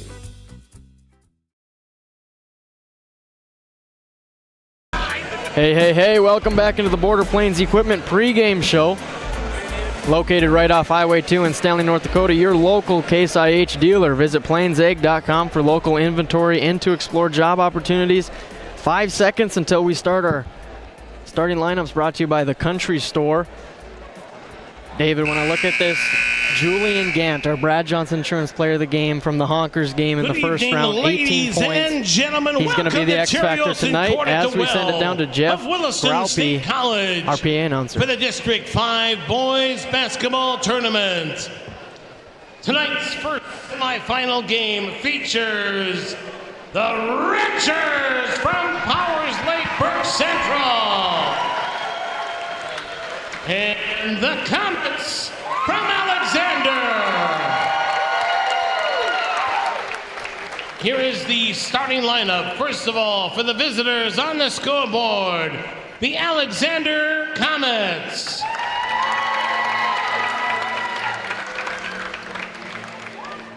At one guard, a junior, number 5, Jacob Novak.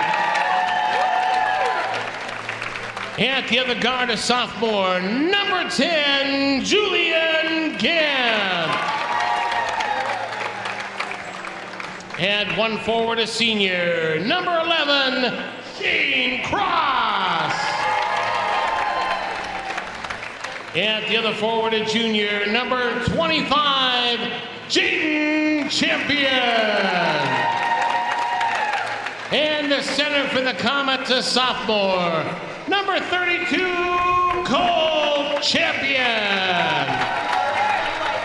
The Comets assistant coach, Trey Jacobson. The head coach of the Comets is A.J. Allard. Now, here is the starting lineup for the home team of the scoreboard, the Powers Lake Burke Central Ranchers. And one guard, a senior, number 4, Cody Rice. And the other guard, a senior, number 13, Kyle Hughesby. And one forward, a senior, number 1, Michael Crowder. And the other forward, a senior, number 21, Connor Lindbergh. And the center for the Ranchers, a junior, number 14, Grayson Reested. The assistant coach for the Ranchers, Tim Nordlove. The head coach of the Ranchers is Jordan Carlson. Your officials for this tournament have been chosen for their demonstrated abilities by the District 5 coaches. They are Drew Floggen, Jarek Hansen, and Dustin Urbis. As we look at our starting lineups, brought to you by the Country Store, it's Crowder, Rice, Husaby, Reested, Lindbergh. For the Comets, it's Novak, Gant, Cross, Jaden Champion, and Colt Champion. Head coach is Jordan Carlson and A.J. Allard. Retip, and we're off. Hey, we didn't even miss anything. They had No, to do a exactly. retip. Timed out perfectly. Ranchers, but it's Gant that ends up with it. Puts up the quick 2 for the Comets. Well, I like the speed of the first play of the game. That's got to be a good start for the Comets.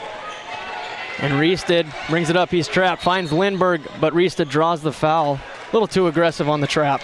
Yeah, it's number 11, Shane Cross, with that first personal foul high about 50 feet from the basket. You definitely don't want that foul to happen with 16, 15 seconds off the clock. They could be trying to set the tone right away. That's how they slow down the Ranchers. Rice with the ball now.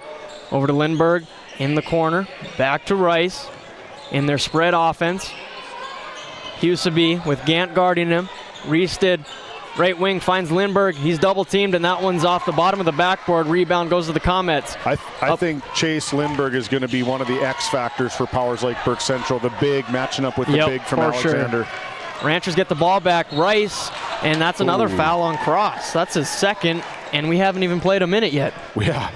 We're 43 seconds into the game, and Coach A.J. Allard's already going to the bench, bringing Porter Soyseth in. Definitely not what he's game planned. I'm sure his last words were, let's keep a clean game here, not 2 fouls in the first 45 seconds of the game. And also, they've been starting Shane Cross instead of Soyseth, so that takes away their whole lineup as Huseby rings in the 3.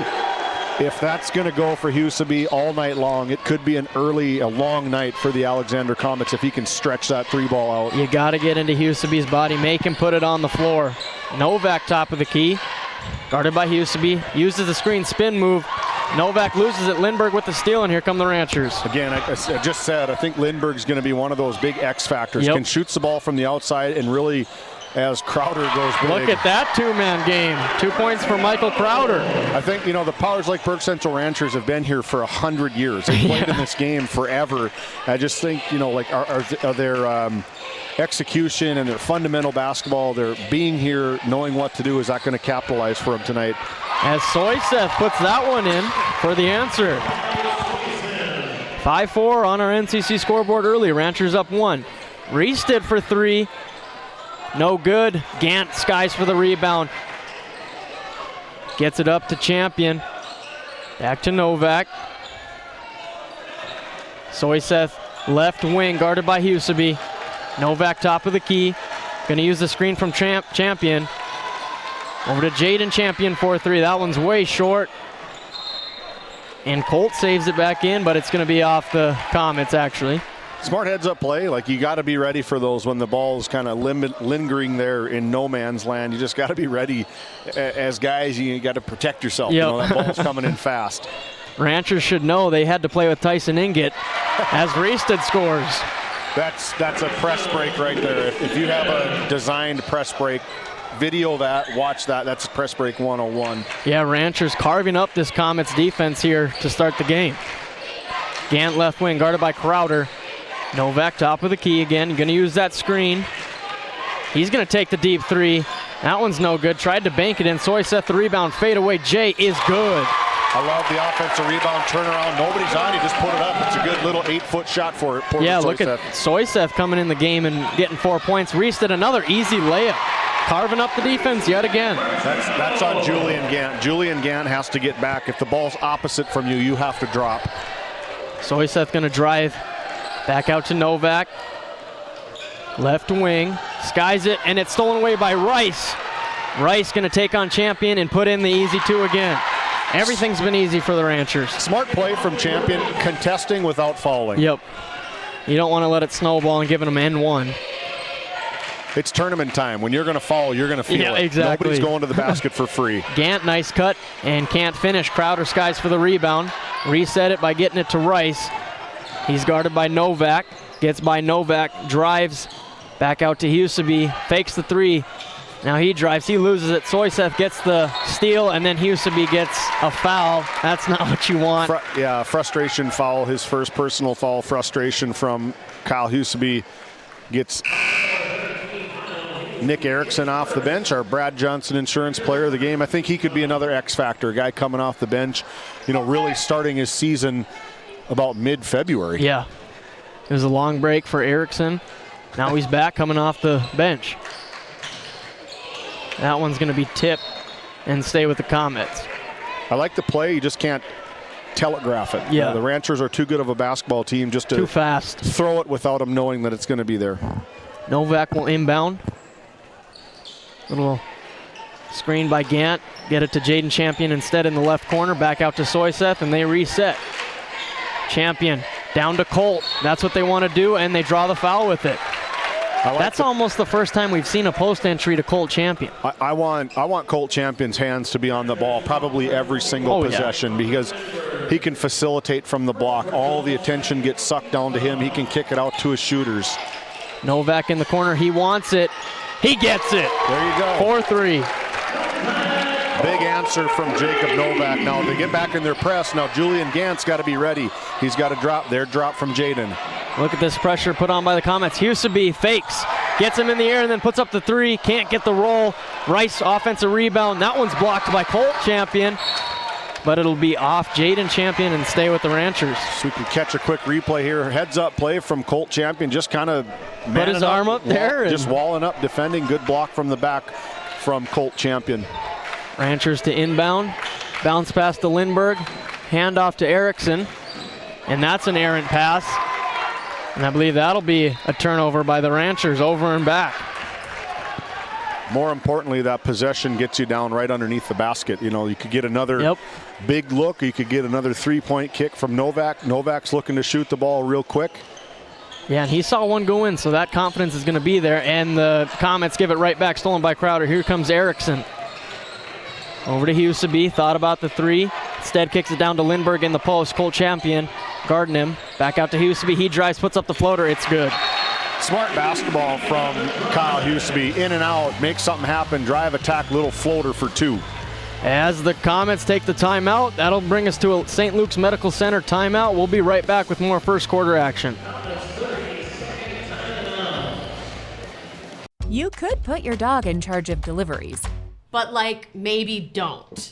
You could plant your field by hand. But like, maybe don't? You could point in any direction and randomly choose a bank. But like, maybe don't?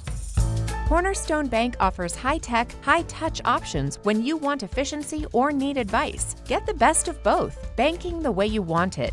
Come to Cornerstone and let us prove the difference. As we come back here, Ranchers with the early 4-point lead on our NCC scoreboard. Both teams kind of throwing haymakers. Comets able to respond. Get it up to Gant.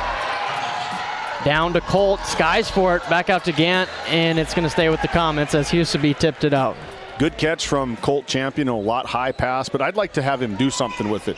You got position over Lindbergh down there. Try make something happen down on the block. He's kind of trigger happy to pass it out of there, but that's where they want it. Get it to Jaden Champion. He takes Rice, puts up the fadeaway, no good. And then Colt Champion's going to draw the push foul.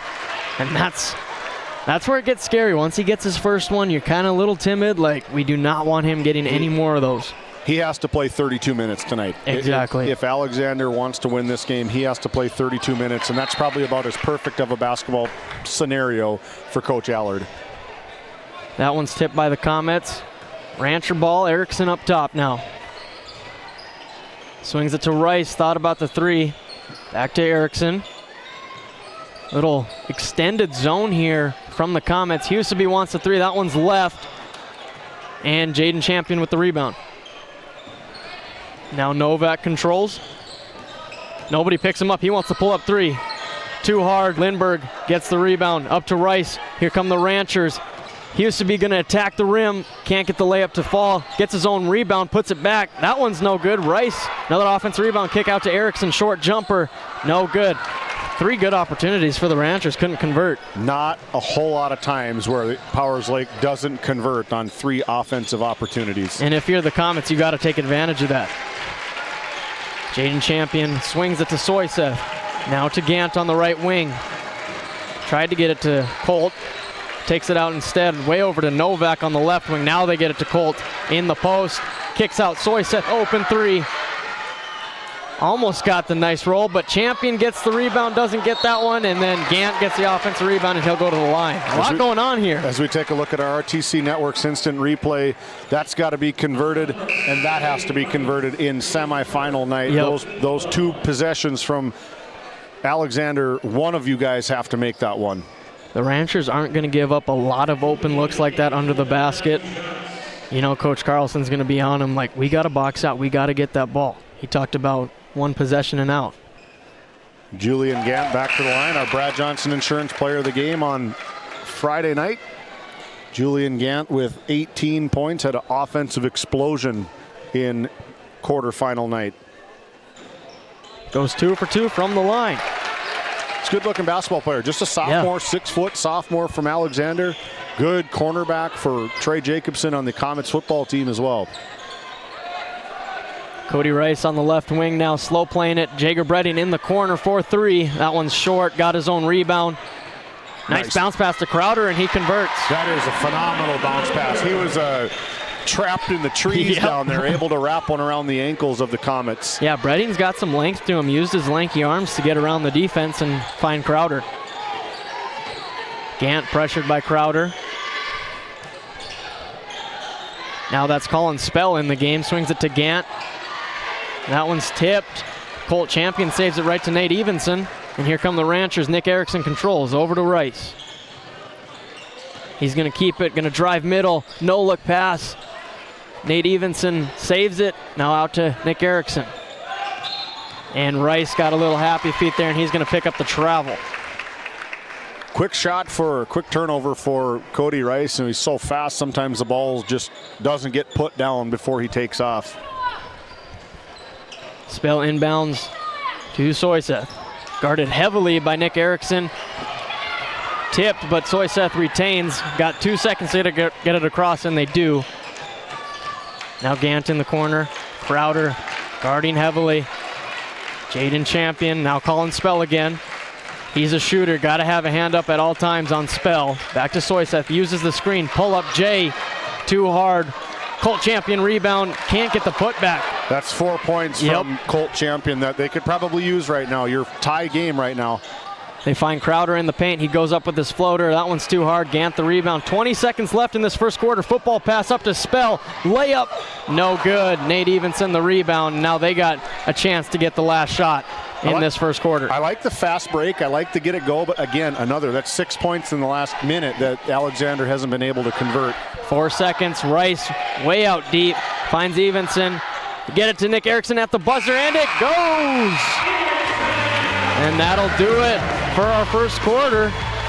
Nice little action here. Nate Evenson almost lost it, but gets it to Erickson, and he puts it in at the buzzer to give the Ranchers a 17-11 lead at the end of the first. We'll be right back with our Northwest Therapy Services second quarter. Based in Crosby, North Dakota, St. Luke's Medical Center's mission is to provide comprehensive and compassionate health care for individuals and families in cooperation with the area medical community. Our vision is to be recognized as a community leader by delivering quality health care through a team of dedicated professionals in a friendly, compassionate, and growing environment. Recently named one of the top 20 critical access hospitals in the country means our community can count on us to deliver services they need now and in the future. To schedule an appointment, call 701-965-6349.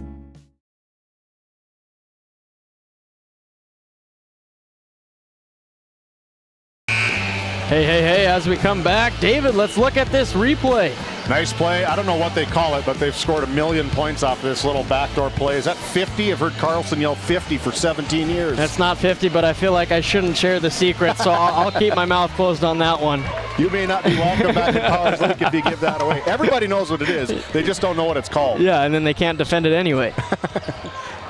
Find Reested. Out to Streifel, who's checked into the game. He used to be for 3. That's short. Jaden Champion the rebound. Good box out from Jaden Champion, able to hold off Nate Evenson. It's going to be important, too, because the Ranchers love to crash those boards.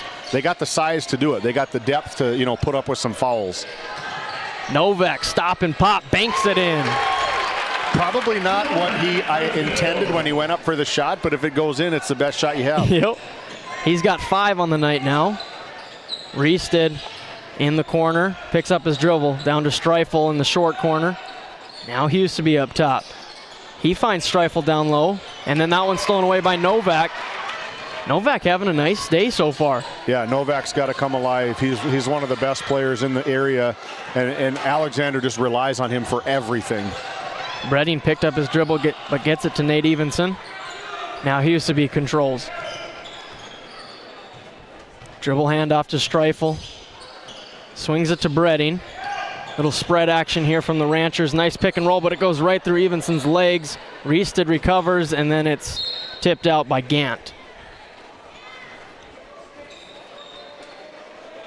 Grayson Reested will inbound for the Ranchers. Ranchers have kind of struggled in the half-court offense a little bit thus far into the game. Yeah, those shots that have historically fallen for the Ranchers from outside just haven't gone in yet. As Bredding attacks and gets caught up, and that'll be a jump ball. Good tie-up from Jaden Champion as we look at our RTC Network's instant replay. Just out-muscles the other one. You know, it's just these kids are they're going so hard. The amount of testosterone that's flowing through these kids' veins right now. It'll be Gant bringing the ball up for the Comets. Swings it to Cross, who's checked back into the game with 2 personal fouls. Novak back to Gant. Klein now in the game, back to Gant, pull up Jay. That one's swatted by Huseby, but Shane Cross gets it.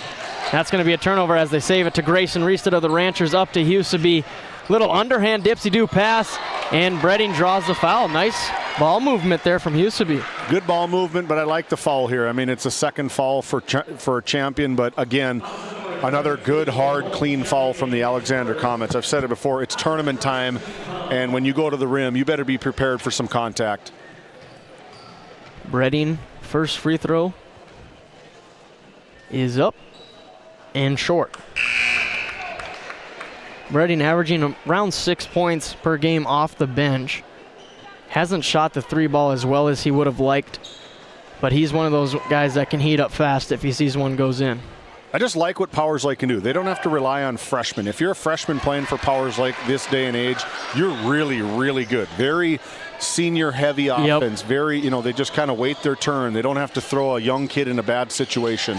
Because the crazy thing is with this Ranchers team is they have a lot of great freshmen that haven't got to play because of the heavy senior load. There's nothing wrong with being a really good freshman basketball player, being one of the best JV basketball players, buying your time. That's how normal operations runs for teams. You don't have to play freshmen. If you're freshmen and playing varsity basketball and putting up 15, 16, 17 points a night on a Powers Lake type team, you're really good and ready to go. 5-point deficit for the Comets, 18-13 on our NCC scoreboard. Comets possession, Novak over to Cross, left wing, uses the screen, pull up, 3-point jumper, no good. Rebound goes to Gant, fade away. Kind of rushed that one, and Huseby got the rebound. Now Streifel attacks, puts up a layup too hard. Evenson the rebound and puts it in. The Ranchers just right there, like you said earlier, they've got probably 3 bodies that are around the rim all the time, and they can afford to do that with the depth of their bench. As we see, they already got 3 newcomers coming into the game here. Good cut. And Gant finishes it off the good cut. We take a quick look at that RTC Network's instant replay. Put the ball right on the spot for the cutting Julian Gant for 2. And the Comets pick up another foul. Great pressure, but they're just getting a little too aggressive. Gonna bring in some foul trouble, as that's Shane Cross again. That's his 3rd personal, and they've been the same exact foul every time. Every time. It's a replay, it's a mirror, and that's exactly what A.J. Allard talked about pregame. We cannot have foul trouble. We need all 9 of my kids, 10 of my kids to be ready to go all 32 minutes of the game. Huseby fakes, drives corner, puts up the floater, and it's gonna go out of bounds. Let's take a peek at that. Just look how high, and the contortionist as he just extends out and just flips it up looking for that little foul, but no call there. A little wild of a shot, but wouldn't be surprised to see him put that one in. Soyseth over to the newcomer Gillespie, and that's going to be a travel on him. Turnover from Ethan Gillespie, the 5'10" sophomore, getting lots of pressure from Cody Rice. Cody Rice, one of the best defenders in the district, probably in the region. And Nick Erickson checks back into the game to deliver some point guard duties, swings it over to Rice, down to Crowder in the high post, back out to Erickson. Finds Reested left wing, quick pass down to Lindbergh in the post. He goes up and it's blocked by Jaden Champion. He just swallowed that one up. Yeah, I love that. Just man straight up and muscle on muscle again, and Champion was able to get the better one on that specific play. That's part of the reason the Ranchers have kind of struggled in the half-court sets is Comets have done a great job contesting every shot. Yeah, they're just so big. They can stretch out. Their big guys are also athletic. They can match up really well across all 5 positions. Novak looks to answer behind the back. He's going to attack, put up the floater, and that one's blocked by Reested. Nick Erickson gets the rebound, and here come the Ranchers. Finds Reested in the corner. No look pass, and that was inadvertent, and it gets stolen away by Gillespie. Here come the Comets. 3-on-2. Gant transition 3. That one's short. 3-pointer's not falling for the Comets early in this one. Ranchers in transition. Reested can't get it to go, and Gant got the rebound up to Gillespie. He's got Novak, the quarterback, and it goes out of bounds. Incomplete pass. He had him on the break, Jay Jacobson. Just put a little loft on it, my man. You're my backup QB. Yeah. You put a little loft on him, let him run under it. That's what Trey's getting up for. He's talking football terminology now. Put the little L2, give a little L2 loft to it. Full court pressure again from the Comets. Huseby gets Pyatt. He goes up. That one's deflected by Champion. Another amazing defensive play. 2 back-to-back defensive plays from Jaden Champion. The last one, he just jumped, stayed vertical, no foul. I love the no call. Jaden Champion controlling the ball with Lindbergh on him. Now to Novak. Comets slowing this game down. 17 left on the shot clock. Kind of a standstill here offensively from both teams. Yep. Not really anybody trying to make a big move right now. 8 seconds left on the shot clock. Comets got to find something quick. Back cut by Gant. Somehow gets to him. Can't put in the reverse layup. Crowder the rebound. I like the effort. They made something happen. Just got stretched out a little bit too far. Rice attacks, and he puts in the tough 2. And that's going to be a timeout called by Coach A.J. Allard of the Comets as we look at the NCC scoreboard. It's the Ranchers 22, the Comets 15. 2:47 left to go in this first half. We'll be right back. This Game Day Media broadcast is brought to you by Dr. Cammie Wehrman has been serving the Crosby area with entire family chiropractic care for 20 years, specializing in back and neck pain, headaches, and sports injuries. We also carry a full line of Nutridyne supplements. To schedule an appointment today, call 701-965-3222. Murex Petroleum Corporation, a pioneer for today, creating opportunities for all involved. Extraordinary people, extraordinary assets. To start a great career, visit MurexPetroleum.com. Based in Williston, North Dakota, Busy Bees Hot Oil Incorporated is a veteran-owned and managed company. Busy Bees services include water hauling, hot oil services, capstring flushes, and much more. Busy Bees will approach any job, no matter how large or small, with 100% safety and commitment. We pride ourselves on giving back to the community that has given so much to us. Looking for the perfect career? Consider Busy Bees Hot Oil Incorporated. Find them at busybbeeshotoilinc.com or give them a call at 701-572-9303 today. Hey, as we come back here, the Ranchers tip it out of bounds. Stay with the Comets, but we talked about their regular season matchup. The Ranchers jumped on them early, got to around a 15-point lead at the end of the first. And right now the Comets are only down 7 at about halftime. Can't be too disappointed. They've sustained the blows. They've just been sitting at 15 for too long. As Soyseth puts Erickson on skates, but Erickson recovers well. Tries to get his get back. Great defense without fouling, and now it's stolen by Huseby. And here comes the high flyer, and he'll go to the line for 2. Gant was not giving up a dunk here. No, again, said it all game long. Here's a big turnover from the Alexander Comets. I love the hustle back from Gant. You're not going to dunk on me. I'm going to foul you, and it's going to be fouled hard within the rules of the game, but I'm not going to let you get a freebie on me. Huseby at the line now. First one is up and good. That's one guy, this Kyle Huseby, that will take advantage of easy free throws. He's a pretty good free throw shooter for the Ranchers. Very good free throw shooter. He's been there before. He's been there, done that type thing. He knows that his guys, his team's got to get to the free throw line if they want to win.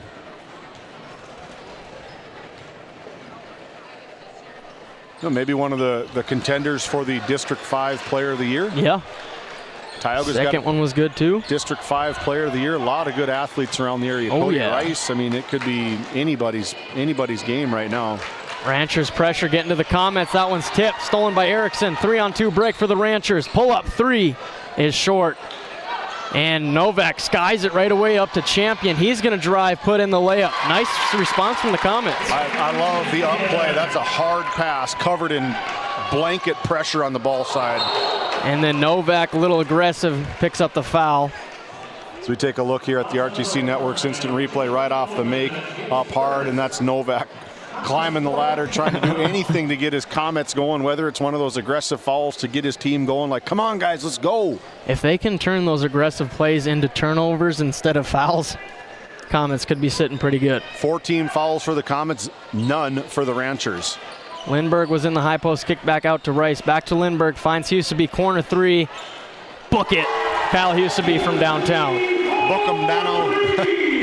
That's a tough play for Jacob Novak to get in and out right there. That's a hard action play from him. That's what will happen if you try to spread out your zone too much. You leave open shooters with great shots. Novak from way downtown. It's good. Huge Jacob answer. Novak. Back to 7. Minute 20 left. Rice over to Huseby. Over to Erickson now. Crowder in the short corner. Finds the cutting Rice. Floater is up and good. Good cut. Way to find it right in the middle of that zone. Able to get one in. Now Gant brings the ball up for the Comets, guarded by Huseby. Soyseth over to Gant.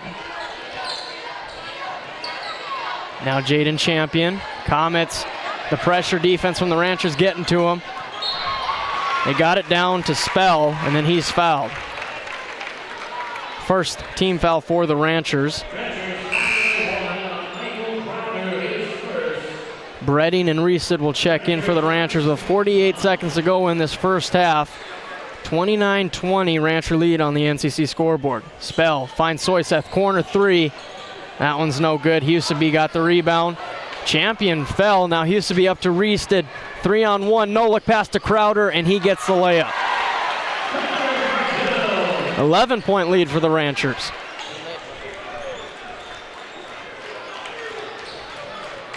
Spell hasn't got any looks off. He is a great shooter. They find Gant on another cut, puts up the tough shot. Crowder got the rebound. It looked like he was bumped, no call. 17 seconds left in the first half. See if the Ranchers hold for the last final possession of this first half. Crowder has a mismatch. Erickson's going to reset it with about 7 seconds left in this first half. Running out of time. Crowder, handoff to Erickson from way downtown.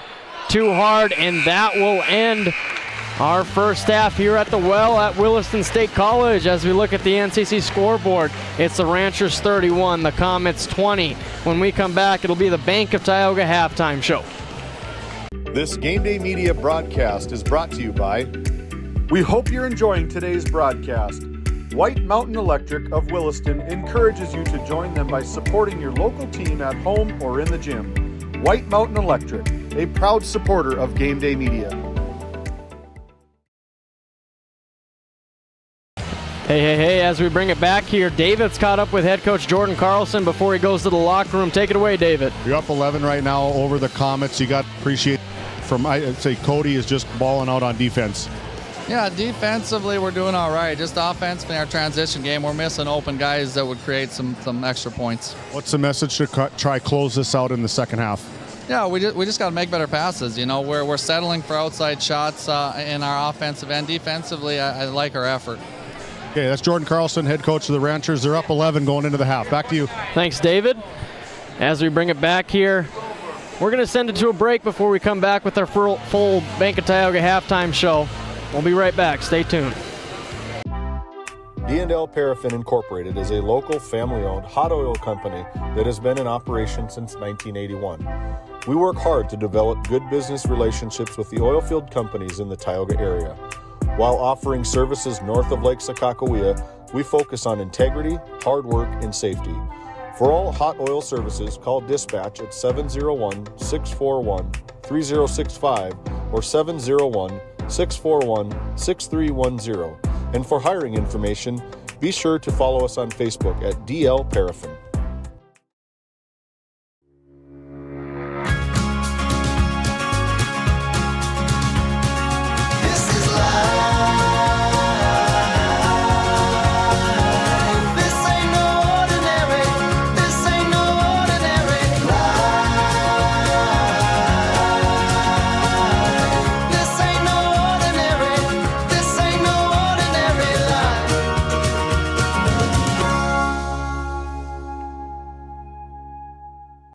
This Game Day Media broadcast is brought to you by...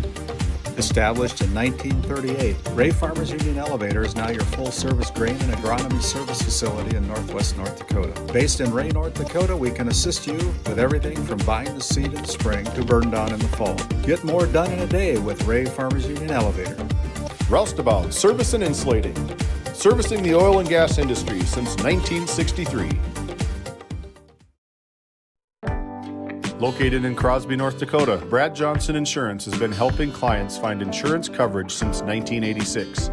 Our team is passionate about serving the community in which we live and pride ourselves on getting to know our clients to best serve their needs. Our staff is active in the public and strives to better our community through participation, involvement, and by supporting area events and youth programs. For a quote, visit bradjohnsoninsurance.com or call 701-965-4200 today. At Tioga Ace Hardware, our store is a member of the largest retailer-owned hardware cooperative in the industry. We are all committed to being the helpful place by offering our customers knowledgeable advice, helpful service, and quality products. As the helpful hardware folks in your community, we promise that helping you is the most important thing we have to do today. Shop the biggest brands all under one roof at 119 North Main Street in Tioga, or shop online at acehardware.com. Located in Powers Lake, North Dakota, the Country Store has what you need. From hardware to everyday essentials, including FR clothing, power tools, and even embroidery and screen printing. You can find most everything at the Country Store. There's always a friendly face willing to help you find what you need at the Country Store. Jared and Brenda invite you to visit them on Main Street in Powers Lake. The Country Store has been in business for almost 50 years. If they don't have it, you probably don't need it. Give us a call at 701-464-5434 today. Founded in 2019, Northwest Therapy Services, located in Ray and Williston, North Dakota, provides speech therapy in our clinics as well as partnering with local schools and nursing facilities to provide on-site therapeutic services. Our therapists offer language therapy as well as therapy for social, cognitive, communication, swallowing, feeding, and voice disorders. We are dedicated to providing the highest level of quality services. To schedule an appointment, visit nwtherapyservices.com or call 701-568-8255. Welcome into the Bank of Tioga halftime show. Two convenient locations in Crosby and Tioga, North Dakota. Do more with your money at the Bank of Tioga. As we look at the scorebook here in the first half of this Ranchers versus Comets battle, start with the Ranchers. 31 total points in that first half. 6 for Michael Crowder, 2 for Nathaniel Evenson, 2 for Nick Erickson, 6 for Cody Rice, 10 for Kyle Huseby, 4 for Grayson Reested, and Jager Bredding chipped in 1 free throw. Well-balanced effort from the Ranchers. Expect their second half-court offense to be a little bit better. Comets were providing some struggles on the defensive end. As we flip it over to them on the offensive side, it's been Porter Soyseth with 4, Jacob Novak with 8, Julian Gant with 6, and Jaden Champion with 2. 20 total first half points. And the lack of scoring in that first half has a lot to do with the Ranchers' defense on both Jaden Champion and Colt Champion. Jaden with those 2 points, he's got 5 rebounds, but Colt Champion 0 points. He's the big X factor in this second half. They need to get him better looks, and when he's gotten looks, he's struggled to convert those opportunities. As we look at more of these game flow notes provided by the Williston State College, thank you to the scorer's bench for this great box score sheet. Field goal percentage for Alexander, 28.6. 3-point was 18.2. And for the Ranchers, they shot 39.4 from the field and 20% from 3. And here we were just talking about it. Colt Champion not really able to have an X-factor impact on this game. Same with Jaden Champion. Points in the paint, Alexander 6, Powers Lake 22. The Ranchers are beating the Comets in their own game right now, and that's going to have to flip in the second half if Coach A.J. Allard wants to come out with an upset win over the number 1 seeded Powers Lake Burke Central Ranchers. As we look at some of the assist numbers, Michael Crowder, his stat line is 6 points, 3 rebounds, 3 assists. Such a great player for this Rancher team that kind of does everything. He's in the right spot, great defender, great passer. And then for the Comets, it's Jacob Novak with 8 points, 1 rebound, and 3 assists. Jacob Novak is really what's been keeping these Comets in the game in the first half. 8 of the 20 points, moving the ball well, playing with intensity. He's going to have a big second half for these Comets. As we're under 3 minutes away until we start this second half, we're going to send it to a break, and when we come back, I'll have second half action for you. Country, baby, let's go. It's not just about where you're going. It's about the fire to get there. At Williston State College, we don't just teach skills, we build futures. In the classroom, on the court, and in the shop. Every moment is a chance to rise in Teton country. Williston State College, where the people make the difference.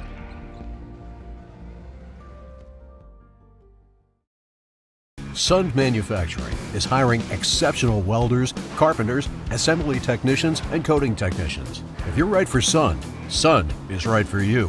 Since 1939, we've been making quality equipment and parts for the oil field and beyond. We're world-class, family-owned, and all-American.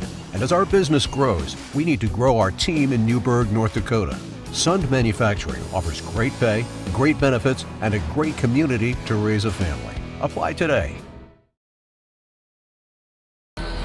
Welcome back into the Bank of Tioga halftime show. David Peterson is courtside with Coach A.J. Allard before this second half starts off. Take it away, David. You got to be happy with the 11-point deficit, but you got to be frustrated with the turnovers and fouls. Yeah, the turnovers and fouls, it's something that we coming into this game, we just got to limit it, but we have to get Colt Champion the basketball down low, for especially my shooter, a great job of looking and kicking it out and have his own shot. So, that's the game plan moving forward this second half, getting my big man some touches and then cleaning up the offense and then the pressure too. They're just in our grill, and so we have to make sure that we handle that pressure a little better. Seems like a good opportunity for a comeback. Good luck this second half, AJ. We'll see you at the end. Back to you. Thanks, David. As Coach A.J. Allard just harped on, we're on the same page. You got to get Colt Champion the ball down low, and if you're Colt Champion, when you get it down low, you can't look to pass right away. Try to attack and score some easy twos for this Comets because they're going to need it. As we're about 40 seconds until this one tips off, we'll be right back after this. Or we're going to keep it here. We're going to give a shout out to the Tioga Pirates Booster Club, doing everything for the Firestorm Wrestling Pirates Athletics. Thank you for them for coming on to be a sponsor for Game Day Media. Powers Lake Athletic Booster Club doing a great job for these athletes, both Rancher and Outlaw. They also did a great job with this hospitality room, probably the best one I've ever been a part of. And the Ray Booster Club, as David Peterson said, Arlie Larson Booster Club. He does great job for the Ray J's boosters. Thank you for them for coming on. And the Faith Baptist Church in Kenmare, Sunday school at 9:45 a.m. and worship at 11 a.m. As we get set, David, what's the vibes from the coaches? Both very poised. Both of them, kind of speaking the truth. Jordan said it's only 11-point lead. It's a lot of basketball game. A.J. Allard said we're shooting ourselves in the foot. We're turning it over. We talked about it. I'd like to see Colt Champion get a touch every possession. Yep, that's what I was just talking about in our Bank of Tioga halftime show. As we start our third quarter, Crowder double teamed, and they're going to call a foul. Again, the effort play, I think they're going to whistle up Julian Gant. Yeah, Julian Gant with the foul, but it's an aggressive foul. You got 2 fouls in the third quarter. I love the intensity. Try to strip it, get another possession. As that's Gant's second. Cross has 3 and Colt Champion has 2. So foul trouble continues for these Comets. Used to be left wing, kick over to Rice in the corner, fake, drive, dump it down to Lindbergh, and it somehow finds Crowder for the easy 2. That's what we talk about. He's always in the right spot at the exact right time, and they increase their lead to 13. He is. He's one of those guys that just gets garbage points. It could be his night. You called it the dunk, the poster dunk. Phenomenal player for head coach Jordan Carlson. And the Ranchers get a deflection out of bounds. We'll stay with the comments, but defense has ratcheted up for the Ranchers here. I was literally just going to say that. As good as the defense is from the Powers Lake, look for them to ramp it up even more. They want to try choke these guys out in the third quarter. They're kind of like, oh, you want to get to Colt Champion now? We're not going to let you. As that's Jaden Champion on the left wing, back out to Cross. Novak almost got it taken away by Huseby. Now he drives over to Gant for 3. No good. And they're going to call a flop on Gant, I believe. Yeah. Julian Gant's 3rd personal foul. I guess too late for the replay, but I think it's just a delay of game warning. It's not a not a flop. It is. That is a new rule. It is a warning on the first flop. They've called it to the official scorebook down on the court side. I love that. I hate that the game, Seth and I talked about it the other night, I hate that the game has gotten to this point to where everybody just thinks that they're getting plowed into. Yep. Novak gets the steal up to Gant. He puts the 2 in. I like the take. I don't like the turnaround slapping right in Cody's face. So I feel like you've got to be able to maintain your composure. He used to be attacks and he gets him right back. Back to 13. Gant controls for the Comets. Now to Novak. He's going to have a big second half as that 3's good by Shane Cross. Shane Cross finally getting some playing time. He's been on the bench most of the first half with some big fouls. Another turnover from the Powers Lake Burke Central Ranchers. Yep, great response from the Comets. See if they can get a few more of those jumpers to fall. That was Cross's first points, taken away by Huseby. Now they got a little 2-on-1. He goes up and draws the foul. Again, I love the play. I love the foul play from Jaden Champion. He hates that he had to pick up another personal foul, but I'm not going to let you dunk it on me. I don't care what the score is. I'm going hard at you, and you better be ready for contact. But the high-flying Huseby, that's kind of his advantage now, is they don't want to get dunked on, so they're just going to foul him, give him a trip to the line. Yeah, which, I mean, it's a pressure situation as A.J. Allard looks to call a 30. We'll be back after this quick St. Luke's Medical Center timeout. At Haugland Insurance Services, we are passionate about protecting farmers and ranchers. With extensive agricultural knowledge, we have the tools to protect your profit and minimize risk. Whether it's crop and livestock insurance or farm property and liability, we protect your hard-earned assets.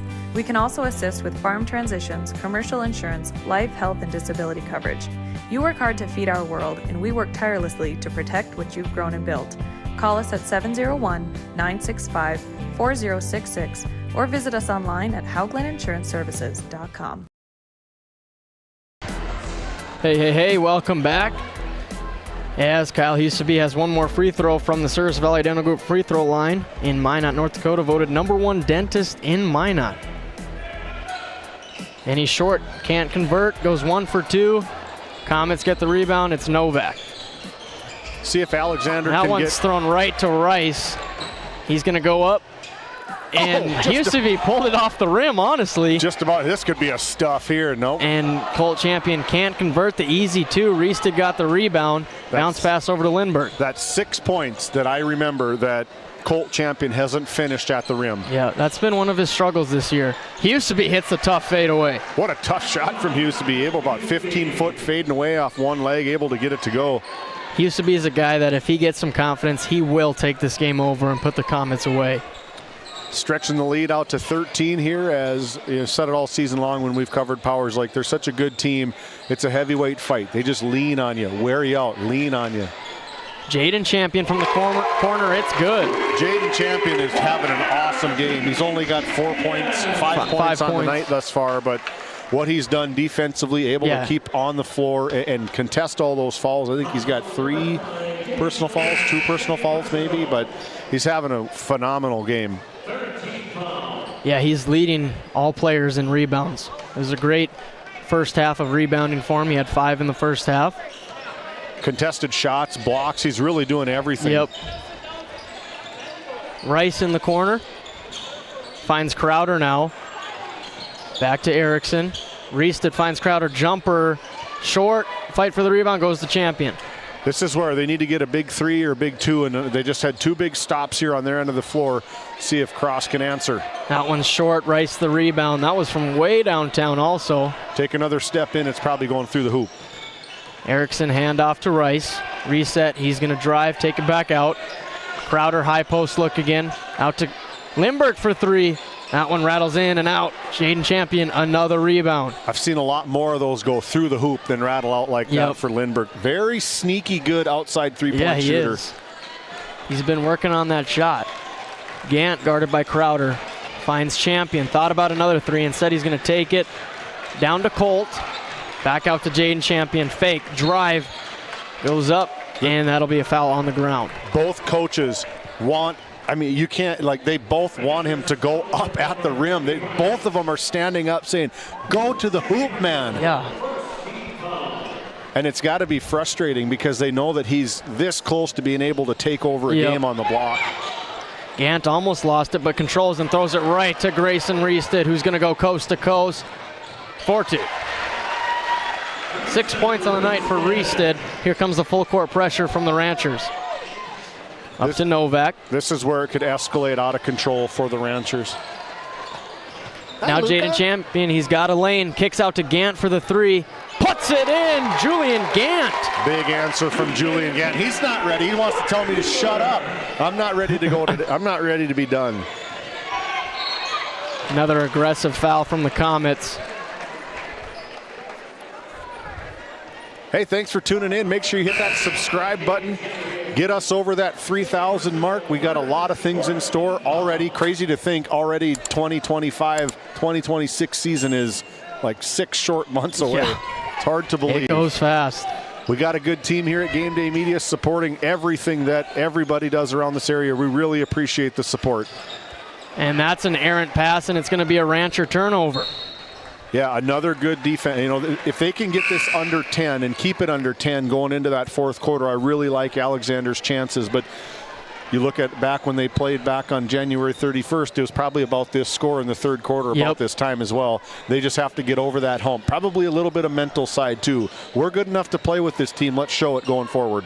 Soyseth swings it to Cross. Guarded by Reested. Back to Soyseth. And Crowder tipped it. Novak's going to retain the possession with 17 left on the shot clock, and he's way at the other end of the court. Gets by Crowder. Now to Cross in the corner. They had to look to Champion. That's just too late. You got to get that right away. Yeah, and that's Colt's going right out there. Dump it down right away. Shot clock does not restart. Still with 8 seconds to go. 2:41 to go here in the third quarter. As Huseby checks in for Reested with 2:41 left in the third. 9-point lead for the Ranchers. Comets chipping away at it. Find Jaden Champion. Short block jumper's good. Nice touch from Jaden Champion to get 2 more. 7 points on the night for Champion. Rice over to Erickson. Pull up Jay. Book it. Big answer from Nick Erickson. Had a phenomenal game on Friday night to get our Brad Johnson Insurance Player of the Game. Just needs to start getting some more buckets like that. Champion gets by Rice. Gets it to Colt in the high post with Evenson on him, and it's stolen away by Huseby. And they're going to allow it this time. And it's no good. Misses the dunk. Cross got the rebound. You don't see that very often. Not a whole lot. That could be one of those that gets in his head, too. Novak from way downtown. Bang! Here come the Comets. Big exchange, a missed dunk, and a big three-pointer to answer. The Comets keep on fighting.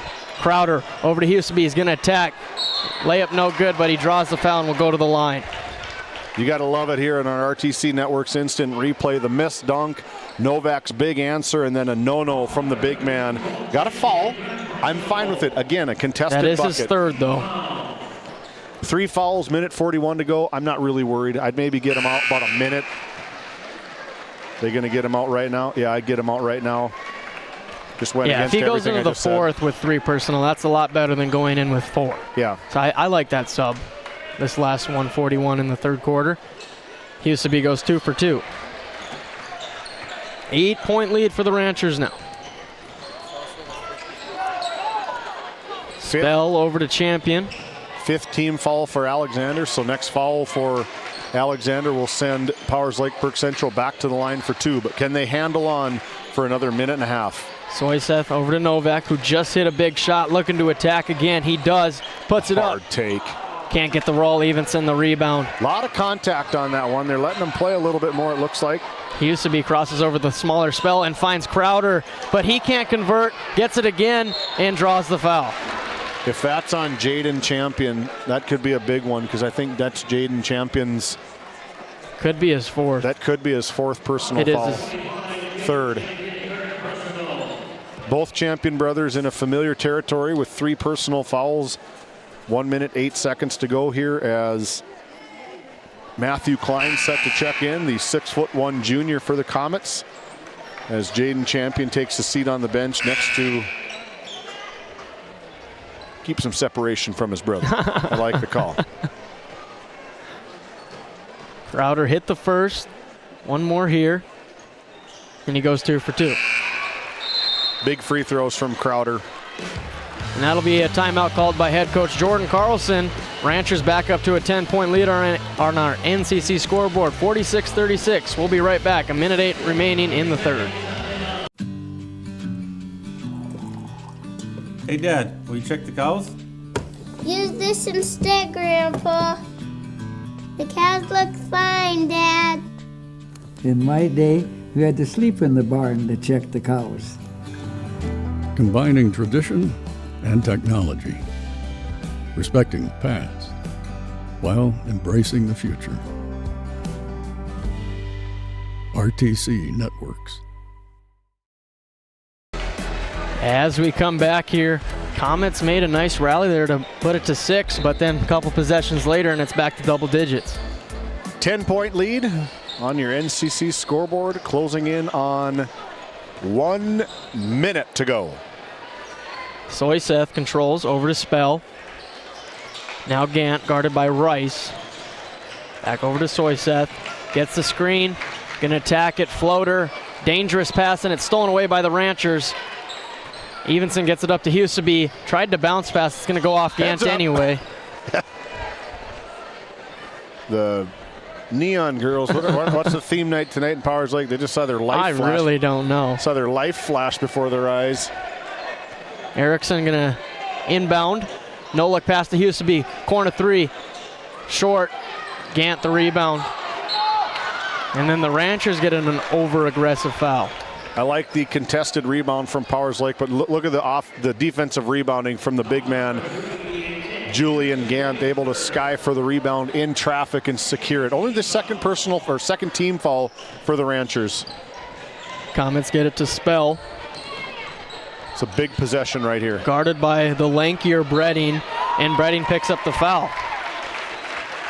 Shot clock shows 28, just got turned off. 28 seconds to go in the quarter. Shot clock is turned off. Soyseth to inbound, finds Spell. Missed him. Oh, got him. Over to Klein, kind of an alley-oop, and he rushed it. No good. He used to be the rebound, and the Ranchers are out the gate. He used to be nice dump to Rice, and he finishes. That's a tough play for Novak to be in. You gotta respect his ability to take off from anywhere, as Kyle used to be, but it's a tough play for anybody. Novak with 5 seconds left. Huseby almost got the steal. Novak pull up 3 at the buzzer, no good. Or there's 1 second left. Rice up to Huseby. Huseby puts it up. That's gonna be no good. And that'll do it for our third quarter. It's the Ranchers 48, the Comets 36 on our NCC scoreboard. When we come back, it's time for fourth quarter action. This Game Day Media broadcast is brought to you by Lindsay Grocery is a locally owned and operated business in Crosby, North Dakota. We are committed to serving our community and region. With fresh baked goods, produce, and our in-house smoked meats, we've got you covered. Come experience the convenience and warmth of shopping local again. Tioga Drug and Soda Shop, located at 106 North Main Street in Tioga. Visit tiogadrug.com. At Souris Valley Dental Group, we've been using modern treatment techniques and products to help families smile since 1968. Voted as the #1 dentist in Minot, our team of expert dentists combine their unique areas of expertise and their experiences to create treatment plans that help each individual patient meet their goals. Contact our dental office at 701-419-8900 or visit sourisvalleydental.com to schedule an appointment today. You can count on us to keep your family grinning from ear to ear for many years to come. Hey, welcome into the fourth quarter here at the Well at Williston State College. Comets get the opening possession, and it's stolen away by Huseby. Big turnover. This is where the Ranchers, big hard foul. Travel first. Oh, wow. But that's why you don't quit on a play. Yeah. You know, Julian Gant could have easily just let that one go. He doesn't want to pick up maybe his fourth personal foul. Just lets it go, but you hustle back, contest, and get a travel turnover ball your way. Jaden Champion on the left wing, guarded by Reested. Swings it over to Gant, top of the key. Not going to go down to Champion. Instead, going to use a screen. Finds himself open three. It's good. Huge answer from Julian Gant. Closing the Comets lead back to 8. 9.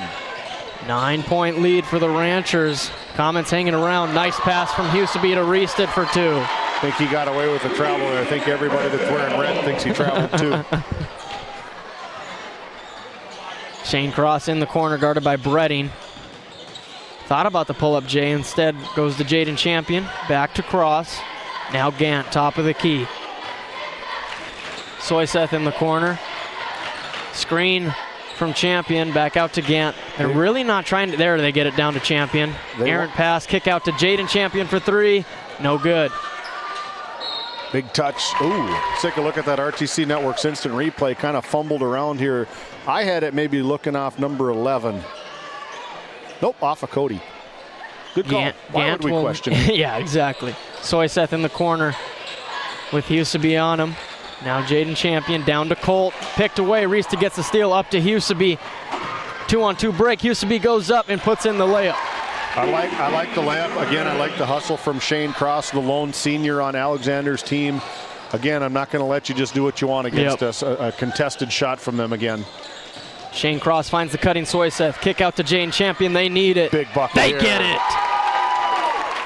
Big bucket. There could be an and one here.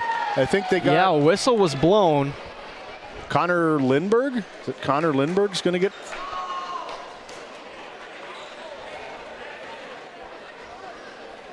.21 with the push in the back, maybe. See if Alexander can convert here and get it under double digits. Yeah.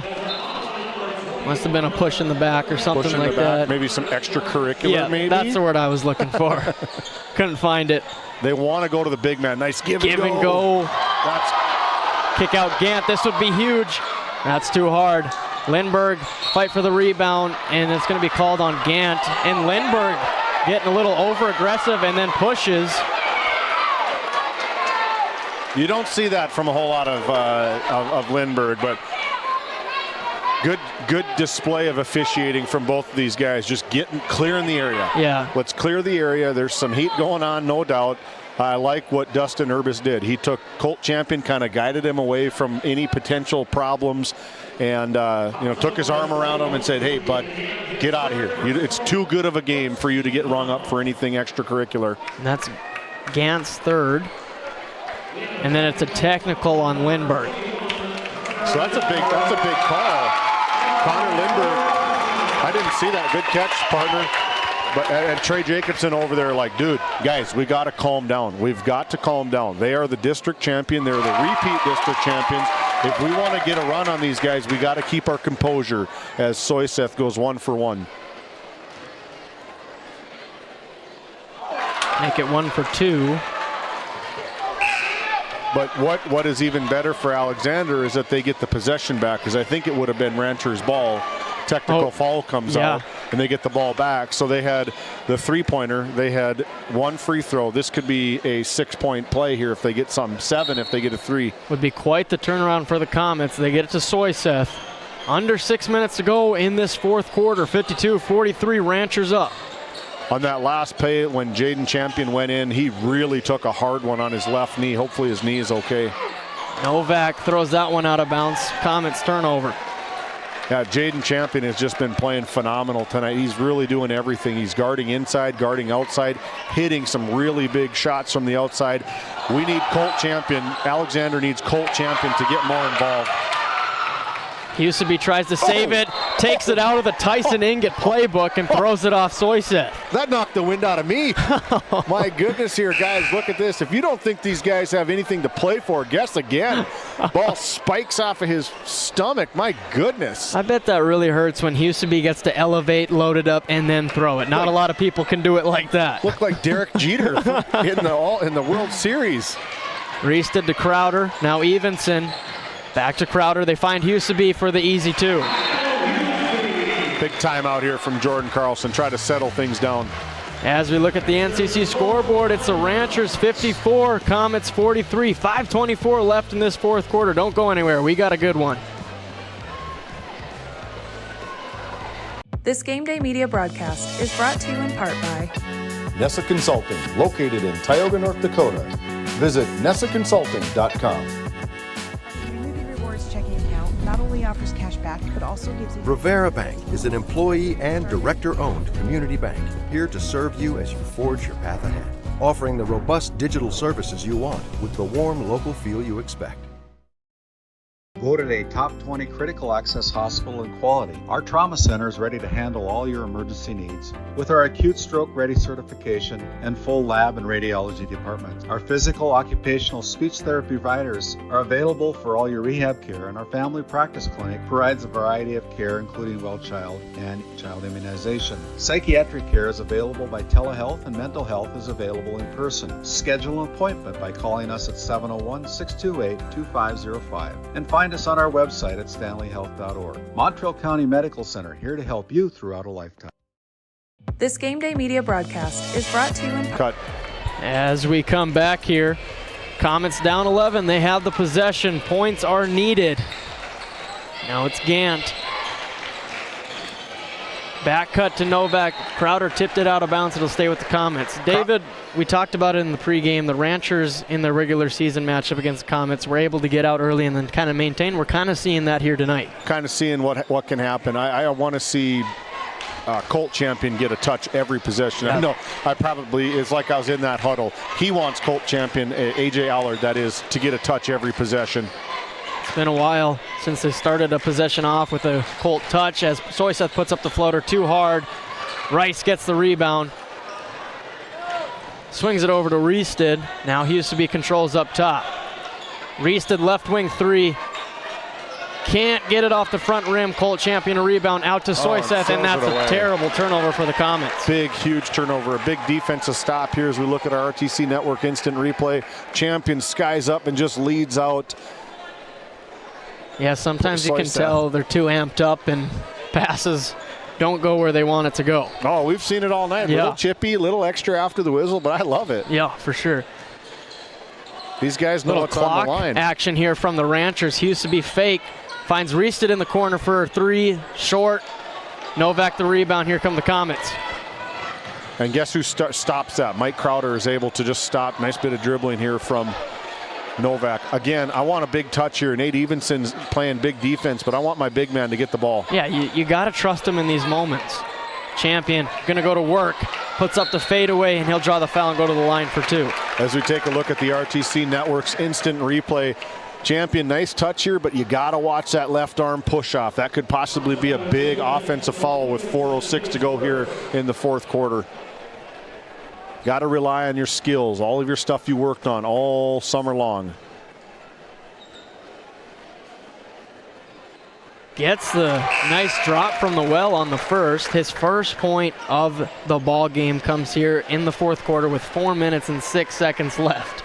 Back to 10. You know, it's been an 8 to 10 point ball game. The Ranchers have gotten it out to about 15 at times, but then Alexander's able to come back. Gets the lucky roll twice. And it's back to single digits. 4 minutes left in this one. Huseby over to Rice. See if the Ranchers decide to milk some of this clock. Huseby's going to attack. Pull up Jay. Floater is good. That's, you said it early in the third quarter. On a play like that, missed dunk could really light a spark under Kyle Huseby to come back and be a ferocious competitor. For sure. He's got 6 points in this fourth quarter. Back down to Champion. He's going to go to work again. Can't get it to fall. Got his own rebound. Goes up again. Can't get that one. Gant, nice tip from Gant. Look at that tip from Julian Gant as we take a quick look at our replay. Not once, but twice. Here comes Julian Gant flying in. Huseby goes up on the other end, draws the foul, and will go to the line for 2. These guys know it. There's a lot on the line. If you're going to the rim, you better be ready for contact. I love every single foul that has happened on when the Ranchers dive down. Back and forth. I mean, I love both of them. They're hard fouls. These guys are competitors. Not one of them wants to go home tonight. Huseby rings out on the first. That's no good. One more from the Service Valley Dental Group free throw line for Kyle Huseby. Gets the second, back to a 10-point lead for the Ranchers. Comets running out of time. They got to speed up, get more intense on the offensive side of the ball. Soyseth gets stuck, guarded by Erickson, finds Novak, and he resets. A lot of time ticking off the board. Novak gonna drive, puts up the tough shot, no good. Would have maybe liked to kick out to Soyseth there. Yeah, he had a wide open look over there, but I love the box out from Nate Evenson. He really controlled Colt Champion on that box out. Huseby thought about the 3. Instead, he's going to attack all the way. Layup, no good. Crowder, another offensive rebound. He goes up. That's no good. Jaden Champion, the rebound. Again, contested. Clean contest, not so bad. Just got to get a bucket here. Too many, again, empty possessions from the Comets. They find the cutting Gant. He goes up. No good. Evenson, the rebound. Wanted a foul call. No whistle blown. Ranchers reset with 2:20 left in this fourth quarter. You're down 10, 2:20 to go here in the fourth quarter. The Comets still got to be attacking. It's not over. You got Erickson, no good from the corner 3. Crowder, the rebound. And Jordan's going to call a timeout with 2:10 left to go in this fourth quarter as we look at the NCC scoreboard. The Ranchers 57, the Comets 47. 2 minutes to go. We'll be right back. This Game Day Media broadcast is brought to you by Northern Charm Boutique has a variety of apparel for all ages. We are locally owned and located on Main Street in Powers Lake. Shop in store or check out our website and like our Facebook page. Napa Tioga Parts Supply, located at 105 North Main Street in Tioga. Visit napaonline.com.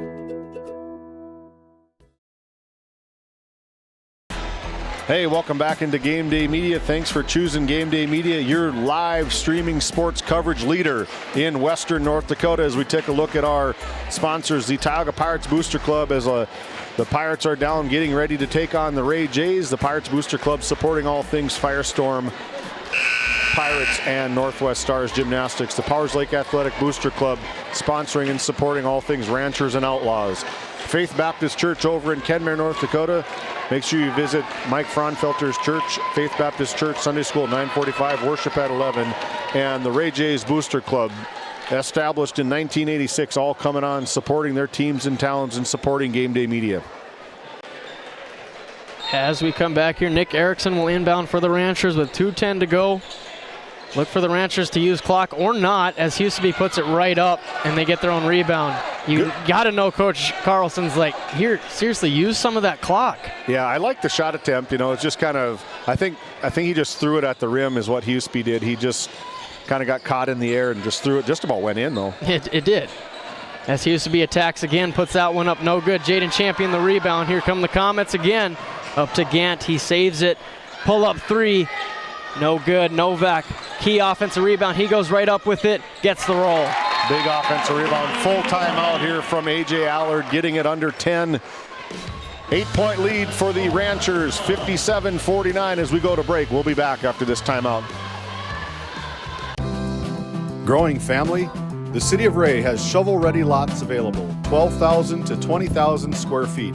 The lots are free of any special assessments. Right on Highway 2, we offer convenient travel and connections, as well as access to our amazing education system.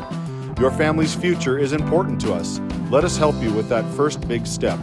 Contact Rhonda at 701-568-2204 or stop by City Hall at 101 Main Street in Ray. Think of Ray when planning your future. Invest in a community that invests in you. Hey. Minute 36 left on the game clock here at the well. Ranchers up 8. Looking to close this one out, but the Comets just keep hanging around. That's what they do, but can they get over the hump? Running out of time. Hang around. Guess you're going to be around. Yep. Been a good basketball game, back and forth, physicality at its finest. Full court pressure from the Comets, double team, but they're just, I mean, it's not a terrible foul because you're going to want to play the foul game here soon, but want a little more aggression going for that ball instead of the player's body. Yeah, Colin Spell picking up a personal foul, his first personal, only their 4th team foul. Evenson back out to Reested. Ranchers want to use this clock, and there comes another foul from Spell. This is where the basketball IQ starts to kick in. Look how far they're about 25 feet apart between where that pass was thrown over to Reested. Reested to inbound. Minute 24 now. Shot clock's reset. They have more time to milk. We'll see if the foul comes right away. Reested's going to attack. Kick to Evenson. Crowder top of the key. Now Rice, and there's another Spell foul. Good bit of coaching from, they're buying time. They don't want their bigs, their primetime players to get them 4th personal fouls, but Colin Spell coming in, doing his job, getting the fouls when he needs to for the 5'8" sophomore. Valuable experience for him right now. Yeah, and this is Comets going to the foul game early. Rancher's going to have to make free throws. That's what the Comets are daring them to do. All right, if you can make free throws, you can have this game, but if you can't, we're going to keep coming. We're going to come at you with every punch. I mean, they've been throwing big haymakers, not quite literally, but pretty close. Could be an argument to be made as Rice goes 1 for 2. 9-point deficit for the Comets. Minute 10 to go. Jaden Champion down to Colt. Back out to Jaden for the deep 3. No good. Crowder flies in for the rebound. It was a big miss there from Jaden. Again, Colt Champion needs to know that it's my time to go. You look at his scorebook, and there's not a whole lot of red on his side. No field goals. 2 free throws, no field goals for Colt, and it's probably one of the reasons why they're down 9 right now. Crowder at the line, 4-2. First one is up and good. And that's where, Powers like Burke Central, they can really squeeze you out in these times like this. They've been there, they've done that. They know what making free throws at the end of games mean and how important they are. 2 for 2 for Crowder. Got the clutch gene. Minute to go here at the well in our 3rd game of the day. Novak thought about the pull-up 3, gets it stripped, but Gant saves it. Back to Jaden Champion, over to Colt. Back out to Jaden. Gant now top of the key 3. No good. Fight for the rebound. Goes to Colt, and Colt plays Husaby's games and throws it off his noggin. Not quite a 90 mile an hour heater though this time. Just kind of a little finesse. Here you go. Here, take it. Yeah. You can have it. Smart play. The basketball IQ from these kids out on the floor is far beyond their years. Novak floats it to Jaden. He wants another one. Gets it to go. Jaden Champion, his second 3 of the 4th quarter, and a quick foul on Husaby. Smart coaching from A.J. Allard, not burning that timeout. They got 1 timeout left. Jordan Carlson has 2 timeouts left. Put him back on the line. The bad part is you probably fouled one of the best players in the district and put him on the line. But see what he's made of. Went 1 for 2 earlier. 2 here for Husaby. First one is no good. This is going to be a huge box out. You're only down 8, 3 possession ball game. You could get a quick one. Jaden Champion shot the ball nice. Novak shot the ball nice from the outside. They just got to get up the floor fast.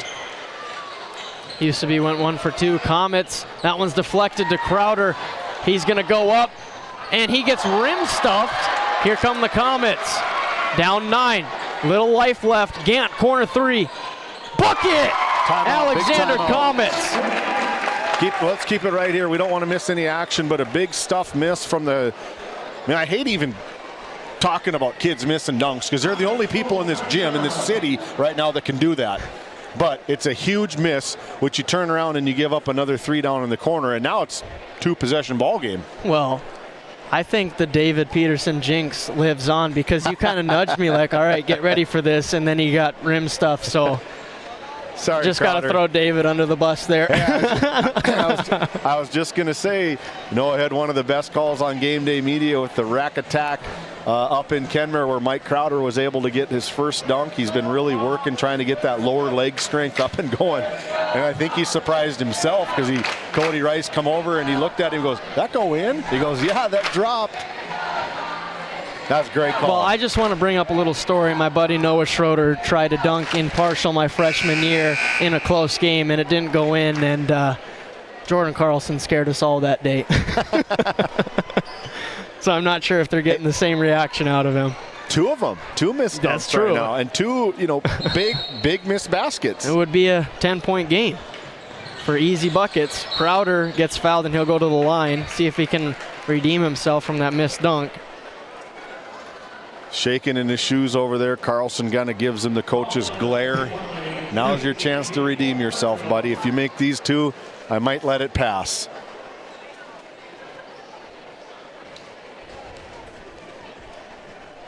.9 seconds to go, 61-55. It's been a fantastic basketball game as Mike Crowder lives to see another day. Gets the friendly roll back to 7. He's got one more here, 14.9 left on the game clock. Second one is up. He's never wanted these two free throws more than any other point in his entire high school career. Soyseth controls, but he travels. So I guess I was wrong. He didn't control. Ball out of bounds. Probably going to see a quick foul here. I don't know if you waved the white flag yet. Yeah, that's a tough turnover to have. Feel like if you were able to get a bucket there, you'd still have a little bit of life, but turn it over, and that should about do it here at the Well for our third game of the night.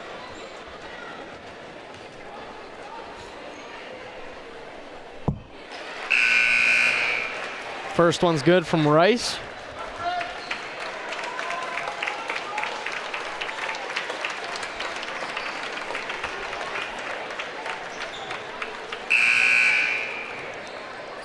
Going to be a lineup change here for the Ranchers. Cody Reested, Tucker Elberts, Landon Westerness, and Jager Bredding check in, with Streifel waiting for, he hopes, a Rice-made free throw. Also a lineup change for the Comets.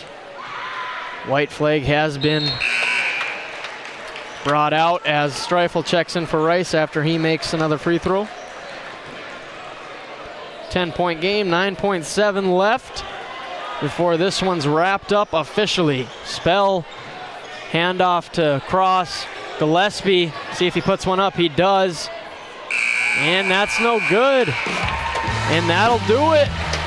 From our third game from the Well, it's the Ranchers 65, the Comets 55. The Ranchers advance to the district championship that will take place tomorrow night at 7:30. As we're going to send it to a break, and when we come back, David Peterson's going to catch up with our Brad Johnson Insurance Player of the Game and winning head coach Jordan Carlson. Stay tuned. This Game Day Media broadcast is brought to you by TNT Measurements Incorporated, providing oil and gas allocation meter proving, calibrations, and production facility lack provings. To schedule your proving, contact Derek Thompson at 701-421-1351. Ranchers, circle March 5th on your calendar. Sorensen Ranch of Granora will hold their annual sale at the Sydney Livestock Market Center in Sydney, Montana. Your source for composite Simmental bulls that are bred for docility, longevity, and fertility. Find them on Facebook at Sorensen Ranch and DV Auction. As your local Touchstone Energy Cooperative, we wear many hats. We take pride in serving our members and our community by going the extra mile in everything we do. Because we not only work here, we live here. Brought to you by your local Touchstone Energy Cooperatives. This Game Day Media broadcast is brought to you in part by Brandy Larson Insurance of Stanley offers home, auto, business, and farm insurance. For a quote, call 701-628-1414. Your local Farmers Union insurance agent. Located in Tioga, North Dakota, WHAM LLC and Dry Fork Supply are companies that specialize in gas flow measurement and equipment, along with a fully stocked oilfield parts and supply warehouse in the Bakken. Give them a call at 701-664-9425 or stop by today. Cattlemen, the Northwest Select Seminole Sale would like to invite you to our annual sale Saturday, March 8th at 1 o'clock p.m. with a free lunch starting at 11 a.m. Selling will be 17 bulls, 19 bred females, and 39 registered and commercial open females. If you can't make it, the sale will be broadcasted on DB Auction. Juniors all open heifers will be eligible for the Northwest Select Futurity Show this summer. If you have questions, call Bob Grant at 701-340-8082 or Gary Seiss at 701-509-1154. As we welcome you into the D&L Paraffin Postgame Show, a local family-owned hot oil company that has been in operation since 1981. We're here to wrap up the Ranchers versus Comets battle. A final score of 65-55 that sends the Ranchers to another district championship game, and the Comets will play in a regional qualifier tomorrow at some point. But let's look at the scoring. We'll start with the victors, the Powers Lake Burke Central Ranchers. It goes like this: Michael Crowder with 14, Nathan Evenson with 2, and Nick Erickson with 4, Cody Rice 11, Kyle Huseby 25 on the night for the High Flyer, Grayson Reested 8, and Jacob Redding 1. As we look at the Comets, it's Porter Soyseth 5, Jacob Novak 13, Julian Gant 19, Shane Cross 3, Jaden Champion 13, Colt Champion 2. As we see that David Peterson has caught up with head coach Jordan Carlson of the Powers Lake Burke Central Ranchers. Take it away, David. Yeah, I got Jordan Carlson here advancing into another district title game tomorrow night. Kind of a scrappy game from both teams, a physicality game. You guys are going to have to rest and reset for tomorrow. Yeah, defensively as a whole, I liked our effort for 4 quarters. I thought we did a good job. We stayed in the passing lanes. We caused a lot of havoc. Just offensively, we made some really poor decisions. I got some inside information from Noah Fredrickson about a dunk that didn't happen in partial. Would you want to elaborate on that or just keep it in club? We're going to keep it in-house. Congratulations, Jordan, as you guys move on to take on the winner of this next game. Jordan Carlson, the head coach for the Powers Lake Burke Central Ranchers, and we'll slide in our Brad Johnson Insurance Player of the Game, Kyle Huseby. Come here, Kyle. A physical game tonight. There was a lot of back and forth. The physicality we saw from you down on this side, getting some extra possessions. How you feeling? Banged up at all? Feel pretty good into that championship game tomorrow? Well, it feels like the game after we played Velva, it was kind of felt like you woke up from a football game, but it'll feel worse in the morning, but that's all right. We'll come back tomorrow and be ready. So tomorrow night you're going to take on the winner of the Ray Jays or the Tioga Pirates. Situationally, you play the Ray Jays. Let's hypothetical. You play the Ray Jays. You played them once in Ray. It went your guys' way. If you play Ray Jays here, what do you think is going to be the outcome? I'll ask you the same question about the Pirates. Same outcome as long as we control the glass. Apply pressure all night, it'll be good. You flip the script. Tioga Pirates are able to get past this one. What's going to be the game plan as you guys squeezed one out in Tioga, I believe, against the Pirates earlier this season? Just control the glass, same thing. They got it big, so just get a body into him and limit the extra. 25 points on the night for our Brad Johnson Insurance Player of the Game, Kyle Huseby. Rest up, get the ice bath. We'll see it tomorrow night, Kyle. Back to you guys. Thanks, David. As we continue to look at the box score of this one, we talked about it in the first half, the points in the paint for both the Comets and the Ranchers. That's the Comets game with their 2 champion post players. They had 6 in the first half and they had 6 in the second half, a total of 12 points in the paint for a big Alexander Comets team. That's what kind of did them in tonight. As we look at the Ranchers, 38 points in the paint. They were attacking and they were finishing fairly often.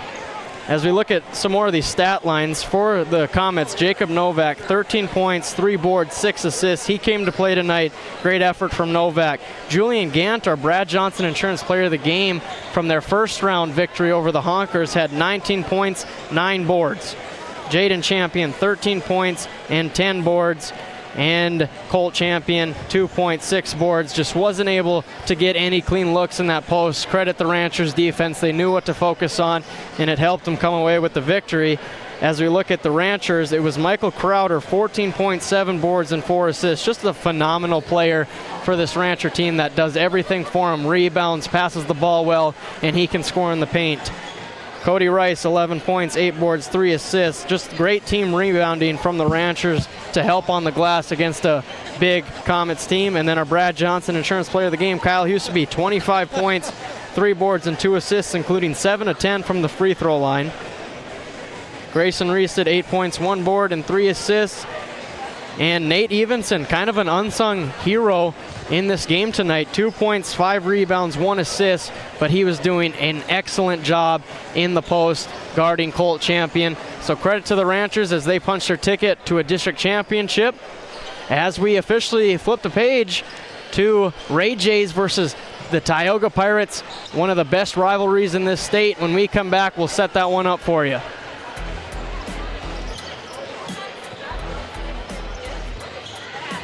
Kyle Hansen is proud to be a Thrivent financial professional, providing personalized financial guidance to people of all stages of life.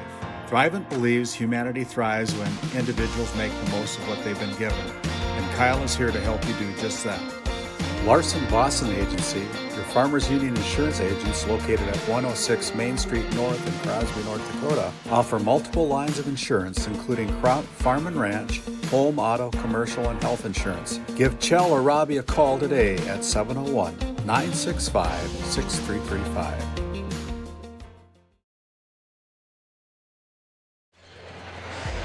Hey, now welcome into the Border Plains Equipment pregame show. Our great colleague Randy Peterson has gone courtside to meet up with head coach Michael Bergstrom of the Ray Jays. Take it away, Randy. Yeah, thanks, Noah. As we continue on here with our Continental Resources coaches' comments, Michael Bergstrom's given us a couple minutes here before he gets back to coaching up his team. Michael, this is the third time that you've played the Pirates this year. Both times you've come out victorious. Both very hard-fought games. What's it going to take to beat a team 3 times this season?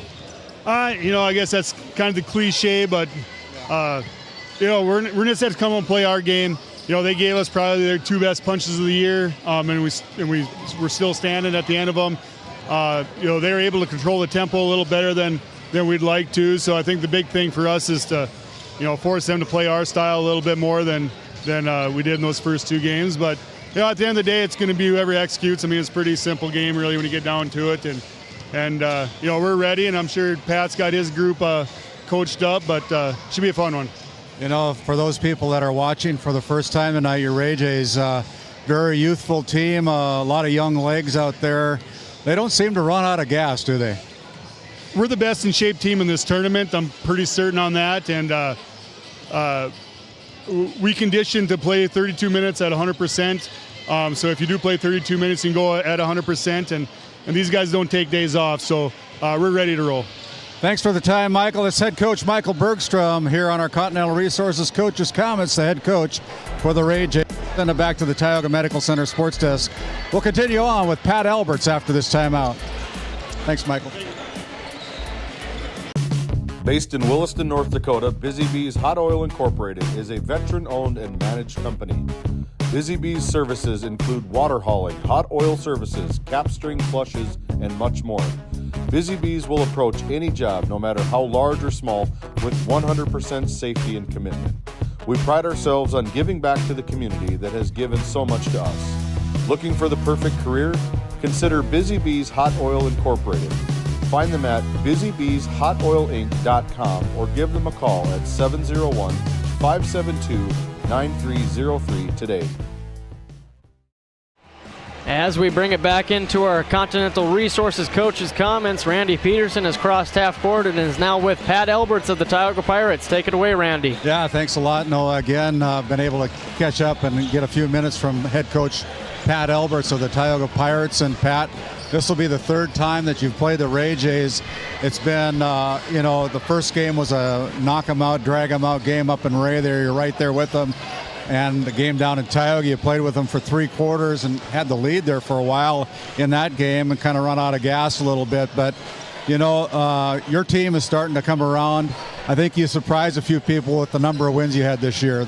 It's a great camaraderie your team has got this year. Yeah, I think so. I mean, I think we were, if I remember right, I think we were picked 7th preseason, and, you know, to be the 3 seed was a pretty big accomplishment for us, and all the credit to these guys. They have been playing together cohesively all year. We've had a couple guys step up huge, and, you know, tonight's another night. I told them in the locker room, I said, we're going to make mistakes. You guys got to be comfortable screwing up and picking each other up, and that's the name of the game. Like, if we're going to compound, which I think we did the second time we played Ray in that fourth quarter, it's going to get ugly. We got to get past some of those mistakes and just play the game, have some fun. Yeah, you know, these youthful Ray Jays, they know where the hoop is at, and you guys know where the hoop is at as well. You got a senior, the only senior on your team this year, probably an all-state candidate, in my opinion, Brennan Johnson, who's averaging double-double, close to the 30-point mark, I believe. Boy, he's had a great senior season, hasn't he? He has. I mean, well, I've said so much about him, and I'm so thankful to coach a kid like him, and he leads us in everything, and it's just really fun to kind of, you know, walk out here as a coach, and you know what you're going to get out of him night in and night out, and it trickles down to everybody. He lifts everybody up, I think, and tonight he's going to have to do it again. But, yeah, it's been awesome. He's had a great year. Really proud of him. Hey, thanks for the time, Pat. We'll let you get back to coaching up your team. Have a good game. We'll be back after this timeout. Country, baby. Let's go. It's not just about where you're going. It's about the fire to get there. At Williston State College, we don't just teach skills, we build futures.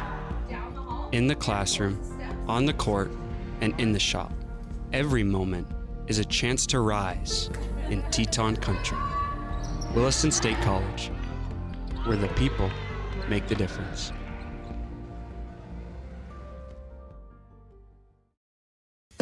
This Game Day Media broadcast is brought to you by Lindsay Grocery is a locally owned and operated business in Crosby, North Dakota. We are committed to serving our community and region. With fresh baked goods, produce, and our in-house smoked meats, we've got you covered. Come experience the convenience and warmth of shopping local again. Tioga Drug and Soda Shop, located at 106 North Main Street in Tioga. Visit tiogadrug.com. At Tioga Ace Hardware, our store is a member of the largest retailer-owned hardware cooperative in the industry. We are all committed to being the helpful place by offering our customers knowledgeable advice, helpful service, and quality products. As the helpful hardware folks in your community, we promise that helping you is the most important thing we have to do today. Shop the biggest brands all under one roof at 119 North Main Street in Tioga, or shop online at acehardware.com. This Game Day Media broadcast is brought to you in part by Tegan's Interiors, located on Main Street in Crosby, North Dakota. Follow them on Facebook or find them online at tegansinteriors.com. Gustafson Septic Service Incorporated, family owned and operated since 1986. Offering septic service, portable restrooms and hand wash, sewer jet and camera services. Located in Stanley, North Dakota, call for a free quote at 701-628-2960. You could put your dog in charge of deliveries. But, like, maybe don't. You could plant your field by hand. But, like, maybe don't? You could point in any direction and randomly choose a bank. But, like, maybe don't? Cornerstone Bank offers high-tech, high-touch options when you want efficiency or need advice. Get the best of both, banking the way you want it. Come to Cornerstone and let us prove the difference. Don't let pain hold you back. Call the orthopedic and sports medicine experts at CHI St. Alexius Health Williston. No referral is needed for an appointment. Stay on the slopes, in the game, or wherever the fun is. Complete care for orthopedic injuries and disease with orthopedic surgeons right here in Williston. Trusted by sports teams and trained to help you go the extra mile. Stop waiting for muscle and joint pain to go away. Call today. CHI St. Alexius Health Williston, 701-774-7500. Kyle Hansen is proud to be a Thrivent financial professional, providing personalized financial guidance to people of all stages of life. Thrivent believes humanity thrives when individuals make the most of what they've been given, and Kyle is here to help you do just that.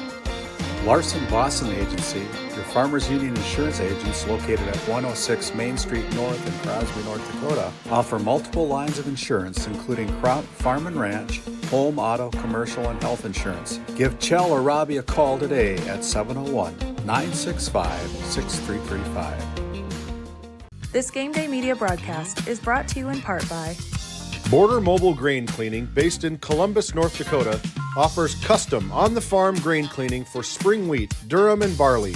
Contact Ethan Bakken at 701-310-5007 or find him on Facebook at Border Mobile Grain Cleaning. Since 1952, Liberty State Bank of Powers Lake, North Dakota has been Burke County's only full-service community-owned and chartered bank. We are committed to being the financial backbone of our community. Liberty State Bank, FDI insured.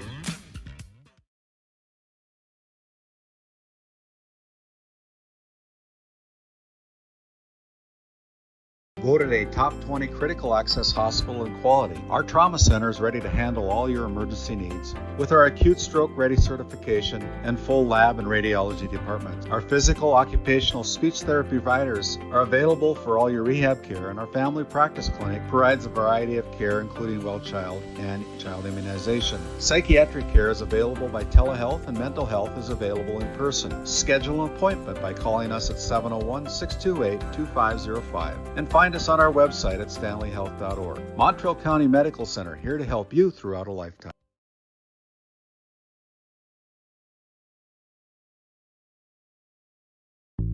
Based in Crosby, North Dakota, St. Luke's Medical Center's mission is to provide comprehensive and compassionate health care for individuals and families in cooperation with the area medical community.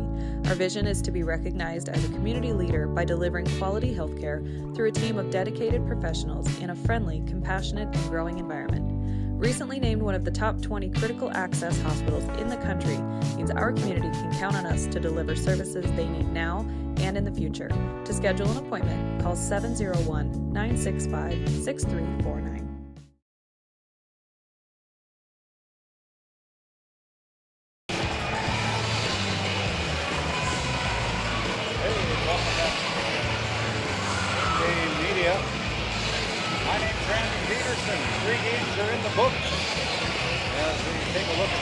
That happened in the first game of the afternoon. It was the Kenmare Bulldogs Hunters taking down the Marshall North Shore Plaza Braves by a score of 48-45.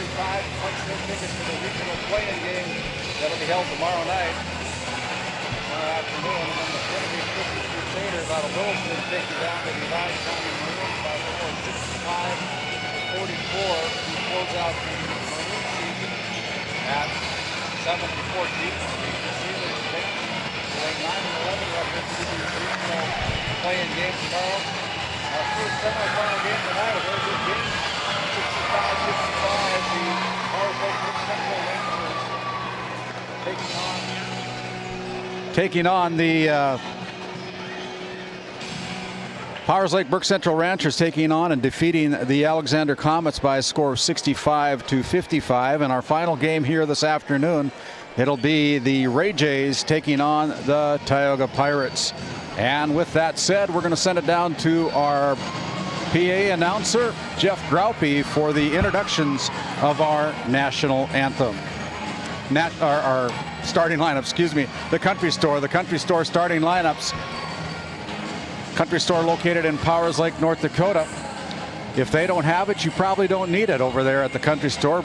Jarrett and Brenda Van Berkham with the Country Store right there on Main Street, a very good hardware store in Powers Lake, North Dakota.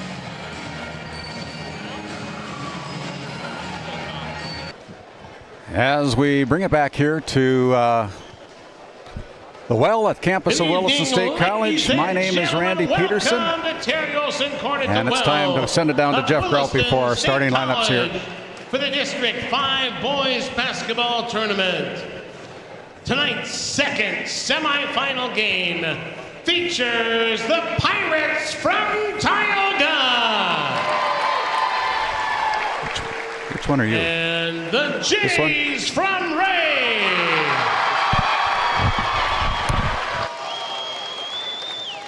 Here is the starting lineup. First of all, for the visitors on the scoreboard, the Tioga Pirates.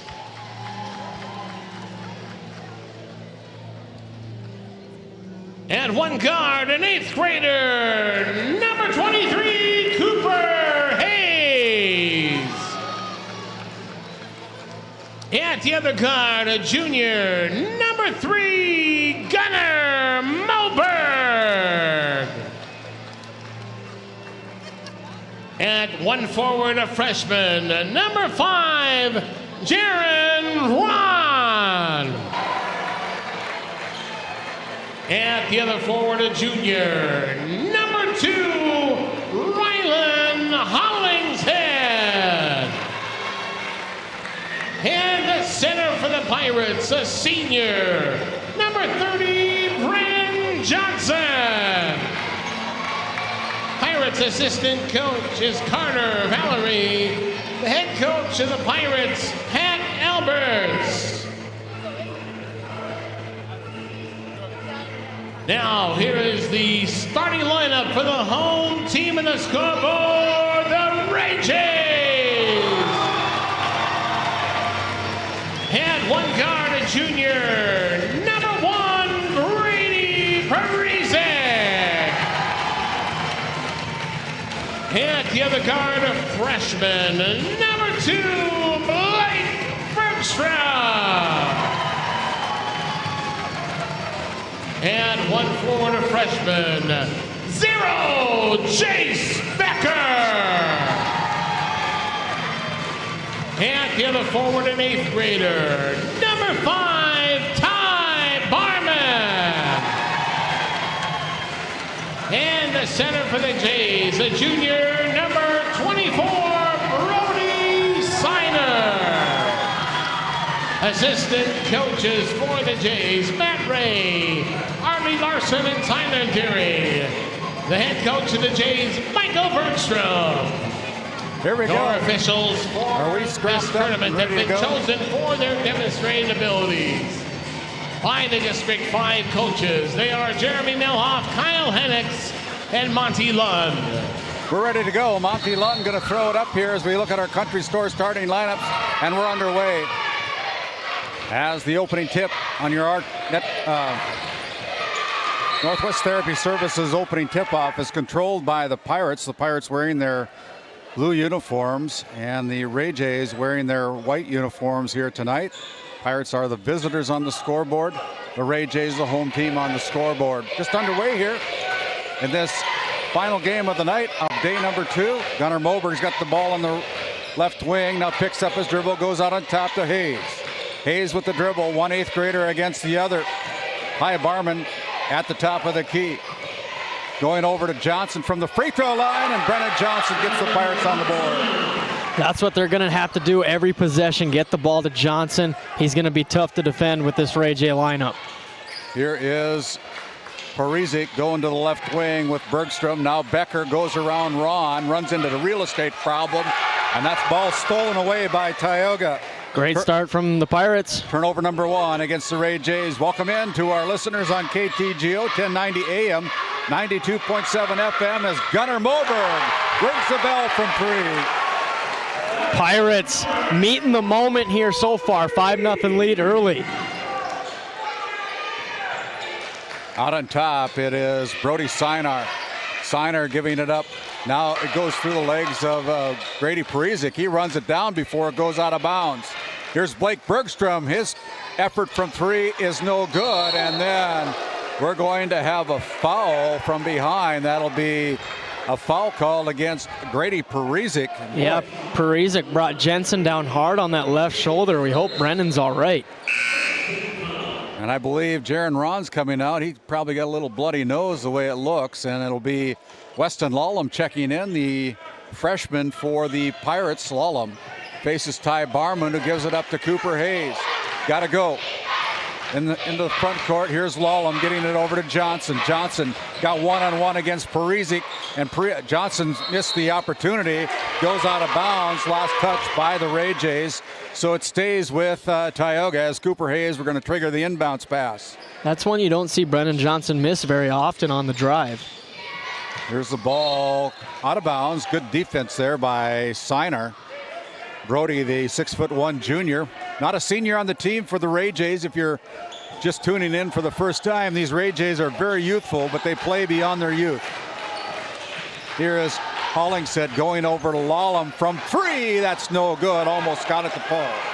Just right off the rim. Good shot from Lallam, though. Here's the 8th grader, and it's going to be a foul on the push against Rylan Hollingshead, his first personal of the night. This is the kind of start the Pirates needed. Hit some shots, get some stops, and feel confident like you're in this ball game. Blake Bergstrom, you got to put a hand in his face, and that's the reason why. He knows where the hoop is at. That's the one from the Tioga Ace Hardware three-point line. Yep, can't give him any space. And these Ray Jays, they can put it up on the board quickly as Hayes comes in, has the ball stolen away up front. This could be something to watch, and there it is. We take a look at that. RTC Networks instant replay. It is loud in here, Randy. Ty Barman with it, going for the dunk. Punches it home. Here is Moberg with a pass down low, stolen away there. And that'll be a foul. It's going to be whistled against Tioga. Rylan Hollingshead going to pick up his second personal, and that'll bring in Jaron Ron playing with a Kleenex or a padding in his nose. Yep. Randy, this location is the best spot for this rivalry. Yeah. In Williston, close for both teams. It is awesome in here. 5-5 on your NCC scoreboard. Bergstrom throws it at the hoop again. He went for the alley-oop. And we're going to have a foul that's going to be whistled against the Ray Jays. It's going to go against number 1. That is a foul against Grady Parisic. That's his second personal, and just like that, Parisic will head to the bench, replacing him as Colton Grove. Yeah, it looked like he just, when he was trying to set up that oop play to Barman, he was moving and got called on the illegal screen. Johnson faces Jace Becker, comes into the front court. Jaron Ron goes at a cutting Cooper Hayes, little shot from the paint, and Hayes puts it down for 2. You can't let Hayes get to that sweet spot. When he gets into the paint and can put up that floater, he's going to make it more than he misses. Pirates take the lead again at 2, and here's Jace Becker putting up the shot. That's no good. Moberg keeps it alive as Ron lost the handle on it, and then we're going to have a foul. That's going to be a foul against the Ray Jays. Brody Sinar getting rung up here by Jeremy Milhoff. Our other officials, Kyle Hennix and Monty Lund, for this second semifinal game. And it'll be Cooper Hayes triggering the inbounds pass as the Pirates line up 4 across right on the blocks. They get it into Johnson. Johnson loses the handle on it, put it on the floor. That's turnover number 1 against Tioga. Here's Signer with an easy... You got to pick up the ball there, and then they give it right back to Signer. And then Signer, that's Barman. You can't let it snowball. You get beat, you got to inbound the ball smartly, threw it right to Signer. And then we're going to have a foul call against Jace Becker. Jace got a little bit too handsy and picks up his first personal foul. Randy, do you sense some bad blood between these two rivals right now? It's a good thing. It's a good rivalry. It's a fun one. Here's Cooper Hayes. Bounce pass into the front court to Gunnar Moberg. Moberg finds Cooper Hayes. Now Cooper, little floater, that's no good. Gets his own rebound, fakes, goes up, puts it off the glass for 2. That is just great body control by Hayes to get his own rebound off the miss and then go back up off of 2 feet. Little fake there, and then put it in. Backdoor cut to Colton Grove. Grove with a kick out to Bergstrom. Bergstrom drives, puts up the floater, good for 2 more. The drifting left floater from Bergstrom doesn't look like an easy shot, but man, does he make it look easy. Almost a steal there. Ball's on the deck. It's going to be Ray Jays fake Bergstrom off the glass and in for 2 more. The hustle plays are at a premium right now. Wow. Jaron Ron guarded there by Colton Grove. He goes coast to coast. It's going to be on the floor. It'll be a foul called against Colton Grove, his first personal foul. He wanted the continuation call there. Give me the N1, come on. And that is the 15th foul call against the Ray Jays. So it will be Jaron Ron going to the Souris Valley Dental Group charity stripe. The clinics in his nose didn't slow him down there. 3:21 to go here. And welcome in again to our listeners on KTGO 1090 AM and 92.7 FM, your source for conservative talk show radio. Make sure you download that free KTGO mobile app as well. Ron with the first one is good. Yeah, Jaron Ron, just a freshman, but man, he fights out there. Yeah. He's got the physicality of a senior. Second one is off the front iron, falls away short. 13-10 on your NCC scoreboard. The Ray Jays with a 3-point lead. The Jays, the number 2 seed out of the regular season, taking on the Pirates, the number 3 seed, as Ron with the rebound. Long pass up, good baseball pass. Here's Moberg, and Moberg gets an easy bunny. It seems like a cheat code when you can just have your 6'8" Brennan Johnson baseball throw it to the other end of the court. Bergstrom gives it up to Sinar. Sinar now with a kick out to Bergstrom. Deep three, no good, as Johnson, the 6'8" senior, is going to get intercepted that time by Sinar. Got a little greedy, that one. Right idea. Ty Barman goes with it, and now we're going to have a timeout on the floor. We'll take one as well. It'll be a full timeout. 13-12 on your NCC scoreboard. We'll be back after a word from our sponsors. Don't let pain hold you back. Call the orthopedic and sports medicine experts at CHI St. Alexius Health Williston. No referral is needed for an appointment. Stay on the slopes, in the game, or wherever the fun is. Complete care for orthopedic injuries and disease with orthopedic surgeons right here in Williston. Trusted by sports teams and trained to help you go the extra mile. Stop waiting for muscle and joint pain to go away. Call today. CHI St. Alexius Health Williston, 701-774-7500. You could put your dog in charge of deliveries. But like, maybe don't. You could plant your field by hand.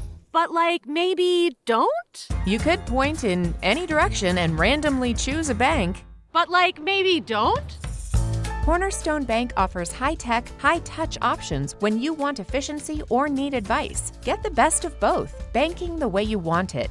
Come to Cornerstone and let us prove the difference. Hey, as we bring it out of the St. Luke's Medical Center timeout, Pirates trail by 1, 13-12, as they're deep in their back court as Cooper Hayes with the left hand, guarded there by Siner, comes into the front court. Cooper now with the dribble, and it's going to be a foul. It's going to be whistled against the Ray Jays. Non-shooting foul against the Jays, and it's going to go against number 24, Brody Siner. That's Sinar's second personal foul, so Grady Parizek and Brody Siner for the Ray Jays, each with 2 personal fouls, as Cooper Hayes looks for his 5th and 6th point from the Souris Valley Dental Group charity stripe, and he missed the rim on the first one. Well, I thought that timeout was good for both teams, just to sit down, relax, and kind of reset as a team. See who it benefits more. 2:20 left in the Cooper first. will put that one down. Normally a very good free throw shooter. There's a technical. You want him at the free throw line. Here is Brody Siner going out to Becker. Becker fakes, and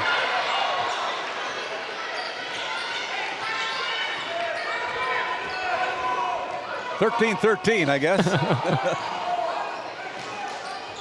Here is Weston Lallam. Lallam with the bounce pass to Ron.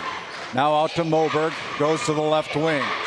Moberg with a screen for Hayes. Hayes with the basketball, and it's going to be stolen away, and then we're going to have a foul called against the Pirates. Cooper Hayes picking up his first personal foul, and it'll be Ray J basketball with 1 minute and 45 seconds remaining here in the first quarter. Almost stolen away there by the Pirates, and it'll be tied up. The possession arrow will stay with the Ray Jays. 13-13 on your NCC scoreboard with 1:41 to go. My name's Randy Peterson alongside Noah Fredrickson here this evening as another ball tapped out of bounds by Tioga. Yeah, these are big minutes for Landon Barman, kind of checking into this game due to some foul trouble. He's a good player, though. Ty Barman gives the ball up to Sinar. Now over to Becker. Blake Bergstrom, if you're going to leave him open like that all night long, it could be a long night for the Pirates, but he comes away empty on that one. Yeah, they lucked out there. Here's Cooper Hayes. Cooper with a little shot up. That's no good. Kind of got altered there. No call. And here comes that Blake Bergstrom, and now we're going to have a foul called against, I believe they're going to call it against Brennan Johnson. Yeah, it'll be against Brennan, his first personal. That's the 4th team foul, but they say it's a shooting foul called. No, I think they're going to change their mind on that. Yeah, they just changed their mind. They're going to make the Ray Jays take the ball out of bounds, but right off the bat, the Pirates caught sleeping. Yeah, it works out for the Ray Jays anyway. Hey, I want to give a shout out to the folks out at Big Sky listening in here to the Ray Jays and the Tioga Pirates. Here is Cooper Hayes, deep three-pointer. That comes away short. Brought back into play. The Ray Jays aren't going to be able to run it down, and Jace Becker's going to get an easy one. Yeah, just some uncontrollable possessions here from the Pirates leading to easy buckets for the Jays. And these Ray Jays, they can put the points on the board in a hurry. Yeah, I can. They're letting them play. Here is Brennan Johnson. Got bumped. It's going to be a blocking foul called against the Ray Jays. That'll be his 3rd, Randy. Yeah, that is a big foul called against Brody Siner, his 3rd of the night. And just like that, Colton Grove comes up off the bench for head coach Michael Bergstrom. And after this first free throw, it'll be Brennan Johnson towing the stripe from the Souris Valley Dental Group free throw line as the Pirates find themselves down by 4. First one's up and doesn't get the roll here. Johnson with 2 points tonight so far here in the first quarter, averages just under 30 points a game. 31.1 seconds to go in the first quarter. It's been a good game so far as Siner comes out of the game as Johnson puts down the second of 2 free throws. The lead is 3 for the Ray Jays, 17-14 as Ty Barman in the front court. Looks at the basket, drives in with a dipsy doodle, puts it up, no good. Becker there, got his hands on it, taken away by Tioga. Pass up front to Lolum. Here's a fake. Lolum puts it down for 2. Way to be controlled. The Pirates on that fast break get 2 easy points out of the deal. The lead is won by the Ray Jays. Blake Bergstrom gets no good there, and here he's got to get it up. He's got to hurry. He doesn't do it as the buzzer sounds to end the first quarter of play. It is 17-16. The Ray Jays with a 1-point lead. We'll send it back to the Tioga Medical Center sports desk. Great staff making a difference in the lives of patients every day, and care you can depend on right there at Tioga Medical Center. At Tioga Ace Hardware, our store is a member of the largest retailer-owned hardware cooperative in the industry. We are all committed to being the helpful place by offering our customers knowledgeable advice, helpful service, and quality products. As the helpful hardware folks in your community, we promise that helping you is the most important thing we have to do today. Shop the biggest brands all under one roof at 119 North Main Street in Tioga, or shop online at acehardware.com. Based in Crosby, North Dakota, St. Luke's Medical Center's mission is to provide comprehensive and compassionate health care for individuals and families in cooperation with the area medical community. Our vision is to be recognized as a community leader by delivering quality health care through a team of dedicated professionals in a friendly, compassionate, and growing environment. Recently named one of the top 20 critical access hospitals in the country means our community can count on us to deliver services they need now and in the future. To schedule an appointment, call 701-965-6349. As we come back here to the well on the campus of Williston State College, the Pirates will have the first possession on your Northwest Therapy Services. Start of quarter number 2, and off the steal. Poor decision there. Yeah, too many of those mistakes from the Pirates that lead to Ray J's doing what they do best in the transition offense, getting easy layups and getting to the free throw line. Cooper Hayes picks up his second personal foul as Barman puts in his 5th point from the Souris Valley Dental Group free throw line.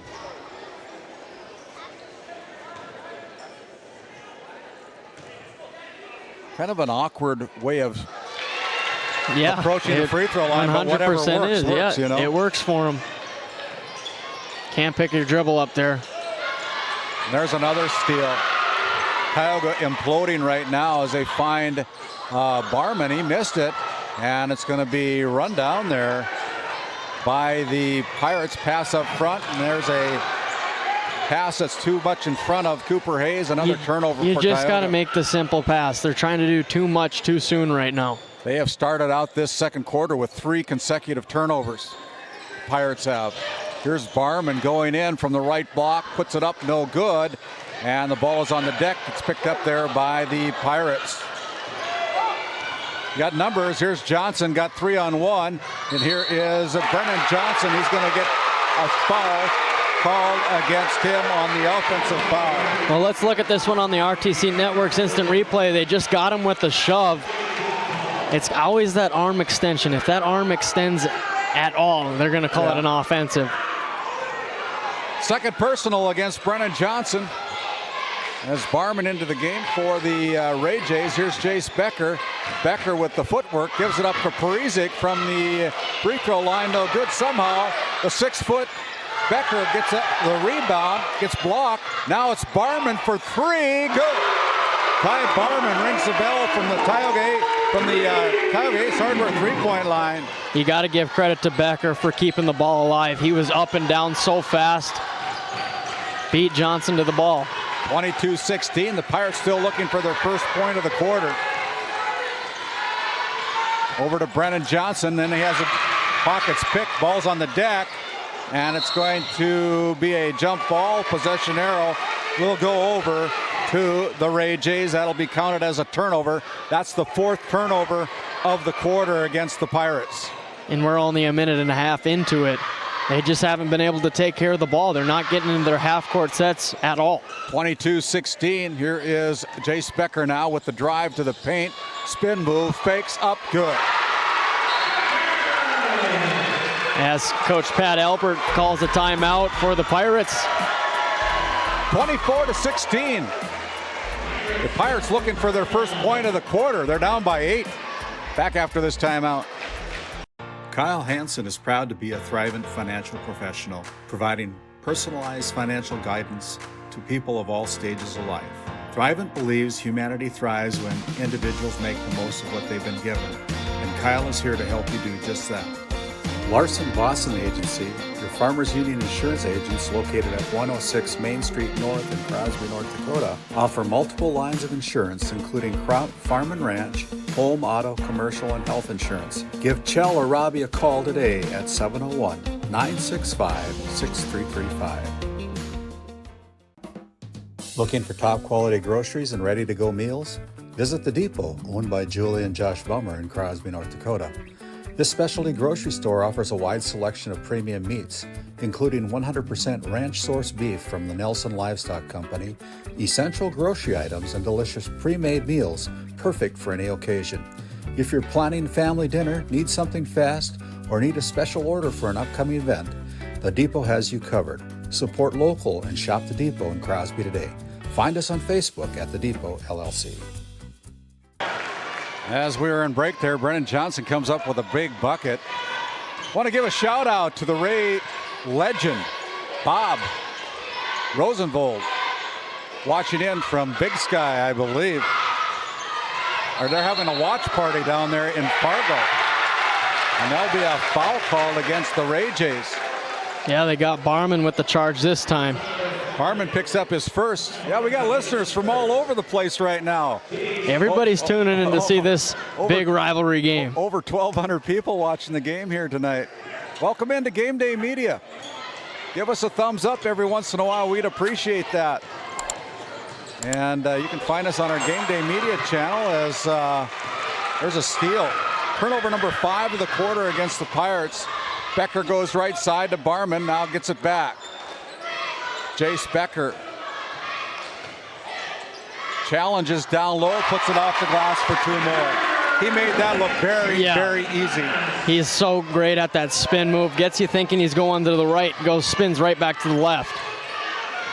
They got to hurry. They get it into the front court. Here's Cooper Hayes, guarded there by Bergstrom. Cooper from the free throw line, no good. They really needed that one to roll in. Tough go for the Pirates right now. Pass up front, Barman pulls up for 3, no good. There's Becker again for an easy offensive rebound. It goes off the hands of Brennan Johnson, and it'll be the Ray Jays basketball. You just got to keep giving the credit to Jace Becker. He's playing with so much energy right now, doing all the little things. My goodness. He doesn't run out of gas. Look at that pass to a cutting Grove. That's no good. This time, Johnson gets the rebound. Johnson at 6'8" brings the ball into the front court. Got to do whatever works, right? Here is Brennan with a little shot that's no good. Thought he got bumped, no call. Up front here is Blake Bergstrom. Bergstrom slowed down by Hayes, goes to the left block with the scoop shot. Ooh, what a play. He's got all the moves. He's only Bergstrom 5'8". wants to dance. Yeah. 28-18, it's a 10-point lead. 4 minutes to go here in the first half. Hayes tries to do too much. That's going to be Becker going in for 2 more. The Ray Jays are putting on a show right now in transition. Things kind of getting out of hand here for the Pirates as they get the ball in the front court to Cooper Hayes. Cooper clears himself and gets an easy bucket. Again, he does a great job of clearing himself, like you said, and getting those easy looks. Blake Bergstrom from the paint gives it up to Ty Barman. Barman now goes, and then he gets called for the travel. Wondering when they're going to call that. Yeah. Here is Gunnar Moberg and Wyatt Rice checking in for Brennan Johnson and Weston Lawlem for head coach Pat Alberts as the Pirates find themselves down by a double handful. 10-point lead for the Ray Jays. As I don't know what they're waiting for. Getting number 14, I guess it is, Landon Barman to come in for Grady Parizek and Colton Grove. Keep in mind that Brody Siner in the game right now playing with 3 fouls. Here's Cooper Hayes, challenges Ty Barman. Now down low, it is a bounce pass over to Rice. Rice missed the bunny, comes away empty. Yeah, they're getting a few of those looks where they just miss. They need those to go down. Here's Barman from the free throw line, and he gets the roll here at the well. Because then Bergstrom just comes down on the other end and does that to you. Yeah, I think I called him Barman. They're all B's, you know. Becker, Barman, and Bergstrom. Now we're going to have a foul called against the Ray Jays. It's going to go against Ty Barman. That's his second. That should be shooting, shouldn't it?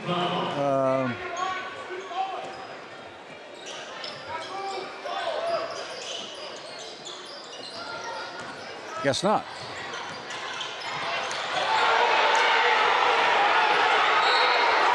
Siner checks in and gets another foul. That's going to be his 4th now.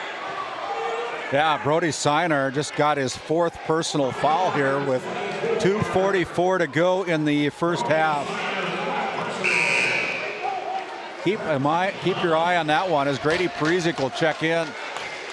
Yeah, Coach Bergstrom gives him the go in the second quarter to go back in there with 3 fouls, and then he picks up a bad one there. Out on top to Jaron Ron. Down low, here is Brennan Johnson getting an easy deuce. And that's exactly what they need to keep doing, but the Ray Jays have been keeping them out of their half-court offense in pretty much this whole quarter. 32-22, Barman casts it from 3, no good, as Ron pulls down the rebound for the Pirates. 10-point lead for the Ray Jays here on your NCC scoreboard. My name's Randy Peterson alongside Noah Fredrickson here this evening for this second semifinal game. Johnson goes up, gets hammered, and it's going to be a foul that is going to be called against the Ray Jays. Who's it going to go on? Bergstrom. Number 2, Blake Bergstrom picking up his first personal. That's a big one because Barman was down there too, and if he would have picked it up, it would have been his 3rd. That's the 4th team foul called, and now it's going to be thrown away. But Hollingshead got his hands on it, but it goes out of bounds. Last touch by the Pirates. Turnover number 7 against the Pirates. We're going to send it back to the studios back after this timeout.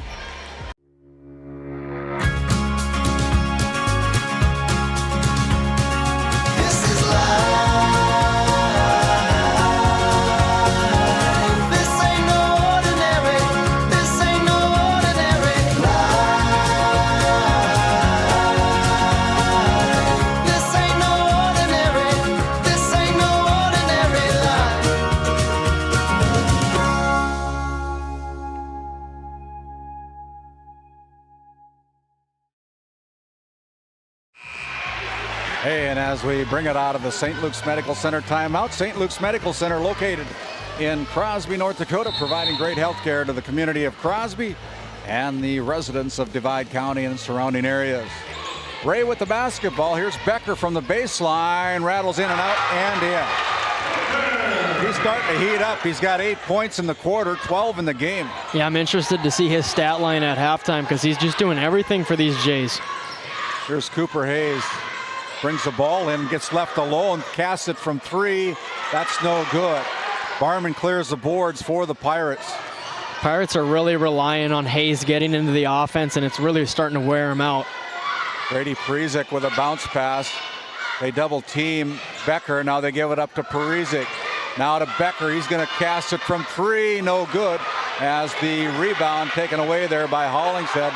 They push the ball up front, and it's going to be golden. Oh, I thought it was almost going to be a bucket for the Pirates.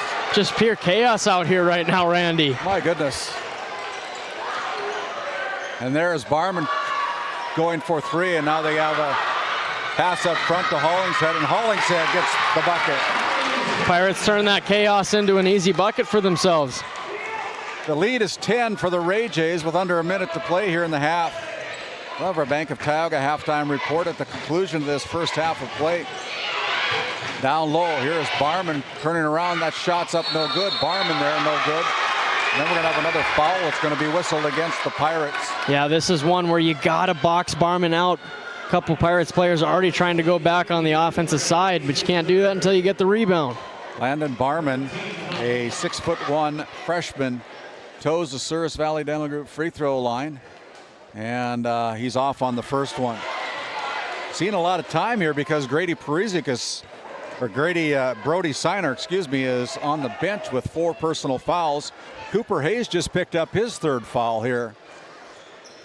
Oh yeah, good note, Randy. I didn't even realize that one.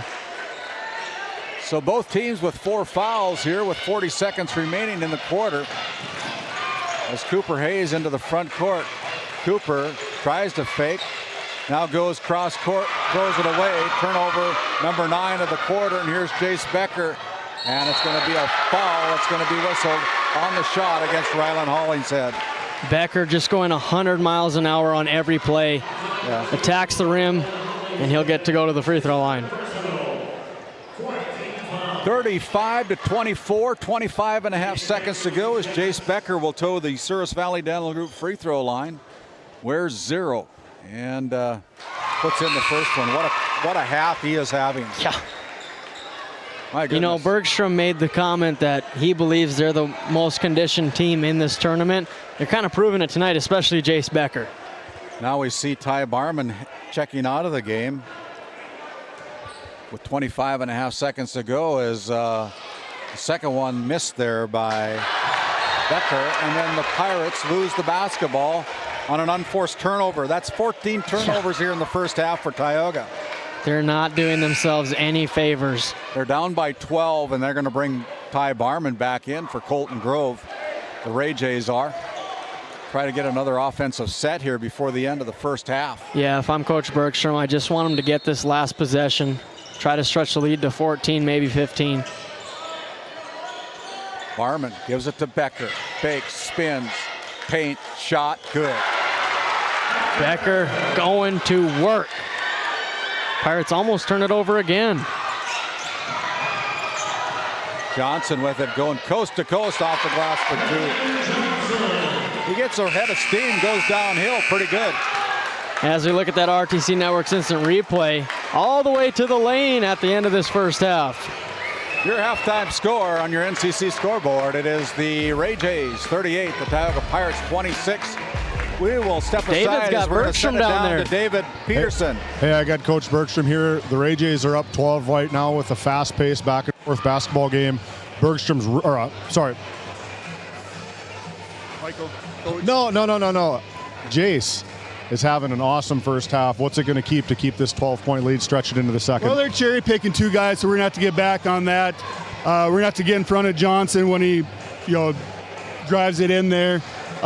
We keep on playing fast. I think we can wear him down, but we got to get back. We got to play a little smarter, a little more patient, but the pace is what we like. The first half fouls, Brody Steiner saw a lot of the bench time. He's got to be a big contributor going forward.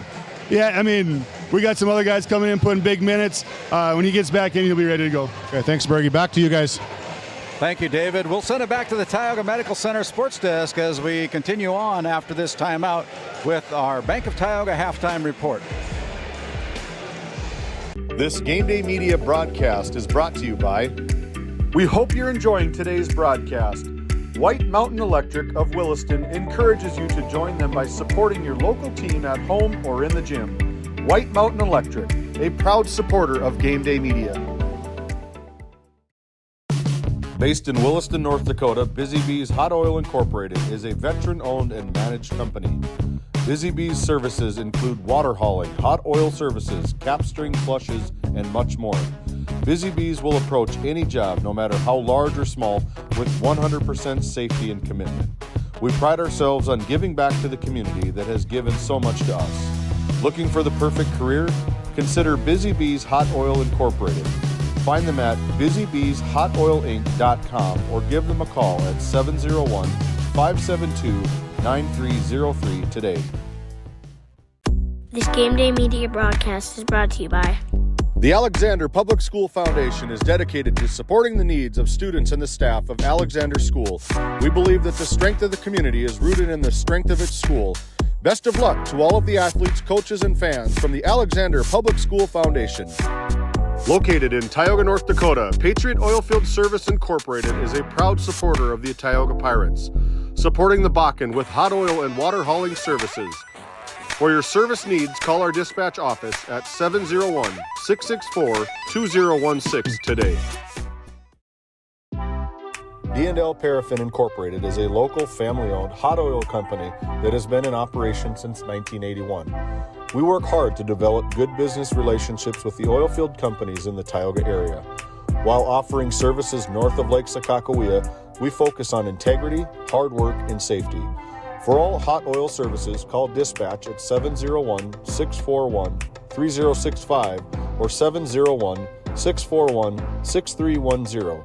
And for hiring information, be sure to follow us on Facebook at DL Paraffin. At Souris Valley Dental Group, we've been using modern treatment techniques and products to help families smile since 1968. Voted as the #1 dentist in Minot, our team of expert dentists combine their unique areas of expertise and their experiences to create treatment plans that help each individual patient meet their goals. Contact our dental office at 701-419-8900 or visit sourisvalleydental.com to schedule an appointment today. You can count on us to keep your family grinning from ear to ear for many years to come. Looking for top quality groceries and ready to go meals? Visit The Depot, owned by Julie and Josh Bummer in Crosby, North Dakota. This specialty grocery store offers a wide selection of premium meats, including 100% ranch source beef from the Nelson Livestock Company, essential grocery items, and delicious pre-made meals perfect for any occasion. If you're planning family dinner, need something fast, or need a special order for an upcoming event, The Depot has you covered. Support local and shop The Depot in Crosby today. Find us on Facebook at The Depot LLC.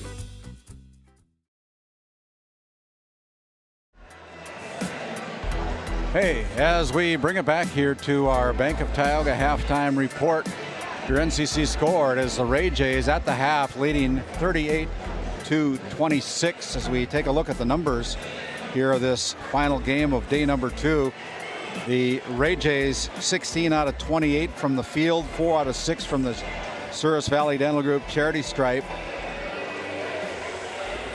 They've got 2 3-pointers from the Tioga Ace Hardware 3-point line, and according to my unofficial books, only got 2 turnovers. I don't know what the score down there is. 5 that's what they got for Ray is 5. So well, I missed. I'll admit I probably missed a couple. So we'll give them 5 turnovers.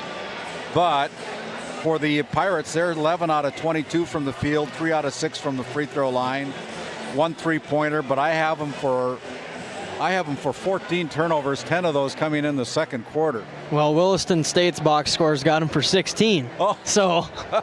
Well, we'll keep it for 14. Individual numbers are going to go this way for the Ray Jays. 5 players getting into the scorebook. 15 for Jace Becker, all over the floor here in the first half. 11 for Blake Bergstrom. Ty Barman's rung up 9. 2 points put in by Brody Siner. Landon Barman fills out the book with 1 point for a total of 38 points here in the first half. 6 players scoring for the Pirates. Leading the way is Brennan Johnson with 9. 7 for Cooper Hayes.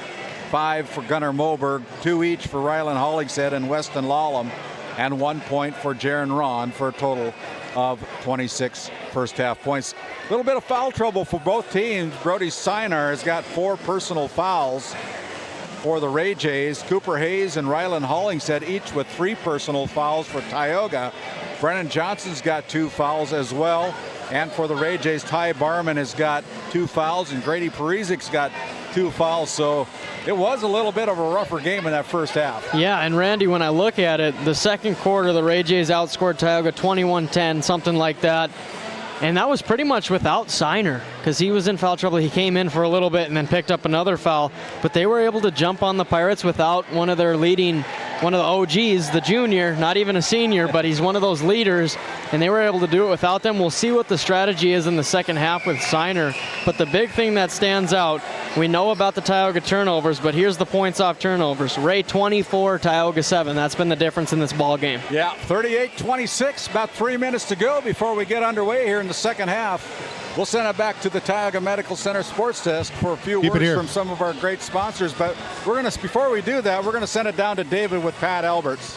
Probably points of emphasis in the locker room. Points off of turnovers, 24-7 for the Ray Jays.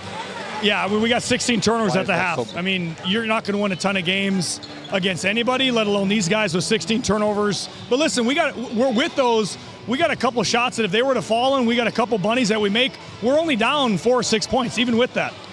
We got to have that attitude coming here. You got to play pretty clean the second half, otherwise it's probably going to get ugly. Good luck this second half, Pat. Back to you guys. Thank you, David. Now we're going to send it back to the Tioga Medical Center Sports Desk as we continue on here, as we have about 2.5 minutes to go before we get underway here in the second half. Your halftime score, it's the Ray Jays 38, the Tioga Pirates 26. Hey, Dad, will you check the cows? Use this instead, Grandpa. The cows look fine, Dad. In my day, we had to sleep in the barn to check the cows. Combining tradition and technology. Respecting the past while embracing the future. RTC Networks. This Game Day Media broadcast is brought to you by... Established in 1938, Ray Farmers Union Elevator is now your full-service grain and agronomy service facility in northwest North Dakota. Based in Ray, North Dakota, we can assist you with everything from buying the seed in the spring to burn down in the fall. Get more done in a day with Ray Farmers Union Elevator. Roustabout Service and Insulating, servicing the oil and gas industry since 1963.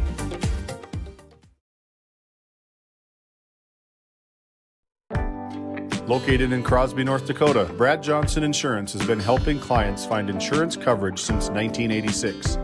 Our team is passionate about serving the community in which we live and pride ourselves on getting to know our clients to best serve their needs. Our staff is active in the public and strives to better our community through participation, involvement, and by supporting area events and youth programs. For a quote, visit bradjohnsoninsurance.com or call 701-965-4200 today.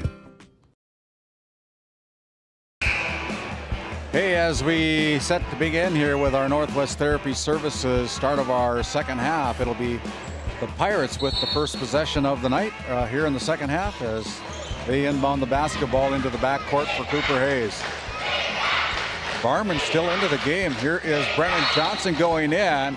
He gets drilled as he goes to the paint. Well, Randy, the bigger they are, the harder they fall. Every time Johnson goes down to the ground, it's a loud crash, and I'm just glad he can get up after every one of them. That's Ty Barman's third personal foul as Kyle Hennigs doing a little housekeeping duties along with our other officials, Jeremy Meloff and Monty Lund here, doing a great job of this intense rival game. Yep.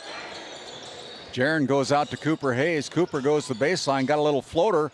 Probably learned that from Blake Bergstrom, but it comes away empty. Couldn't get quite the roll on that one, though. Oh. No look pass down to Grady Parizek. It's showtime, Randy. Yep. Grady Parizek with his first bucket of the game coming here in the second half, and it's a 14-point lead for the Ray Jays.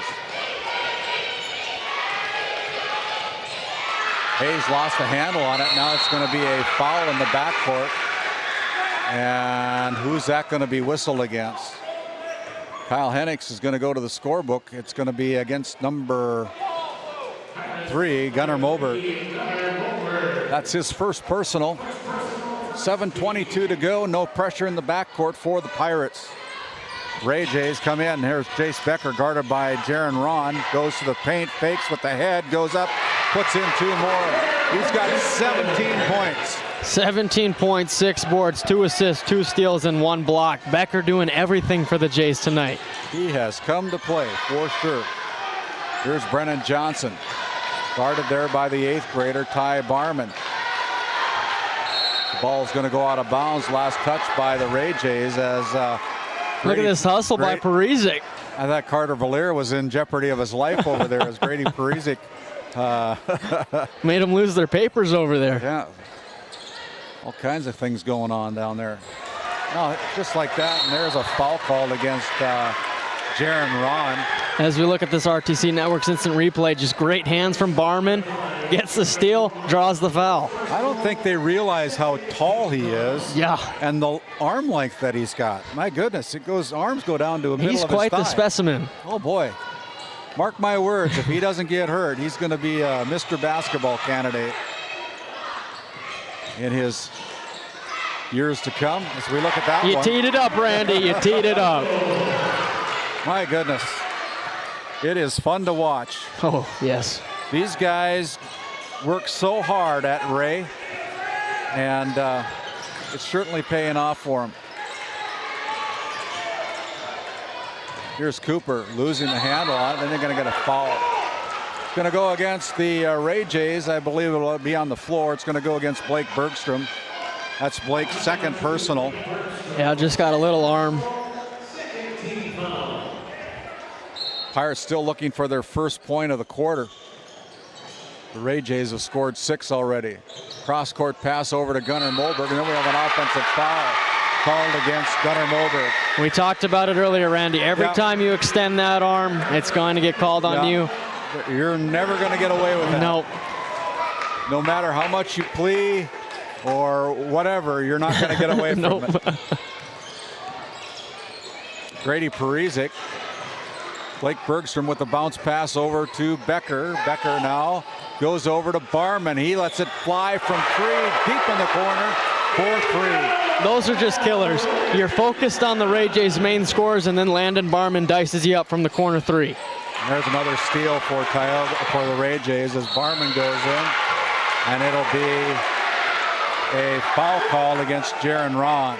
Just attacks right at his chest, draws the foul.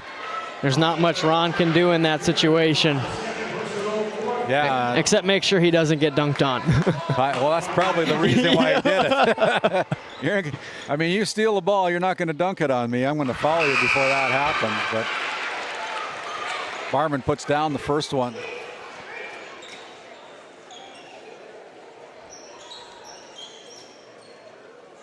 Fourth team foul called against the Tioga Pirates here with 5:45 remaining in the quarter. Second one by Barman is also in. He averages 21.2 points a game. That's about what Huseby averages for the Ranchers, and Barman's an 8th grader. Yeah.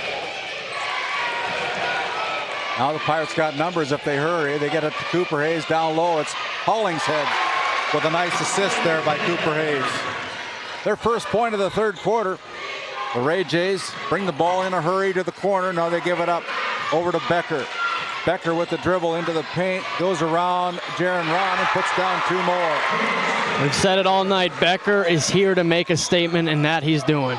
19 points now for the freshman Jace Becker. Almost a steal. And we're going to have a timeout recognized there by Kyle Hennigs. It'll be a short timeout. We'll come back after this quick word our sponsors. It's not just about where you're going. It's about the fire to get there. At Williston State College, we don't just teach skills. We build futures. In the classroom, on the court, and in the shop. Every moment is a chance to rise in Teton country. Williston State College, where the people make the difference.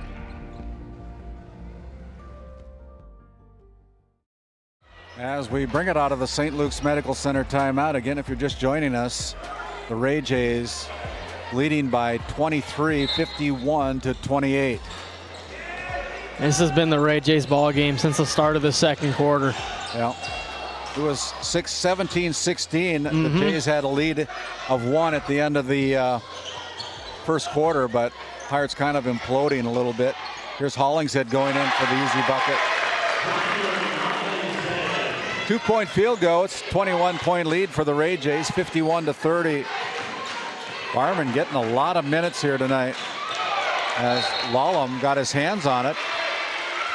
It went off of his fingertips and out of bounds, so it stays with the Ray Jays. Randy, there's a lot of time left, but the Pirates are going to have to play perfect basketball for the remaining 12 and a half minutes.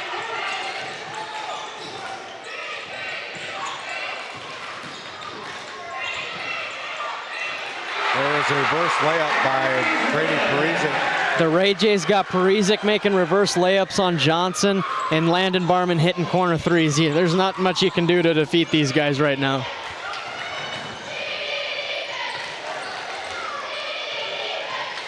Hollingshead with a bounce pass, throws it into the bleachers. As we look at this RTC Network instant replay, just look at Ron get the ball here and throws it before he even looks. Yeah, he was expecting him to be there and let him a little bit too deep. Kind of an unforced turnover for the Pirates. Yep. They're 16th of the night now in the turnover department. Here is Becker. Becker, a little scoop pass over on top. It's Blake Bergstrom. The Ray Jays are smoking hot right now. Everything's working for Coach Bergstrom and the Jays. 56-30.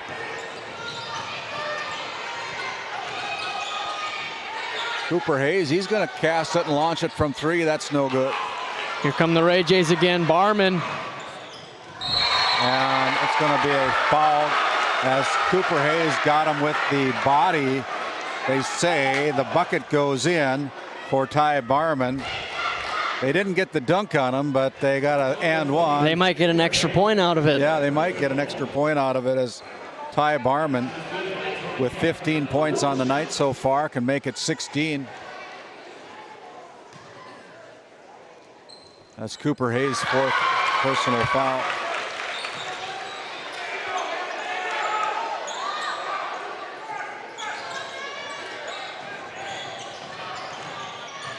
Now here's a steal. Oh! Look at Bergstrom try to get cute on this pass here. Yeah. Trying to push it in transition, a little twirl of the ball, and it'll stay with the Jays, it looks like. Gunnar Moberg was thinking he was getting the block out there. Should go to the free throw line as getting a little chippy out there. Yeah. I'm not sure what that was about, but. Yeah. Ty Barman will go to the Souris Valley Dental Group free throw line to shoot a double bonus. First one's up and good. It's perfect from the line here tonight. 1, 2, 3, 4, 5, 6 free throws, 6 for 6. Let's see if the broadcaster's jinx will hit him here. Nope. No! We did it. We did it, Randy. Timeout on the floor. We're going to take one as well. Boy, it's 31 points right now, 61-30, back after this timeout. This Game Day Media broadcast is brought to you in part by Nessa Consulting, located in Tioga, North Dakota. Visit nessaconsulting.com. Community Rewards checking account not only offers cash back, but also gives you... Rivera Bank is an employee and director-owned community bank, here to serve you as you forge your path ahead, offering the robust digital services you want with the warm local feel you expect.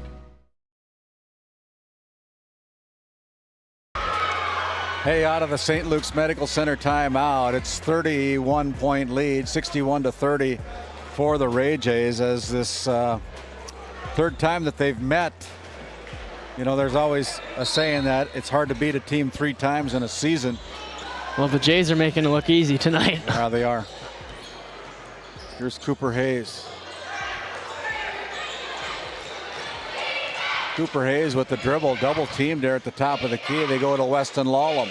Lawlem with the bounce pass down low, backs down Ty Barman, puts it off the glass and puts it down for 2. And that's what I want to see from the Pirates. You know, maybe this one's out of hand, not going to have a comeback, but work on that half-court offense because you got a big game tomorrow either way. Here's Landon Barman for 3 again. My goodness.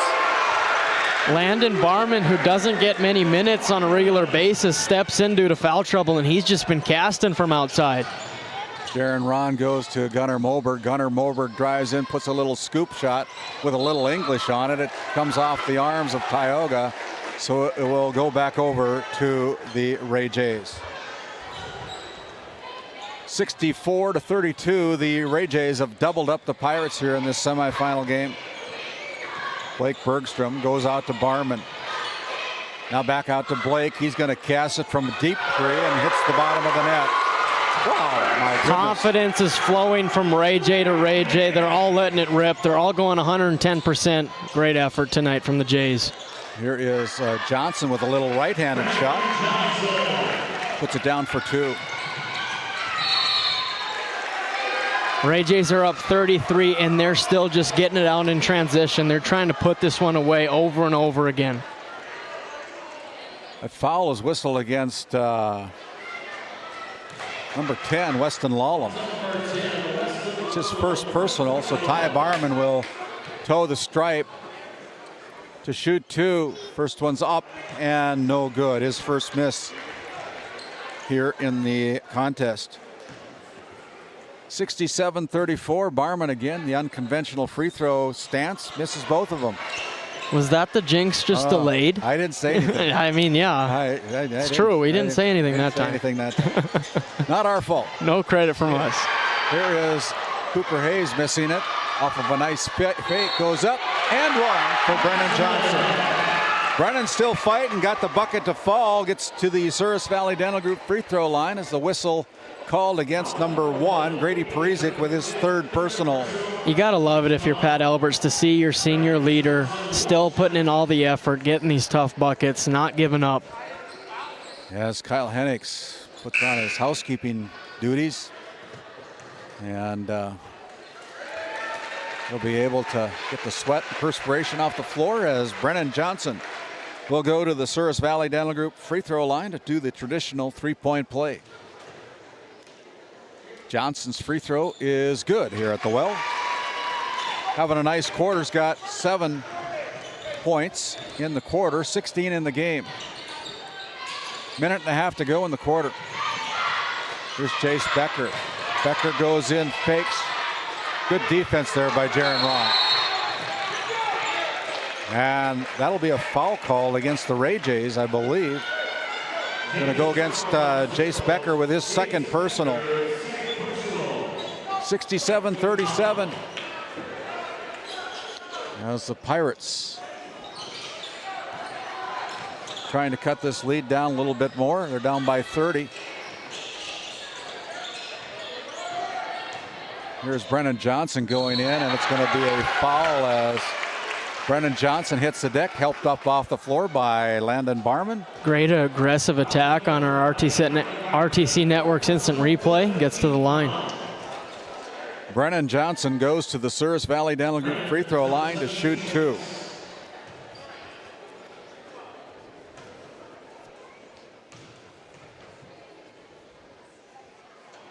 Johnson unable to put down the first one as Ty Barman will check out now with 4 fouls. Grady Parizic checks back in.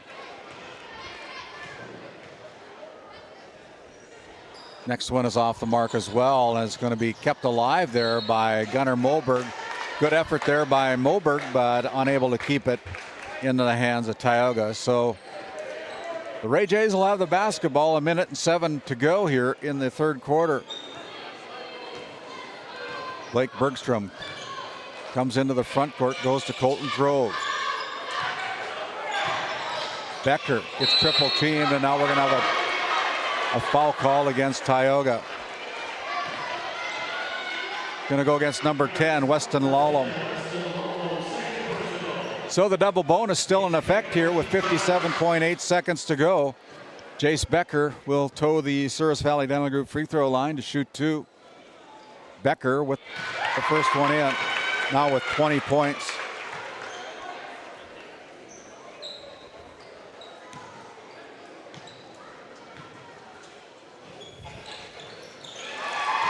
Connects on both. Ray Jays up by 32, 69-37.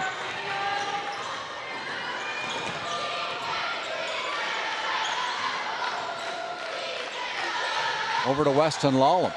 Lallam. That one was bounced right off of his face. Yeah. Huh.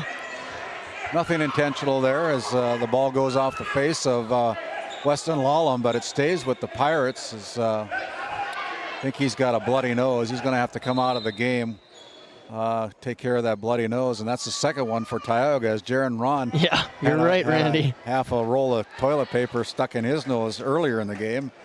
I want everybody to watch how hard Becker works on Johnson here in the post. He's doing an awesome job, unbelievable. 40.1 seconds to go. Here's Brennan Johnson, goes over his head, and that'll be a turnover against Tioga. Here's Blake Bergstrom with a no-look pass to Becker off the glass and in for 2 more. I told you, Randy, it's showtime Jays right now.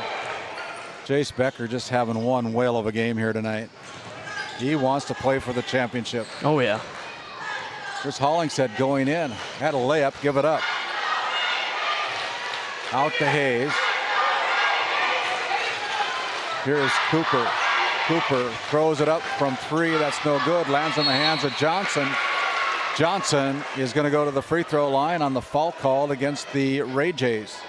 That's going to go against number 2, Blake Bergstrom, his third. 71-37 as Brennan Johnson toes the stripe and misses on the front end.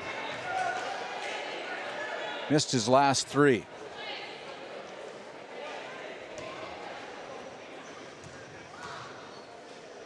Next one up is off the front iron, no good. He's been short. Yeah. The legs, huh? As the buzzer sounds to end the third quarter, your third quarter score. The Ray Jays 71, the Tioga Pirates 37. We'll be back after this short timeout. We'll come back with a short fourth quarter. Looking for top quality groceries and ready to go meals? Visit The Depot, owned by Julie and Josh Bummer in Crosby, North Dakota. This specialty grocery store offers a wide selection of premium meats, including 100% ranch-sourced beef from the Nelson Livestock Company, essential grocery items, and delicious pre-made meals perfect for any occasion. If you're planning family dinner, need something fast, or need a special order for an upcoming event, The Depot has you covered. Support local and shop The Depot in Crosby today. Find us on Facebook at The Depot LLC. Located in Powers Lake, North Dakota, the Country Store has what you need. From hardware to everyday essentials, including FR clothing, power tools, and even embroidery and screen printing. You can find most everything at the Country Store. There's always a friendly face willing to help you find what you need at the Country Store. Jared and Brenda invite you to visit them on Main Street in Powers Lake. The Country Store has been in business for almost 50 years. If they don't have it, you probably don't need it. Give us a call at 701-464-5434 today. Hey, back after this timeout. Look at that shuttle pass to Ty Barman cutting as we begin the fourth quarter. And the 2-point field goal put down by the Ray Jays. It's 73-37. We are in a running clock situation right now for the rest of this game as Hollingshead gives it up to Johnson's going to go in, miss the bunny, going to get his own rebound. Fakes, goes up, and one. Brennan Johnson gets the and one. Look at this, Randy. Johnson gets the and one, and it looks like he kind of rubs Becker with his knee, knocks him over a little bit. I think that's what the crowd's getting into. Well, they're going to look at the floor a little bit. Monty Lund is going to put on his housekeeping shoes, kind of wipe up some sweat. But here's Johnson short on that free again. throw game. And then we're going to have a foul. It's going to be whistled against Tioga. Randy, you can tell this Ray Jays team is here to make a statement. They've been going hard all game, even when they got this lead to 34. The fans have been in it all night. Ray Jays are here, and they're here to stay. Blake Bergstrom, floater, no good. Gets his own rebound. Parizek from the paint, no good. Look at these Becker offensive with rebounds. The rebound. Kicks it out to Brody, and then he gets called for the travel. Bergstrom put it in, too.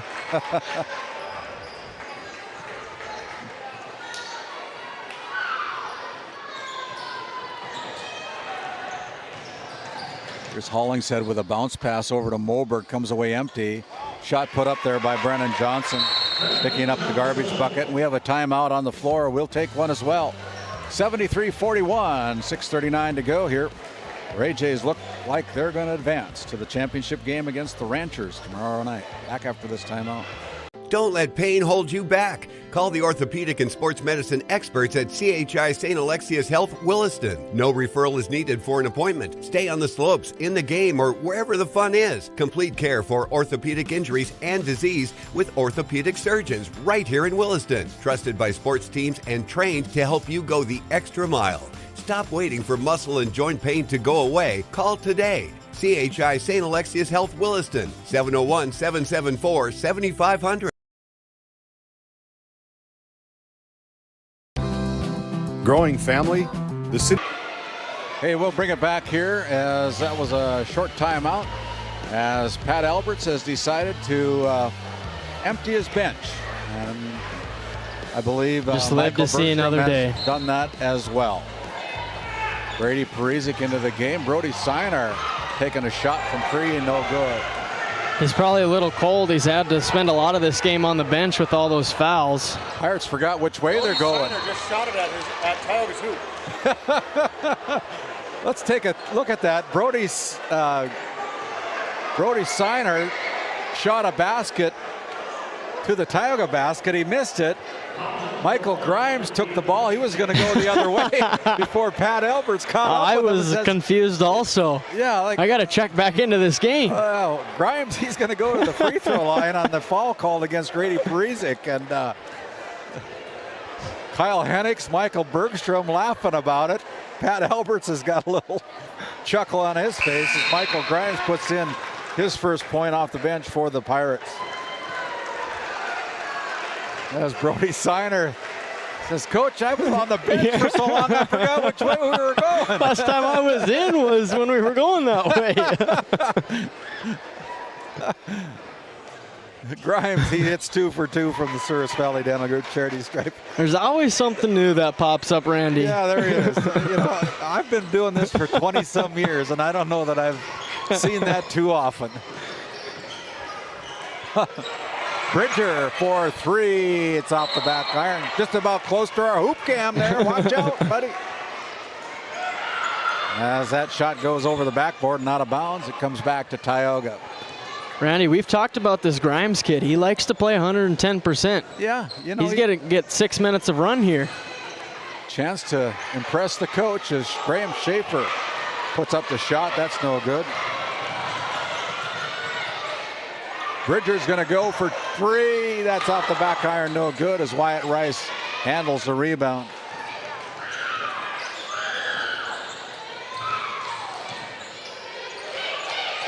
Lane Lenzen gives it up to Graham Schaefer. Lane with it. Guarded there by Jaron Heldy. Now out to Michael Grimes. Kelby Cooper with the defense. Colton Lenzen also into the game for Tioga. Down low, we're going to have a foul that's going to be whistled against the Ray Jays. I believe they're going to ring up Kelby Cooper. Oh, Bridger Swancher, excuse me. Check that.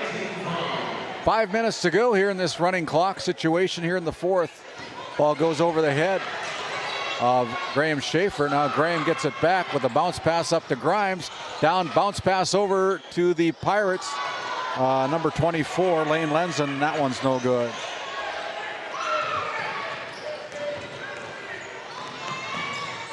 And then there's a travel by Colton Grove. Yeah, he tucked the ball in and then took a few steps. Might have thought he was playing football for a second there.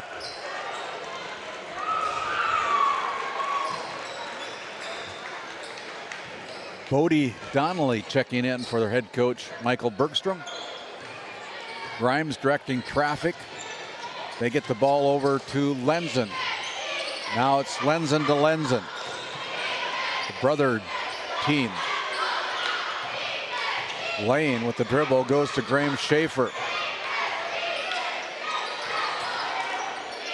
10 seconds on the shot clock. Passed it up. That's no good.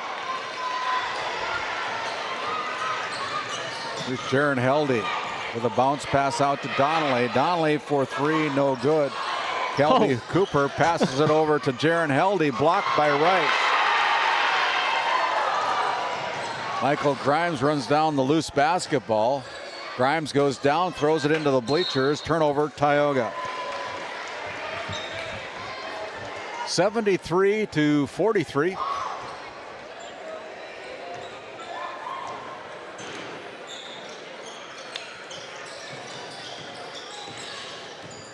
Landon Barman with a little runner. That's no good. Bridger Swanchera gets it. Kelby Cooper is going to go for three. That's no good. Shot put up there as Lane Lenzen pulls down the rebound for the Pirates. It goes out of bounds. Last touch by the Ray Jays.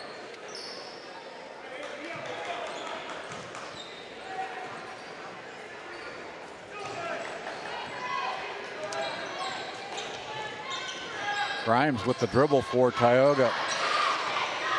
Wyatt Rice goes out on top to Schaefer. Nobody wants to shoot. Man, it's your time to shine. Let's shoot. There is Lane Lenzen putting it down for his first 2 points of the night. Nice looking jumper from the young man. Landon Barman now goes to Kelby Cooper. Backdoor cut broken up there by Tioga.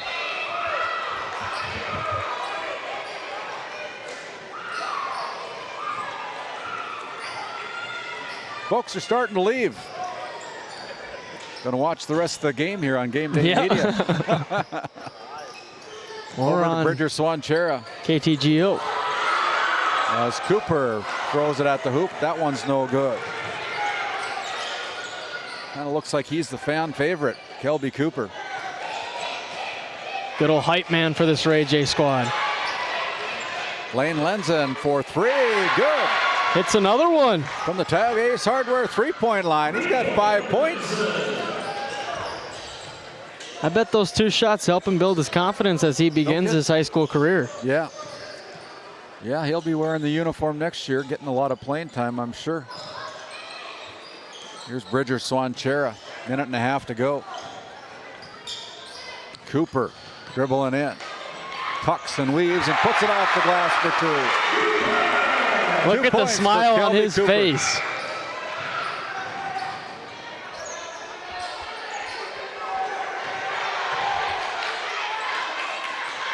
(75-48). Wyatt Rice, he's missing it. Second one off by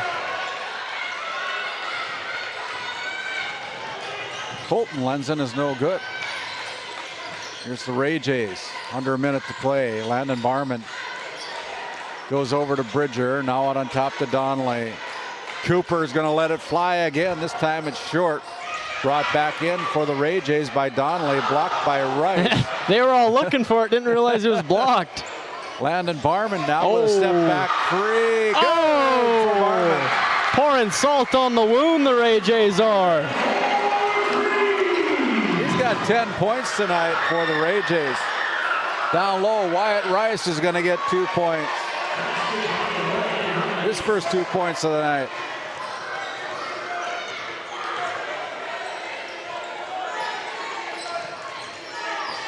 Kelby Cooper goes over to Jaron Heldy. Down low, it's Cooper with a kick out to Swanchera. Donnelly lets it fly from 3. That's no good. Rebound by Tioga. That's the buzzer. Your final score, it's the Ray Jays 78, the Tioga Pirates 50. We are going to send it back to the studio for one quick word while David heads down to the floor to catch up with our Brad Johnson Insurance Player of the Game, along with our winning head coach Michael Bergstrom after this timeout. While being the largest leaseholder in the Bakken, Continental Resources believes that we are among the most efficient and cost-effective producers of oil and natural gas on the planet. One of the most effective ways of putting action behind our values is by giving to those communities in which we operate. American Energy is a huge contributor of tax revenue to local, state, and federal governments, an economic catalyst, and a job creator. If you want to work in an environment that encourages teamwork and putting your ideas into action, visit CLR.com to start your new career today. Located in Crosby, North Dakota, Brad Johnson Insurance has been helping clients find insurance coverage since 1986. Our team is passionate about serving the community in which we live and pride ourselves on getting to know our clients to best serve their needs. Our staff is active in the public and strives to better our community through participation, involvement, and by supporting area events and youth programs. For a quote, visit bradjohnsoninsurance.com or call 701-965-4200 today. You could put your dog in charge of deliveries, But maybe don't. You could plant your field by hand, But maybe don't? You could point in any direction and randomly choose a bank, But maybe don't? Cornerstone Bank offers high-tech, high-touch options when you want efficiency or need advice. Get the best of both, banking the way you want it. Come to Cornerstone and let us prove the difference. This Game Day Media broadcast is brought to you in part by At DA Land LLC, our vision is to provide for the community in which we live and operate, providing a full line of skid steer attachments, farm and ranch, equine equipment, and much more. Shop our store in Tioga, North Dakota, or visit us online at daland-llc.com. Otheon Boutique carries a wide variety of women's clothing as well as permanent jewelry. Shop in downtown Tioga or visit the website at shopotheon.com. Based in Crosby, North Dakota, St. Luke's Medical Center's mission is to provide comprehensive and compassionate health care for individuals and families in cooperation with the area medical community. Our vision is to be recognized as a community leader by delivering quality health care through a team of dedicated professionals in a friendly, compassionate, and growing environment. Recently named one of the top 20 critical access hospitals in the country means our community can count on us to deliver services they need now and in the future. To schedule an appointment, call 701-965-6349. D&L Paraffin Incorporated is a local family-owned hot oil company that has been in operation since 1981. We work hard to develop good business relationships with the oilfield companies in the Tioga area. While offering services north of Lake Sakakawea, we focus on integrity, hard work, and safety. For all hot oil services, call dispatch at 701-641-3065 or 701-641-6310. And for hiring information, be sure to follow us on Facebook at DL Paraffin. Hey, as we come back here to the Tioga Medical Center Sports Desk, what a game for the Ray Jays as they close out the Tioga Pirates and beat them for the third time this season by a final score of 78-50. Just a wonderful game that the Ray Jays played tonight, as at the end of the first quarter it was 17-16. The Jays led by 1.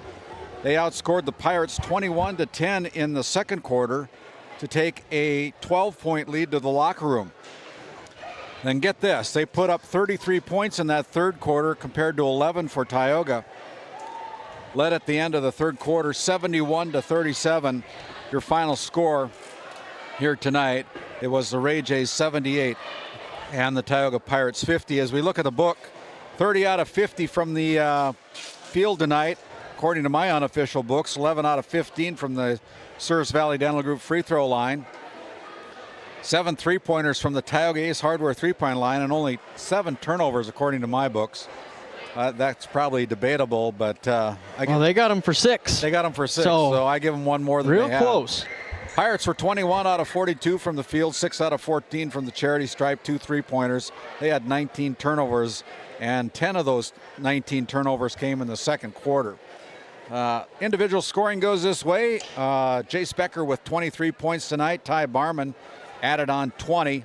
17 points put in by Blake Bergstrom. 10 points on a reserve note for Landon Barman. Just an excellent game for Mr. Barman. 4 points for Grady Parizek and 2 points each for Brody Siner and Kelby Cooper for a total of 78 points tonight. And individually scoring for the Pirates goes this way. Brennan Johnson, the only player in double digits for Tioga. He ended up with 20. 7 points put down by Cooper Hayes. 6 points for Rylan Hollingshead. 5 points each for Gunnar Moberg and Lane Lenzen. 2 points each for Wyatt Rice, Weston Lallam, Michael Grimes, and 1 point added in for Jaron Ron for a total of 50 points tonight. As we're looking to go down and send it down to David Peterson, he's caught up with head coach Michael Bergstrom. Take it away, David. I've caught up with head coach Michael Bergstrom here on our DNL Paraffin post-game show.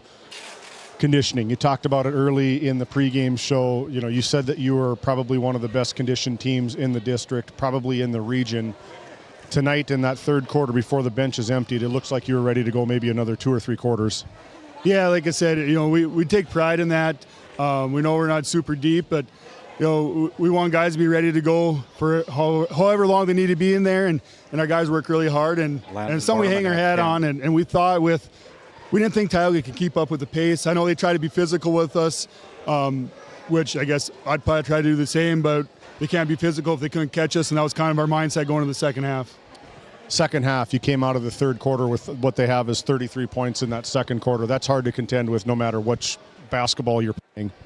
Yeah, I mean, we just play to our standards. The things we work on every day, I mean, we talked for about a minute in the locker room at halftime. You know, there wasn't really a whole lot to say. A couple little adjustments and just do what we do and try to do it well. And you know, I think we just kind of warmed down a little bit, and it worked out our way, I guess. Looking towards tomorrow night at 7:30, you guys got a date again with the Powers Lake Burke Central Ranchers. This time it's at a neutral court. They got your number earlier in the season. As you look forward to tomorrow night, what's going to be the game plan? If you want to slow them down, or do you want to keep pushing the pressure? You know, they got a really good program. Jordan does a really good job with those guys. You know, they're going to do what they do. We're going to try to do what we do. I don't think either team's going to probably go too much out of what we like to do, you know, against each other. So, you know, we're gonna go try to do what we do, and they're gonna try to do what they do, and see how it works out, I guess. You've been around Arlie Larson for far too long. That's our our DNL Paraffin coach's comments. Michael Bergstrom, congratulations. Looking forward for the game tomorrow. We'll send it back to you. Thank you, David. Thank you, Michael. As we continue on here with our DNL Paraffin postgame show, we're going to see if we can catch up with our Brad Johnson Insurance Player of the Way. Take it away, David. Hey, we got our Brad Johnson Insurance Player of the Game. Are you tired? Nope. No, I could keep going. I said that to Michael. Michael in the pregame show said, I think my guys are probably the most conditioned guys in the district, if not the region, and it really showed tonight. Yeah, it's not fun to be conditioned, but it sure pays off in big games like this. That's exactly right. When you're playing, you know, December or, you know, the Monday after Thanksgiving, it sucks running back and forth. But right now the dividends paid off for you guys. Jace, they had you for 22 points, 9 rebounds. You guys absolutely exploded for 33 points in that third quarter. What did Coach Bergstrom say to you to try to deliver that out punch right away in that third quarter? Well, that was 100% Landon Barman. He's played a little bit, but he came out, started the second half, and just punched him in the mouth, and we just went off him. You guys all fed off each other. I'll ask you the same question I asked Michael. You guys got a date with Powers Lake Burke Central tomorrow night about 7:30-ish. They got your number earlier in the season in Powers Lake. Now you're on a bigger court. The conditioning, I mean, they go deep. They're big. So is Tioga.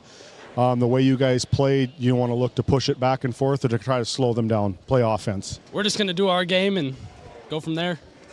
You have it here. Our Brad Johnson Insurance Player of the Game, Jace Becker, the freshman, ended his night with 22 points on the night, 9 rebounds. Send it back to you guys. Yeah, thank you, David. Game Day Media Books had him for 23. Yep. But that's what it is. We trust you, Randy. Well, trust me, I think, on that one, because they were off on the first half, I do believe. Yep. So, wow, what a day of basketball it's been here from the well on the campus of Williston State College as we recap of the games of what happened here today in our first game of day number 2. It was a partial North Shore Plaza Braves taking down the the other way around. Kenmare Bowbells Honkers taking down the partial North Shore Plaza Braves by a score of 48-45 as they continue their season tomorrow night. And it was the Williston Trinity Christian Crusaders ending the Divide County Maroon season with a score of 65-44. In our first semifinal game tonight, the Ranchers took out the Alexander Comets by a score of 65-55, and a game just concluding here at the well. It was the Ray Jays with a 28-point win over the Tioga Pirates by a score of 78-50. So that sets up tomorrow's action. We'll go on the air about 3:30 with our Border Plains Equipment pregame show. First game will tip off with the Trinity Christian Crusaders taking on the Alexander Comets in a region qualifier game tomorrow afternoon. The second game will begin about 20 minutes after the first game is done, which will be the Kenmare Bowbells Honkers taking on the Tioga Pirates for the right to go to the region tournament.